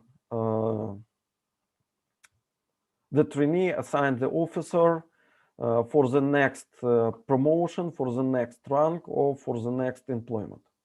So this is a brief description. If you will have any further question, please feel free to raise them during the question and answer session, and I will be glad to answer them. Thank you very much. I will stop sharing my screen. Thank you so very much, Vitaly. Very, very interesting. There's a remark by Sartaj Gill. Sartaj, for everybody's information, is Managing Director, Training Services. He's put a remark on the chat box that CMS is a major investment by the company to support your development on board the vessel and to ensure that you are fully ready for promotion prior taking up the new rank. He's also asking you, please, any clarification, please go ahead and ask. Write down the question in the chat box, or we have the final Q&A in next 15 minutes. So get ready, and you can, Vitaly, me, and Sartaj will be there to answer various queries pertaining to the new ocean learning platform and the competency management system. Thank you, Vitaly. Once again, we will move on with our next presentation, which is the final presentation for the day. That is on the ShipShow usage accurate data, and this will be done by Kate and Mark. Kate, Mark, all yours. Hi Rishi, hello everybody. Just to let you know, it's not Kate on the call, it's just me. So you just got me for the next 10 or 15 minutes, and I'm here to talk to you about the delights of ShipShow. So just to give you a little bit of background, my role is I actually work for Ship Management. I don't work for IT. I joined the company just over 2 years ago to look at how we are adopting the systems and the processes and trying improvement. I work for operational excellence within Ship Management. And as I'm sure, as you're all experienced seafarers, some of you will like ShipShow and some of you will not quite so like ShipShow. But one thing is that I can quite happily tell you as a promise from the bottom of my heart that it is how we run our business. As I'm sure you know, that we run our business almost entirely now on ShipShow, whether that's crewing, if it's procurement, if it's certificates, if it's inspections, HAZOC, it's onloading, onboarding of people, everything. Absolutely everything is done in ShipShow. So, the other element of this is that our new CEO, Renee, is 100% focused on data and how we analyze it and move forward and how we grow. And it will, and over the course of the next 12 to 18 months, it will very much turn into our unique selling point. Now, why does this matter? Why does this why does this matter for you guys who are actually producing the goods at the front line? Well, it's extremely important because every single one of you provide about 60% of the data that goes into ShipShow. All the other 40 to 50% is done by your colleagues ashore. You provide the core of the data that goes into ShipShow. So, which is why you are absolutely key to actually to the success of ShipShow within the business, and hence the success of our business. It is what we need to actually to make sure that we can succeed and move forward as a business. One of the things that really on this is that good data, and you can see on the screen there, we've got ShipShow data quality. Now, hopefully that image that you see at the top there is one that's very familiar to you. This is your dashboard. The dashboards are the best way of representing large amounts of data. You can write emails until it comes out of your ears, but when you have 100 emails in your inbox, it's very difficult to manage that quantity of data. Whereas that dashboard that you can see there is what you can use to see, right, how is my life on board actually functioning at the minute? And it's a support tool very much for you.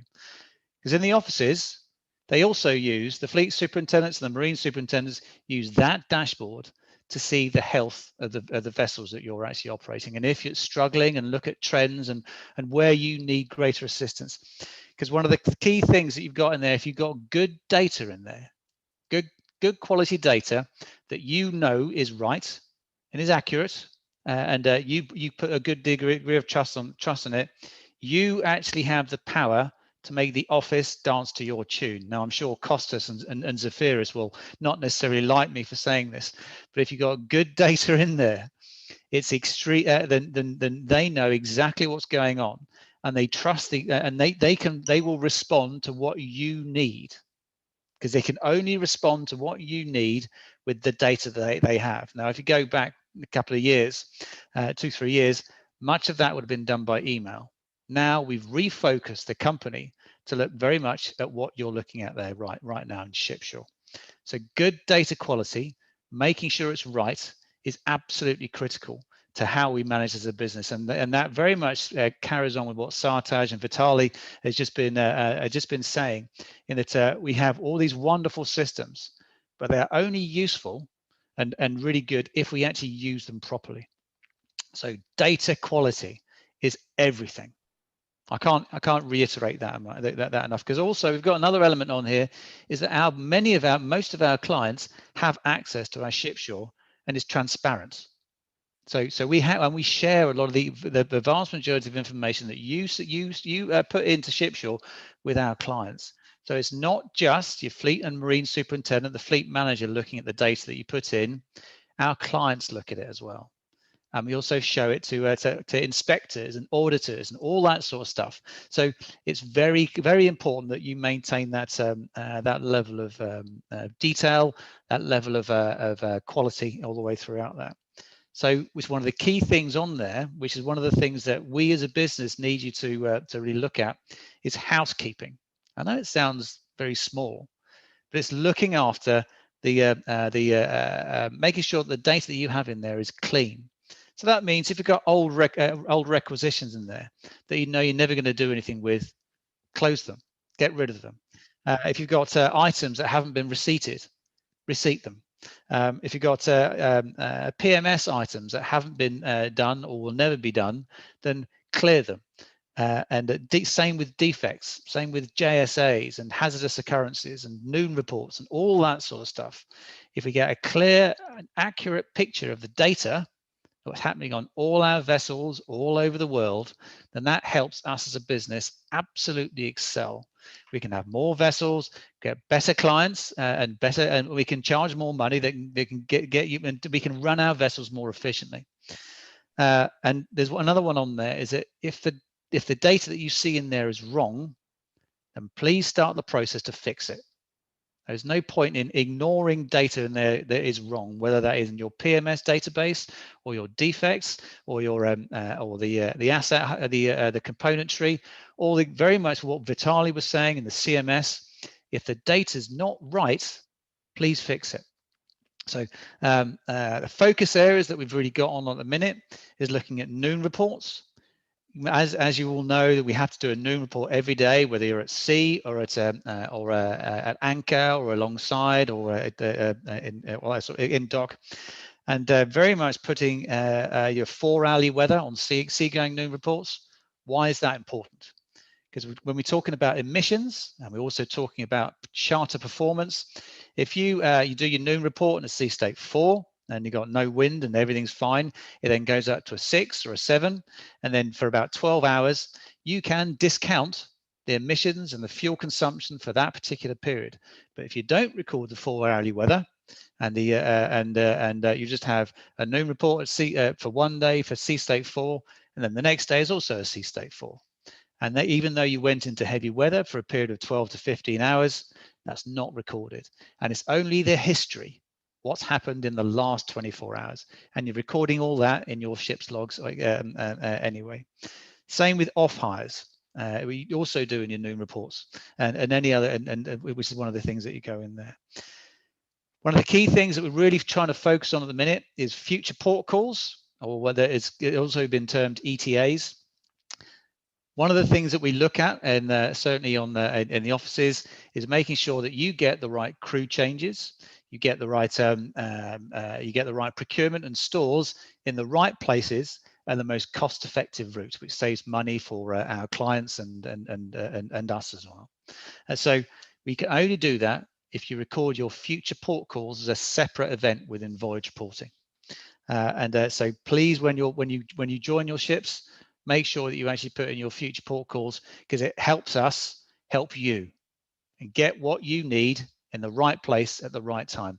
And it all goes back to this thing of data quality. And the final one, really, the focus areas is work and rest. Is that we've had 1 or 2 detentions in the last few months, purely about not maintaining our work and rest systems within Shipshaw, or someone was maintaining a paper version or an Excel spreadsheet version, and there was a disparity between that and what was in Shipshaw. Please pay close attention to work and rest, which means onboarding your new crew members as quickly as possible, usually within a few days of arriving on board, which is also required for your performance appraisal. That's also in Shipshaw, and the CMS and all these other things. So everything is interconnected. That's one of the clear differences that we actually have with many of our competitors. It's all in one system, and all these systems talk to each other.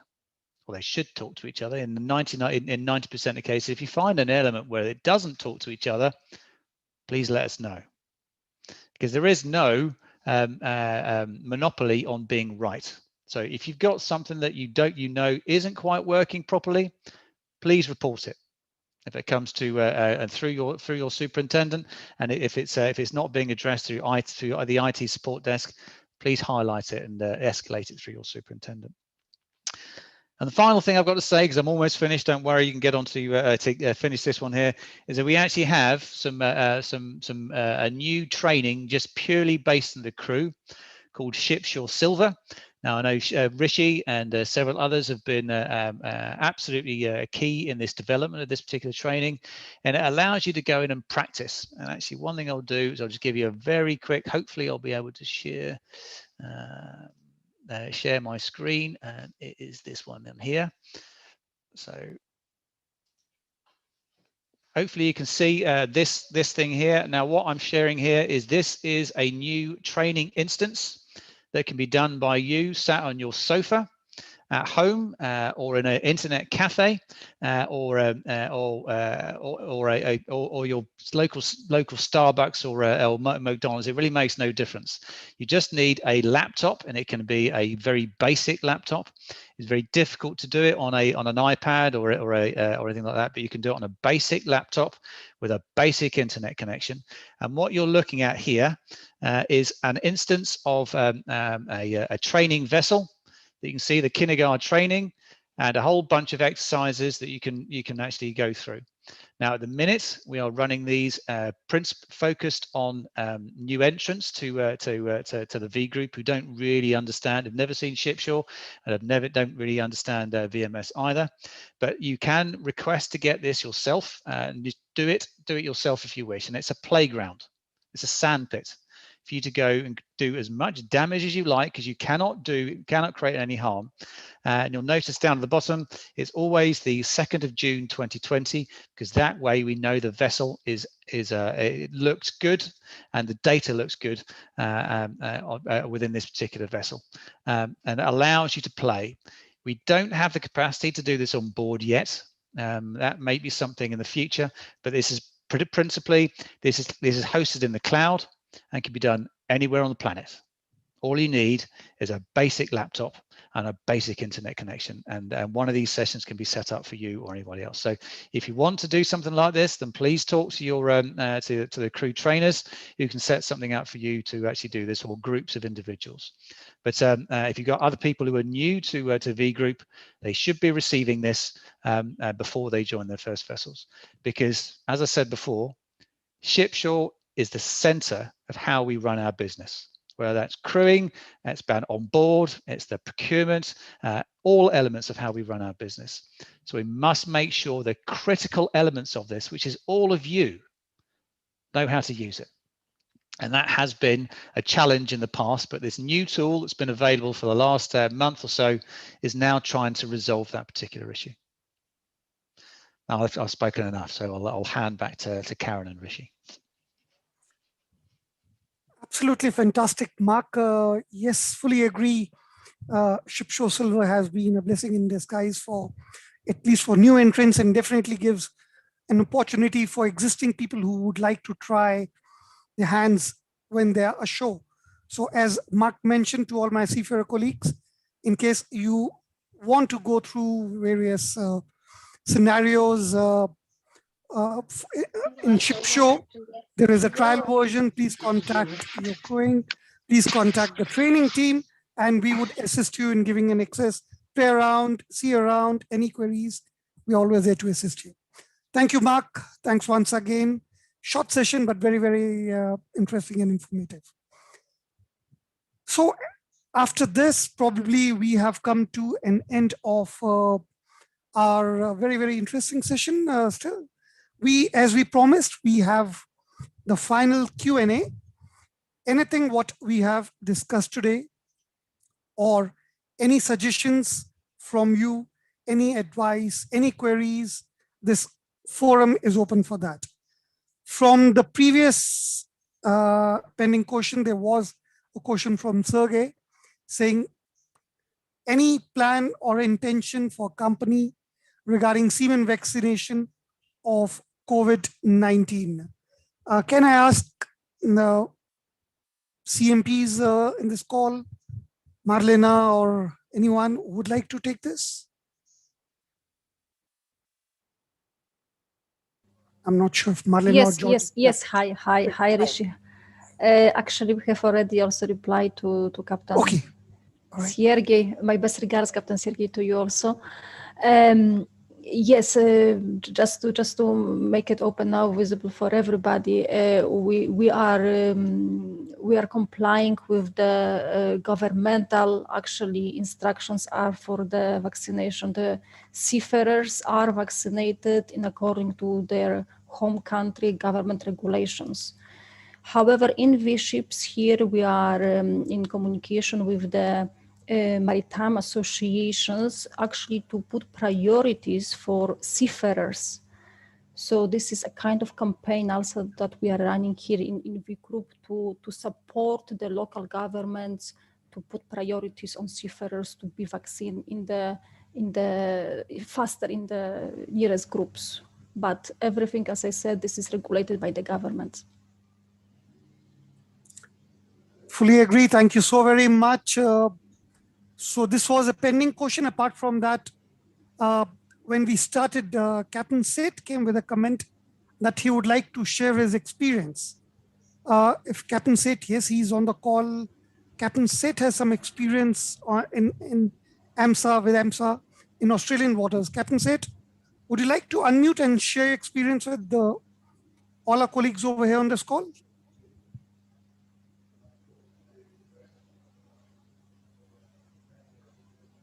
Yeah, it's okay. I agree. Thank you, Marlena. Best regard. Thanks, Sergey. So I was checking with the Captain Seth. Is he there in the call? I saw him, yeah. Nevertheless, this is open Q&A. Any comments, any suggestions, any experiences you'd like to share? This forum is for that. We have delegates from all the departments, may it be crewing, training, technical, SHE. So whatever questions you have, queries, suggestions, please go ahead. This is open forum for you guys. I don't see anyone. Happy stuff.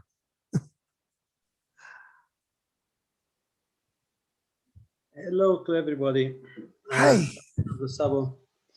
I was listening Mr. Vitali and Ms. Marlena regarding the training. We are talking a lot about training of our officers, but looks like we ignoring the training of our ratings also. I noticed in the last years that the quality of the training for the guys who's coming and talking about ratings lower and lower. And I'm talking about boatswains and about cooks, for example.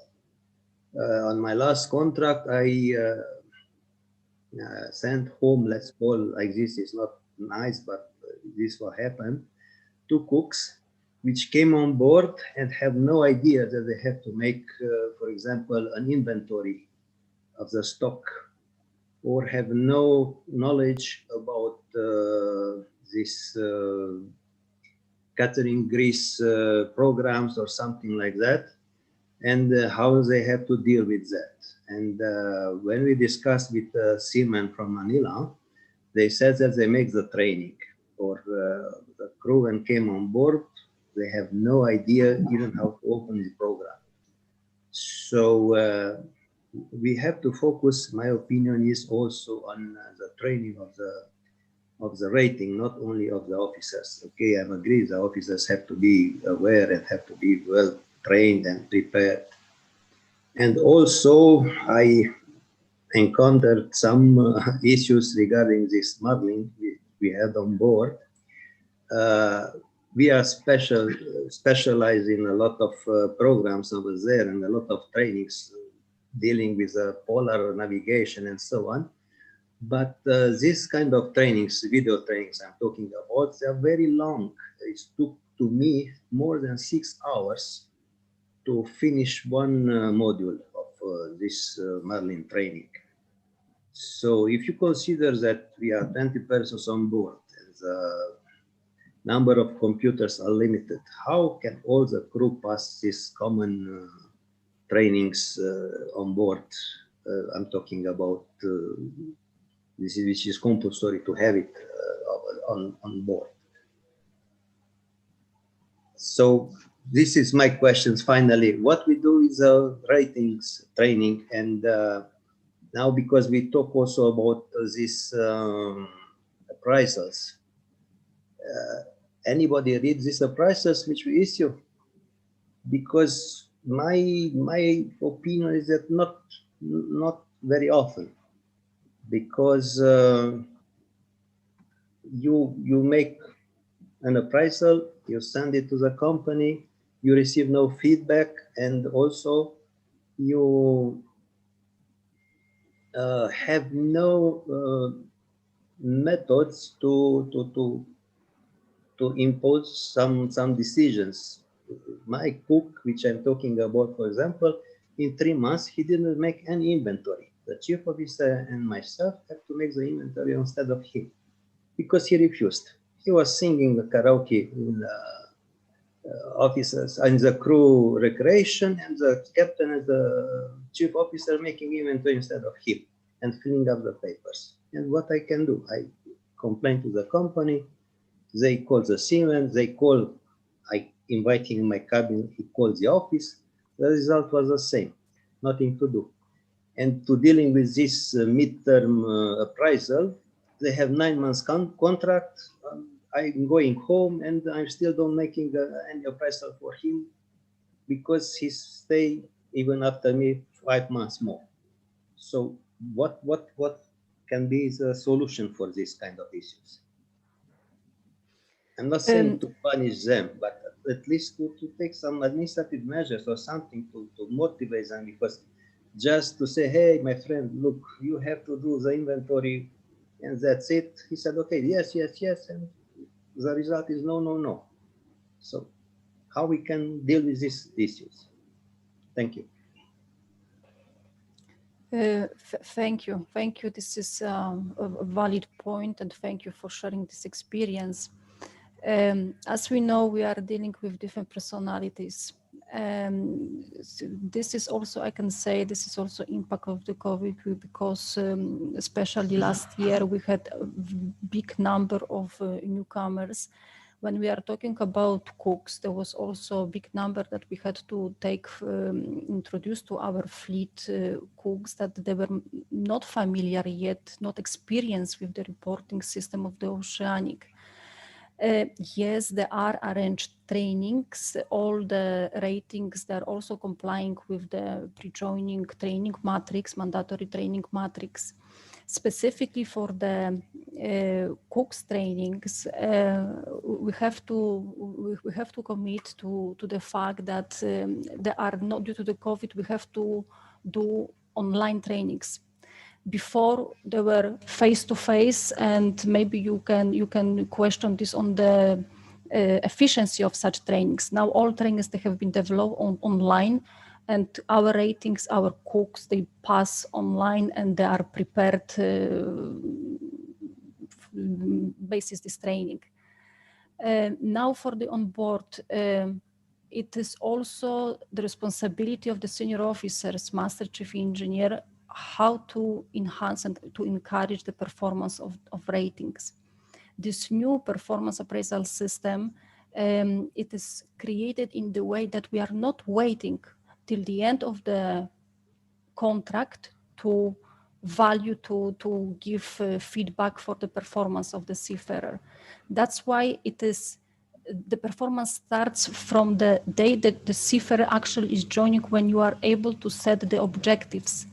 Then we have, after in the middle of the contract, you are reviewing what is the performance. Does he need an additional support? And this is something that you have to share also with the office captain. You said that you sent the appraisal to the office and there is no one action. In case that we are receiving appraisals, all appraisals of the seafarers are reviewed by our planning cell. In case there is any improvement required or the training need that has been identified.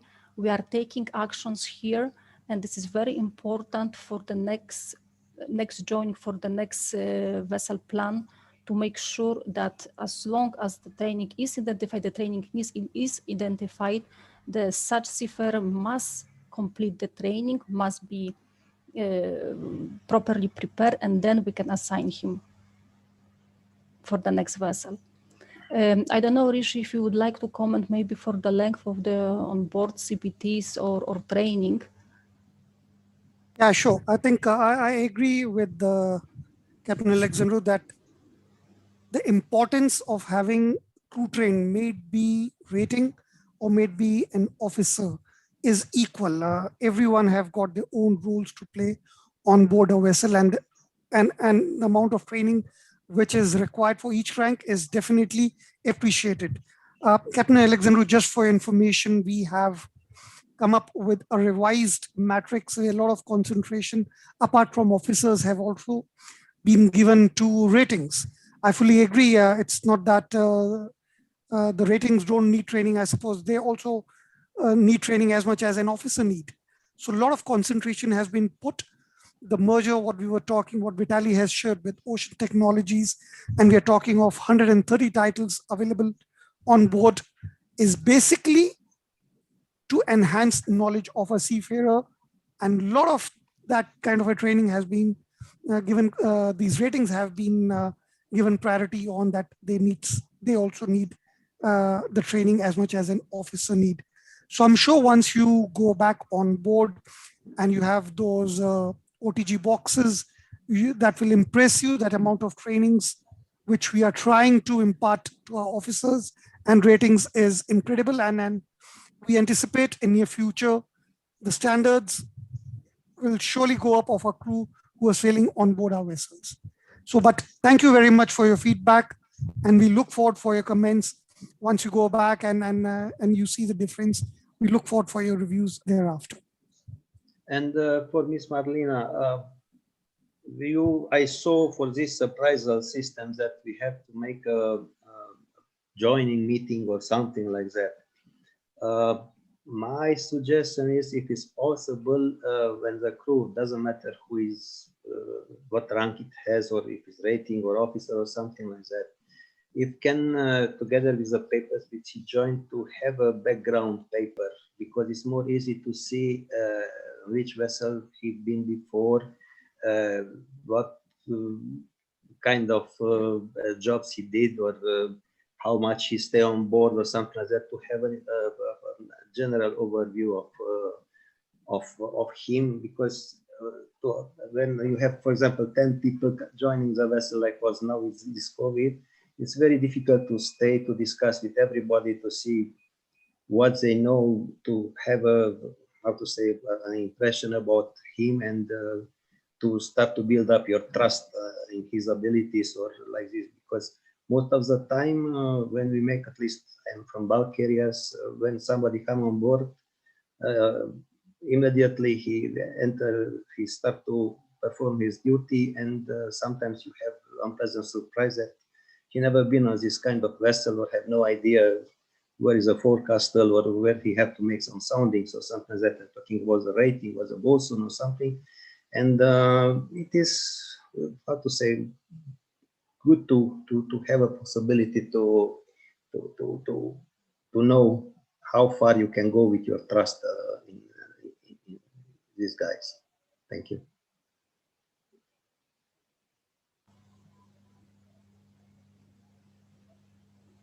Thanks so very much, Captain Alexandru. If anything else, any other questions? I see a couple of things on the screen from Alan. That's again for Marlena or Georgia, for you. Very interesting. Do the office still consider us as their crew, assets, or committed to V ships, though we don't sign any contract yet? Indeed, yes, we do consider our friends, our colleagues who are in this call, they're part of V ships, though you haven't signed the contract. His further query is, like in this occasion, office called us to join and interact in the important session. 1 minute. Sorry, I've got something back on the screen.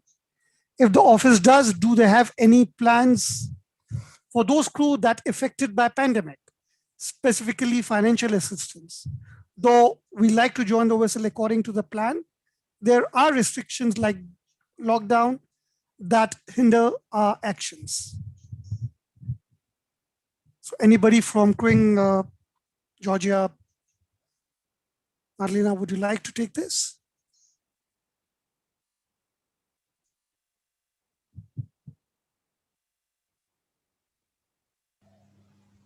I think, Georgia, you are on mute. I think Georgia is. Sorry, my microphone was turned off. Okay. Yes, generally speaking, we do consider all seafarers attending this event as our pool.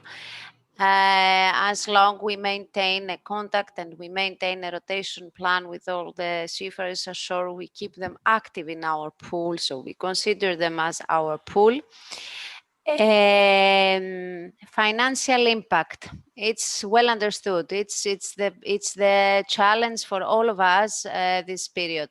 Every area has different challenges to face. Every country has different restrictions and different maybe extent of this impact.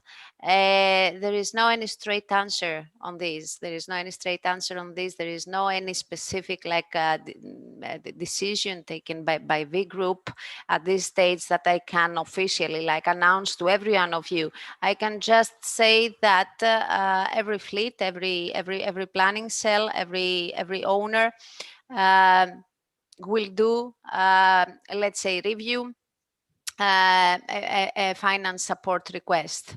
So I would say, especially to you, I mean, participating in this call, that of course we can evaluate, we can place our questions to our budget holders, even if this is the owners or if this is the ship management. We can review every case separately, depending on the importance. So don't be afraid to share with us if you are facing difficulties. Either we review the planning for an earlier joining, or we can consider a cash advance or other financial support you might need. So this is my answer for the time being.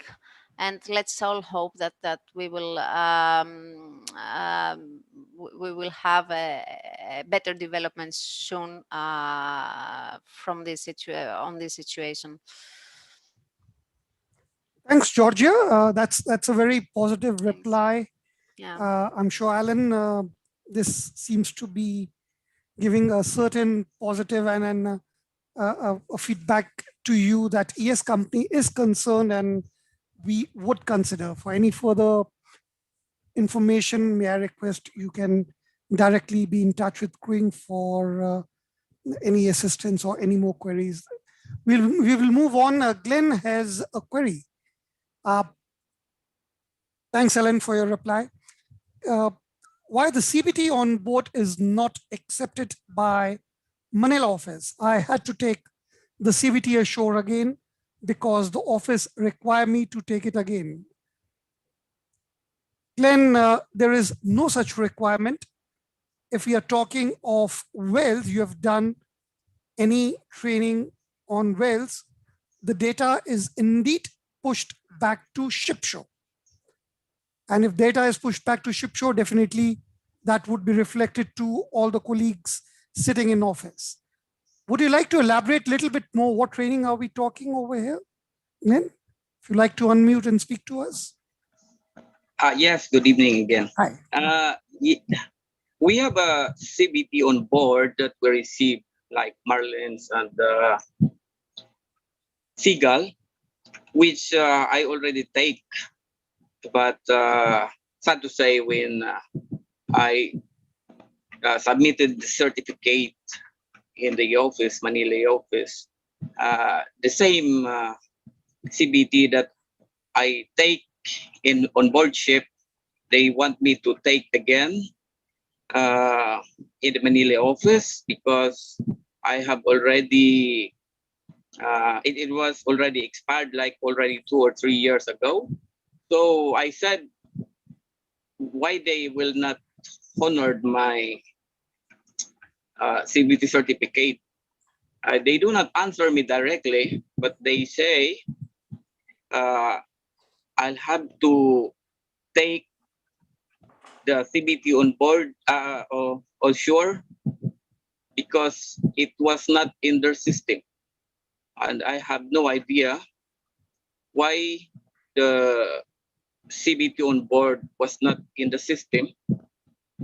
Normally we send that every month, the report every month, but I'm sure it's not happen. It's not happen only by me. I know also to the other crew. I just curious if the new e-learning that was introduced today will replace that system. Yes, Glenn, thanks Richie, for... can I take the question? Glenn, I believe you're referring to the Seagull training on Costa Mare vessel used to be in all container ship. That's correct? Yes, sir. That's correct, sir. The problem was, which now with the OSHA technology, it's not going to happen again. Used to be because this data from Seagull don't mitigate into Marlin. So the office, the manning office, don't have feedback of your Seagull training on board. That was the reason that cannot match your training and accept it as a training on board. Now with this mitigation under OSHA technology, this is finished, and of course any training on board will take it into account as training and not ask again ashore. Okay, thank you. Thank you for the reply, sir. Understand. Thank you, Glenn. Thank you. Thanks, Dimitros. Thanks for the reply. I see a couple of more questions coming up, though we are a bit tight on time, but we promised you we will answer all your queries before we leave for the day. Captain Seth has come back again. Yes, Glenn is correct. Yes, Yeah. sorry for my voice. I'm a little bit sick here. Yeah. Yes, Glenn is correct. I want to point out his question because my Filipino crew, same matter happened, and they did again and again. It is not the other stuff. It was the normal courses, Marlin. And additionally, I am sure it's happened to me. During last year, I did 2 contracts, 2 different vessels. Because of the coronavirus, I couldn't back to my country. So I go to another ship and they asked me to do again, same Marlin courses. So I did, but I repeat and repeat again, something wrong, I am sure. In the system, ship system, and the shore, I'm doing the one before my embarkation, and as soon as I go to the vessel, I did again, first vessel, and I disembarked 20 days ago. Later, I embarked again, and I did again. It's happened to me. I don't know why. And every month I send, they confirm, it should be in the system. Something going wrong. I don't know. I have no idea why it's happened. For the Marlin system. Actually, it's a very good system. It's working automatically. But sometimes on the screen, they're asking me to do again. And I am very attention on this matter. I'm trying to make not only me, also my crew, to complete all compulsory thing at least during their contract. So, but I have to do again and again. It's too much. Normally we are very busy on board. Not so much time for this training, especially the masters, senior officers. If we repeated every contract, it's too much. So we have to learn to be confident what's going to happen. That's my question. I can reply. Captain Said, you are right. You are right. I asked already reply. The problem is with the Seagull used to be on container Costa Mare vessel. I believe you referred to this Seagull training on board last year. Correct? No. You referred to Marlin training. Yes. I never did Seagull. I don't know that. I had no idea the Seagull. I know. So, unfortunately, I cannot reply. Marlin training should be kept in a database and count always, not repeatedly when you join the vessel or somebody asks you. So, I believe with a new migration and under ocean technology, this problem solved, and I promise that I look as DPA, I look after the problem. If happen again, you alert me immediately. Okay. Another additional thing, some of the courses, for example, alcohol, maybe one or two, I don't remember now, not so important courses, not working properly on board. Two of the ships same. I went to two ships, not only one. Start trading. Sorry, I forget the name of the vessel. Two vessels, different.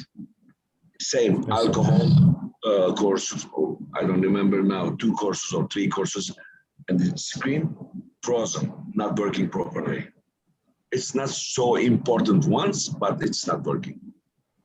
I already reported when I was on board. It's not working, but there is no reply happened. Also, I hope with a new ocean technology box, it's a new era with a new training and the new ocean technology box. That's its call. It's as the hotel. If you ever work with the hotel, it's all the training in this box, and of course if there is a malfunction, you come to raise your hand and we shall see what going wrong. I believe that now it's a big investment from the group with this new training, and I hope all this problem going to be solved within 2021. Thank you. Thank you, Captain Said. Right, Dimitros. Captain Said, Dimitros is right. Probably there is a transition period going on. First of all, we apologize if you had to face some technical glitches of the training not working properly. And you said you sent a mail and that was not addressed. So apologize for that. Nevertheless, we are on the transition side. We, as Vitaly has told in the training presentation, all the vessels by end of 2021 would be switched over to the new learning management system. That is why OTG, you'll be receiving a box which probably needs to be connected. And we assume, and the experience we have so far, already 150 vessels have those boxes. So we are in process of delivering and working e-learnings on that. And it seems flawless, but in case once you receive a box, you face any technical glitches, please raise the ticket. Please deal with us directly at the training side, and we'll be more than happy to assist you. Okay, thank you. Thanks so very much, Captain Said, for bringing it into the discussion. Any further questions? We are much beyond our prescribed time, but it's always interesting to interact. This is why we have made this session, so that we can interact with you, we can answer you, we can learn from you also. Anything else which needs to be discussed in today's forum? I don't see much hands. I don't see any questions. Nevertheless, the email IDs you already have in case any queries come into your mind later. To any of the panelists, please feel free to write down to us from where you got the invite of this seminar, and we will ensure to share with the respective presenter and get it answered back to you. Seeing the essence of time, we should move on. And may I request Kostas for the closing remark, please?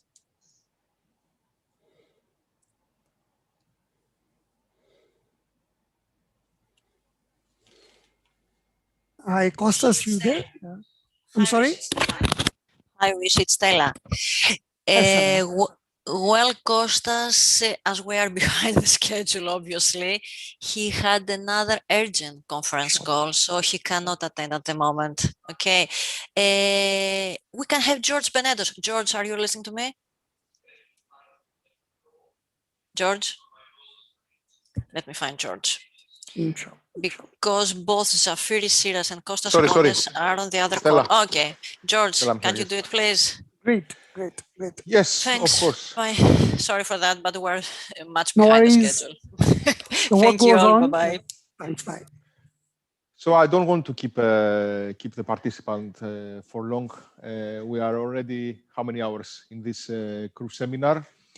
It was indeed very interesting. I hope that our crew participating find it interesting also. For me personally, it was the first one, so it was even better. It was a great experience. Just closing this seminar, I want to say that what is important for us is to point out to our seafarers that we are always here to assist in any kind of problem they have. We are all ears day and night. Our mobiles, superintendents, fleet managers, even managing directors, mobiles are on 24/7. So whatever may arise, we are here to reply to, and we will be happy to do that. That's all from my side, and I hope the next meeting for us, to be able to do it live, so we can meet each other from close. Thank you, George. Thank you so very much for the closing remark, and with the positive note that we look forward to meet in person probably, and hope and pray this pandemic situation and the lockdown situation is over. Before we move, I think, as I said, most of the seafarers here seems to have attended face-to-face. There's a ritual that we all used to get together and take a group photograph.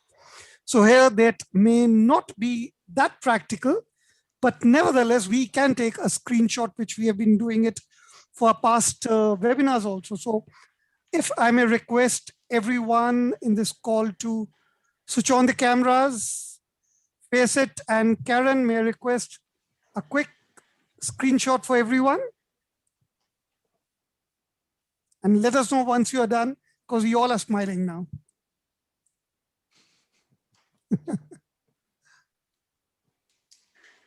So I request everyone to switch on the cameras. Yeah, please. Thank you very much. Appreciate it. Karen, are we done? I don't hear from Karen. Yes. Oh, sorry, I'm on mute. Anyway, just another shot, Rishi. Sorry? I'll just get another shot for the second page. Okay, so 1, 2, 3, smile. Okay, very all good. Thank you so much, Karen. We would be sharing this photograph on the chat. Nevertheless, keeping the sense of time, we need to come to an end of this informative and interactive seminar. Thank you to all the panelists who take the time out to update our seafarers with the knowledge and experience. Special thanks to our seafarers, our attendees, for their time they have to take out to attend this We Ships virtual officer seminar. I hope you all enjoyed this event. In order to make improvement for such future seminars, we would request you to hear, we would surely like to hear from you and would appreciate your feedback. Feedback is one important thing which we look forward for any improvements. So may I request, upon leaving this webinar, a survey page will automatically open on your screen. So please fill up, let us know your feedback. There's another option that you can go on to www.menti.com and use the code as shown on the screen, which is 69236252, and submit your feedback. Once again, thank you so very much for joining. Be safe, all the very best, and look forward to meet you in person very, very soon. Bye-bye. Bye-bye.